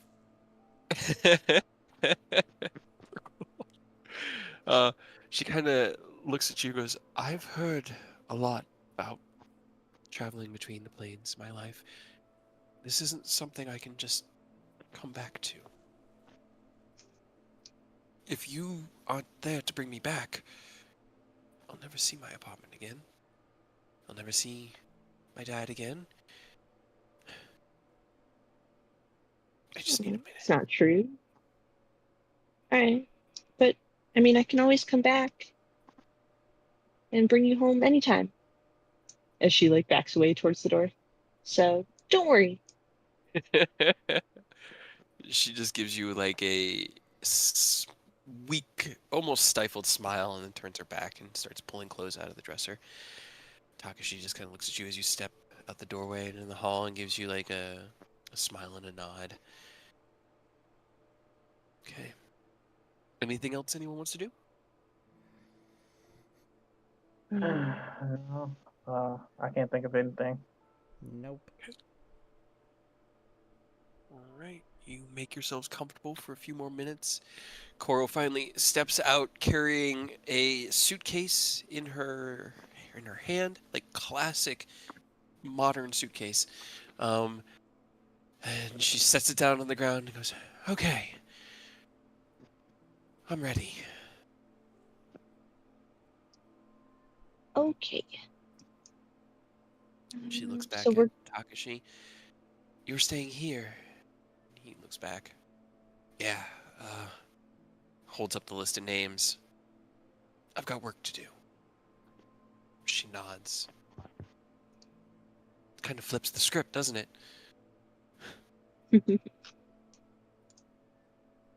"I'll call every morning, but you know how it is." He nods. "Stay safe." He looks at her. "You too. Iriabor's pretty cool, but it's not perfectly safe, so just..." It's definitely cool. He smiles. "Trust these people. Trust their friends, and you'll be fine." She kind of nods, takes a deep breath, runs over to him and gives him a big hug. Whispers something. He kind of hugs her tighter. And then she steps back, straightens out her kimono, looks back. "Okay, now I'm ready." Takes suitcase in hand. Okay. Yeah. Unless there's anything else you wanted, then gotta come over here and make a big circle and hold hands. Okay. If you want, I can put your suitcase in my bag. Thank you. That would be very nice. And lowers the suitcase in your tiny little waist pouch. You guys form a circle. Where are you going? I I guess guess. we're going back to the guild hall, right? Yeah. Hey guys, we're back. Did I'm not not- go to the Underdark. Yeah. Yeah. Plane shift Erebor, and then rest up, and then I guess attempt to teleport to the safe spot in the Underdark. Okay. A safe spot you've Yeah. never found, but okay. Mm, Okay. No, it's fine. I mean, As you Todd's still there, so see he how he's is. doing. He's still hopping around the Underdark. Poor time. See if he found it. He made it there, and we teleport to him. You take out the now kind of half charred, half burned, small silver and steel fork that you had used as a focus to get here. Taken originally from the guild hall, from their new kitchens and cafeteria, provided through a generous oops, we fucked up loan by the Wanderers of Starlight. You hold your staff out in front of you and cast the spell into it, and as the spell begins to take effect, you hold the fork out, and the fork kind of like into the center of it. You take Koro's hand in your right hand and Aerith's hand in your left, and as you all stand in a circle around the staff, it hums to life. Then you feel as the world around you kind of like it's like perception breaks and everything goes flat and then cracks away and shatters like you're in the inside of a dome, like a sphere. And then in reverse, different shards in the same places, but different images seen through them reassemble themselves around you in this 10-foot circle before the final one clicks into place. Perspective reassimilates itself into 3 dimensions. The fork clatters to the ground, and Mia takes her staff. And you are all back in the comfortable and familiar guild hall of Irium. And I need to go into the cities folder because I didn't think we were going to need this map. We didn't think so. Hey guys, You the materialize. triumphant return of the heroes. Right in front of Chad, because Mia was thinking about Chad. And that's exactly where because that's where I was going to do. You kind of materialize in the middle of this cafeteria. There's a clatter of silverware and like a exclamation of surprise. You hear a couple of voices around you. You hear Chad's voice go, what was that? And Emmeline goes, what? It looked like a... Oh, you're back. You Hey are guys. in the... kind of like looks between the 5 of you, looks at Koro. So how'd it go? We didn't get We there. got talk. Okay, join us for dinner? I guess. Oh god, it's Stroganoff I'm really Thursday. hungry. So We haven't eaten all day. Yes, Go- please. Yeah. help yourself and have a seat then. Emmeline, this is Koro. She's Takashi's daughter. Oh, She's gonna have to stay here for a little bit. Treat her like you would treat us. Obviously, maybe not. Hold up. Let me rephrase she that. kind of like holds up a hand and goes, don't worry. I'll put her... We've got a couple of extra administrative rooms that we could use. We've got one more that was recently rebuilt with the reconstruction that I think she'll find pretty comfortable. Hi, I'm Emmeline. She kind of like looks around. I'm the guild master here. And Koro kind of like raises an eyebrow and holds out her hand and goes, "You're a bit young, aren't you?" Emmeline kind of just smiles. That didn't stop them. As and then and then like open up his bag and grab her suitcase out of it and hands it back Thank to you. her. Okay, well, when you guys get settled, come on down. We can eat and talk. The food's right there, so I think I'm just gonna eat right now, and then Emmeline kind of sits back down because they were in the middle of their dinner. So Emmeline and Chad currently have their bowl in front of them. It's like a bowl of beef stroganoff and a side of bread. At the invitation, yeah, I'm pretty sure Mia and Aerith ran over to go and get food. Yeah. Yep. So your party's kind of filling out the table now. Food's being served. A platter is brought for Koro. Enough for everyone is provided. And as you sit down and take in the surroundings, there is another small party in the cafeteria on the other side, but you recognize them as the small group that you have interacted with up till now. The new adventurers that had just signed up, the newly minted artificer, his fighter friend. I want to say they had a bard and a rogue with them, if I'm remembering correctly. But 4 of them are just kind of sitting around one of the tables, eating and laughing. And Emmeline looks from you at them and goes, "Okay, so we've heard from the explorers. Is that what you guys started to call them? They're safe, but they're still a few days out. They just dropped you off in Parnast like 5 days ago. What happened?" Well, how much Let time me you got? start from the beginning. Okay. So, you don't keep anything secret from Emily, and there's no reason to. No. Nah. It all begins when we found a spy in Parnas. You recount the story of Ragnar chasing him through the frozen wilderness, confronting him atop the mountain, and interrogating him, having stopped the final signal from going off. You proceed to explain the days of travel through the mountains, fighting the stone aspected poisonous snakes that turned, I think it was Mia, into a statue. Now, it almost turned Aerith to a statue, and I Aerith, used that's my right. emergency Aerith. restoration potion to Enough. stop it. Yeah, you had failed enough that it was going to happen, and the potion was utilized to stop it.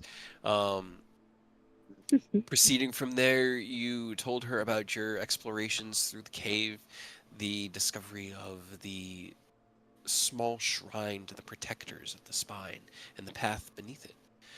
You explain how you had encountered horrible creatures lurking within the deep waters. She recognized it as an aboleth, and then the second as purple worms.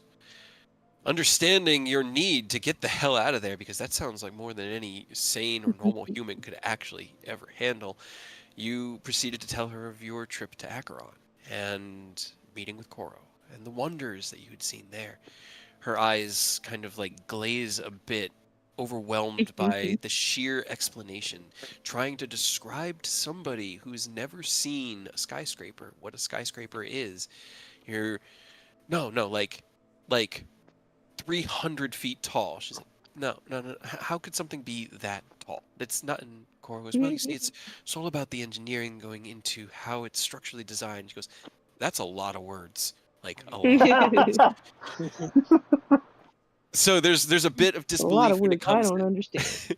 to Acheron, but you finally get to your attempt to leave in the park as you attempted to return to the material plane the first time, to head back onto your path eastward into the Dale Lands, and the interruption from Severin Lacrum, his transformation into a strange and unfamiliar dragon shape, and then the destruction of the simulacrum, leading into the arrest of Koro, the assault of a nightclub called Nightshade, which was also kind of hard to describe. She's like, so like a bar.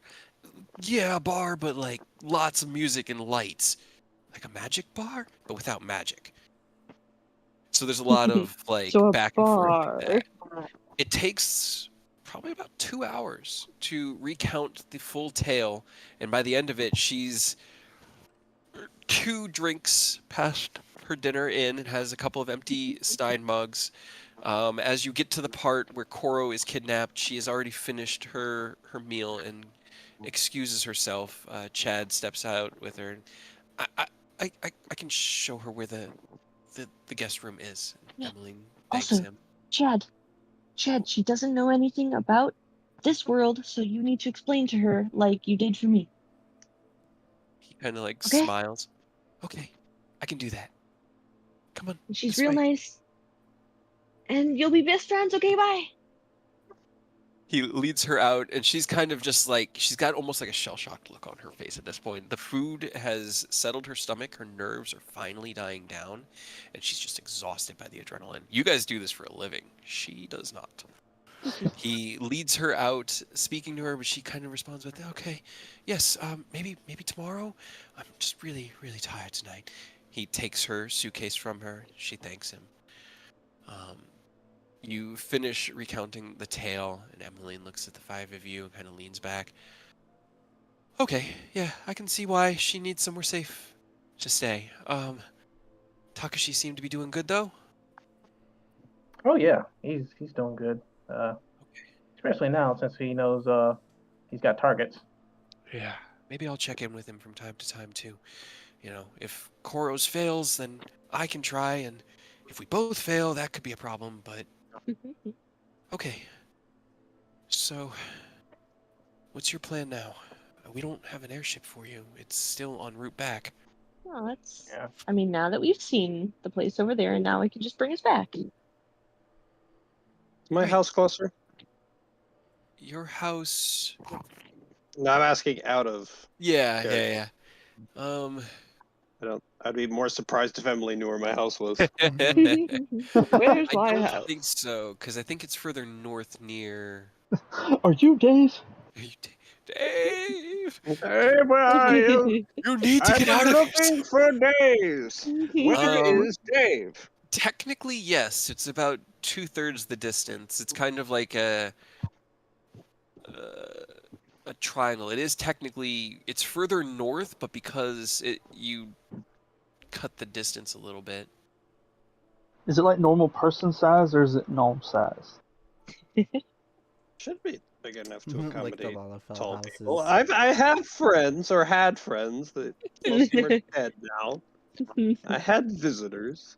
It just would have been so much funnier if it was at like a little tiny house that we had to That like would be scrunch down pretty in. funny. There are And- probably like gnome areas. Master bedroom. Mm-hmm.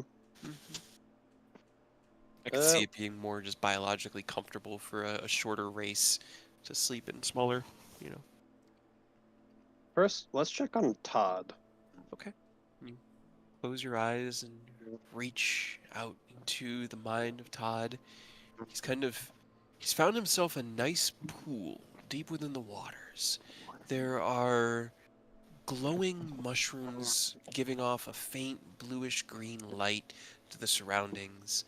These strange slugs, maybe like, I don't know, an inch long and half an inch in diameter, stuck to the walls, also gathering in some latent light and glowing with like a faint orange. And as you watch, his tongue snaps out and he eats one of them and just sort of munches on it a little bit.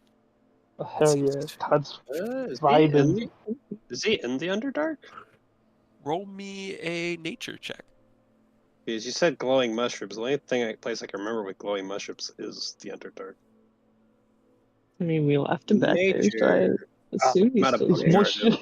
he's moisturized in his lane, vibing. Why? Oh, I've got Guys, only don't that move. once. Oh my god. Unfortunately, Well, the dark cave, it's possible that he's in the Underdark. It is. You do know that there are glowing mushrooms down there, but there were also luminescent things and bioluminescent creatures in the tunnels leading down.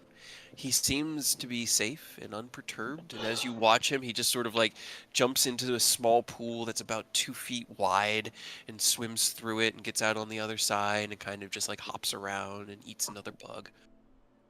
I'll leave it be. The cave he was in was probably about like 10 feet in it wasn't like a perfectly circular diameter tunnel like you had seen before. It was more of like a misshapen nook in a cavern that was probably no more than 4 or 5 feet tall and had this like pool just kind of in the center of it. Gotcha.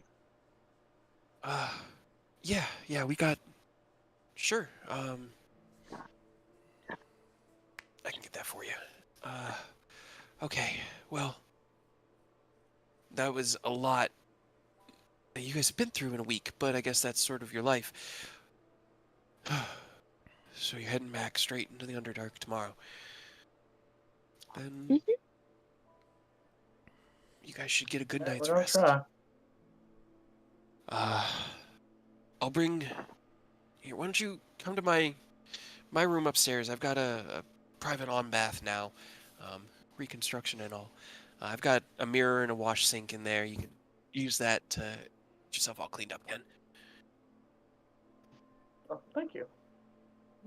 So she'll lead you out and upstairs into. It's basically directly above where you just were, into her room, which you've been in before. Although this room is now completely different because you've been in here several times. Once as a dragon when you smashed through it. She kind of leads you into a small back room that isn't much bigger than just a closet. There is a like a wash tub, like a bowl with a pitcher of water next to it and a mirror in front of it, and then there's a chamber pot with a lid on it, and the door closes, and she just kind of gives you a nod and goes, "All right, take whatever time you need. I'm gonna see if we've got anything else that I can possibly swing your way. See what Hendir's got in the last week. Make sure you catch up with me before you guys leave in the morning, okay? Got it. All right. I'm glad to see you guys are alive. Me too. What are the rest of you guys doing? What if Ken gets to work?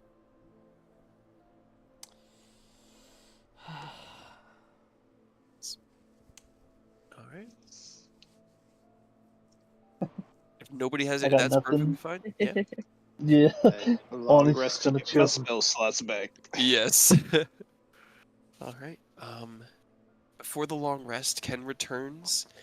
He has neatened up the mass of hair that had been coalescing at the back of his head. You've seen the art, Ken. Do you want to add anything to the description? No, it's just like nice. It's like a little bit more slick back, but it still has that spikiness to it, and it still has that single strand in front, you know. But that's pretty much it. Ken, what did you do to your head? I cut my hair. Why? Isn't that part of your head? Did it hurt? No, it didn't. You know, uh, it was slightly getting in the way, so I decided to give it a little trim. How's it So look? just, uh, it looks like your head?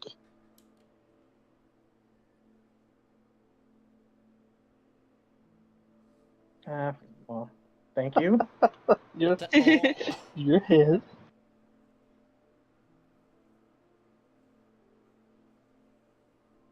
Yeah, well, I'll attempt to, I guess, get her to understand what how hair works.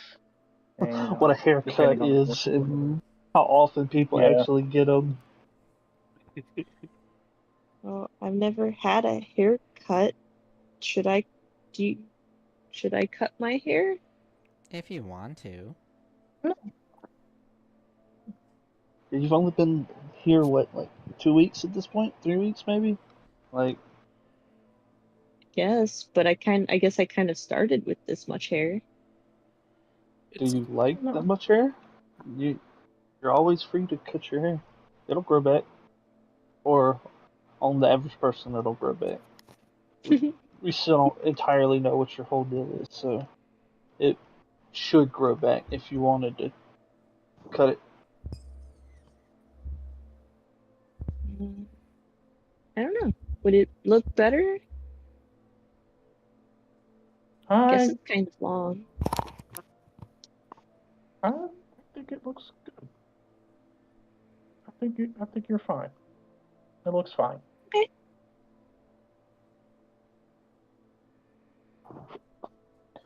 All right. Let me know if I should cut it, and if I do, then you should help me. Okay, I got you. All right. Sleepy time. Sleepy You time. guys head to your individual bunks, crawling into the familiar, comfortable sheets and blankets and making yourselves warm. The candles are extinguished. And you begin to find your sleep and your trancing. Aerith, I did have that for you, and that's where we were going to end it. I don't have the actual thing ready yet. I wanted to type something out for you, but I'll type it out this week. So what you do is, as your friends kind of get into their own bunks, and Oni finds his intern bunk and kind of takes into his meditative trance position, you pace back and forth, take out your Ogma book, and you look at it, kind of like weighing it in your hand, and as you open it, a letter falls out of it. Folded up and sealed in an envelope with a sparkling kind of pinkish purple wax to seal it, and the crest of Ogma as the insignia. I run my finger and just like remove the seal off the main envelope. Try not to like break the seal itself. Press your finger against it. You gently run it beneath the edge of the envelope and the wax. There's something almost immaterial about it, ephemeral. You pop the wax off and it folds open. And you can see beautiful illuminated script as you read this letter, taking in the words of your patron.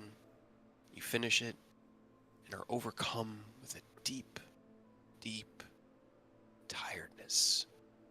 You fold the letter up, place it back in the book, crawl into bed like a human, and go to sleep. And that's where we'll end this week's game. Pick up next time with y'all finishing your long rest the next day. Nothing will interrupt you. You can press the button now and have your spell slots back. I know they're important to you. Let's go. Let's go. Yeah, baby, that's what I'm talking about. That's what it's. I also get Only my way- portents. I got so much stuff back. Hey, that nat 1 is good. That is a Yeah, good it is. portent. Hell yeah, dude. Could be good. Turn a crit into a nat 1 on something. hmm Get all my luck back. Get my book charges back. Hell yeah. I could do things again. Hey, you did a lot as a gorilla, man. That was Just being a tank. a good The- move. The fact that so many people were massive during that fight was amazing, dude. I will say, I technically didn't take any damage. No, you didn't. You Which is didn't. good. You have fought a dragon, a level 20 sorcerer, a bunch of thugs, two beefed up Bane berserkers who, when you guys left, were still unconscious on the ground, hulked out. All of this, no damage to actual Nicholas. You guys ran him so carefully today. I think the worm's the only thing that's hurt him. That was the last thing that hit you, The I think. last Yeah. thing that hit you. I think you've been hit a few times, but by small things, nothing that was like substantial. But not today. Yeah, we were really, really careful to keep you out of that time dragon's range. Oh yes, and Probably we for the were best. also very careful on you not hitting it with damaging spells. I still think it's a bit janky that it loses its legendary actions in order to have the extra legendary reactions. I feel like it should have both.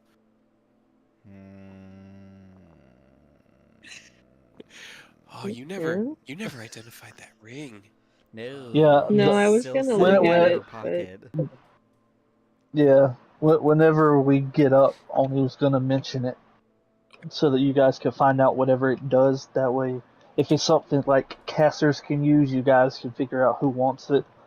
But if it's Hey. something bad, we know, it's bad, sort of thing. The only downside to identify is that if an item is cursed, we won't know until it's actually attuned to someone. Well, yeah, but I mean, I'm sure we it's fine. we got the remove curse now, right? Didn't somebody have it? We can have it removed, Arturia even had if it. You could don't always have go to it. your good friend Aureus at the church. Yeah. He'd be happy to get Didn't he you guys leave? You could uncursed. fix it. Or was he about to leave? For I thought he was still at the church in. I'll talk to you. Alright. Yeah. Alrighty. That was fun. You guys made it out of Acheron.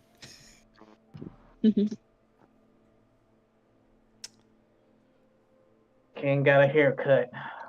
Yee. Love the continuity. It's so nice. Oh boy, oh boy.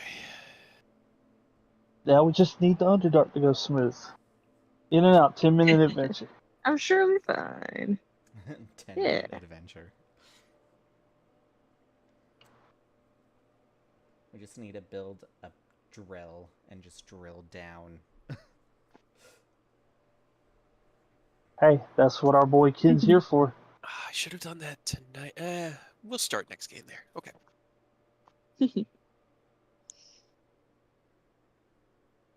Alrighty. Boy. Okay, I need to go and take care of my constantly leaking nose. So I'm gonna get out of Discord so I can move around the house. Y'all have a great night. Thank you guys so much for playing. See you next week. Alright. Yeah. Bye. Uh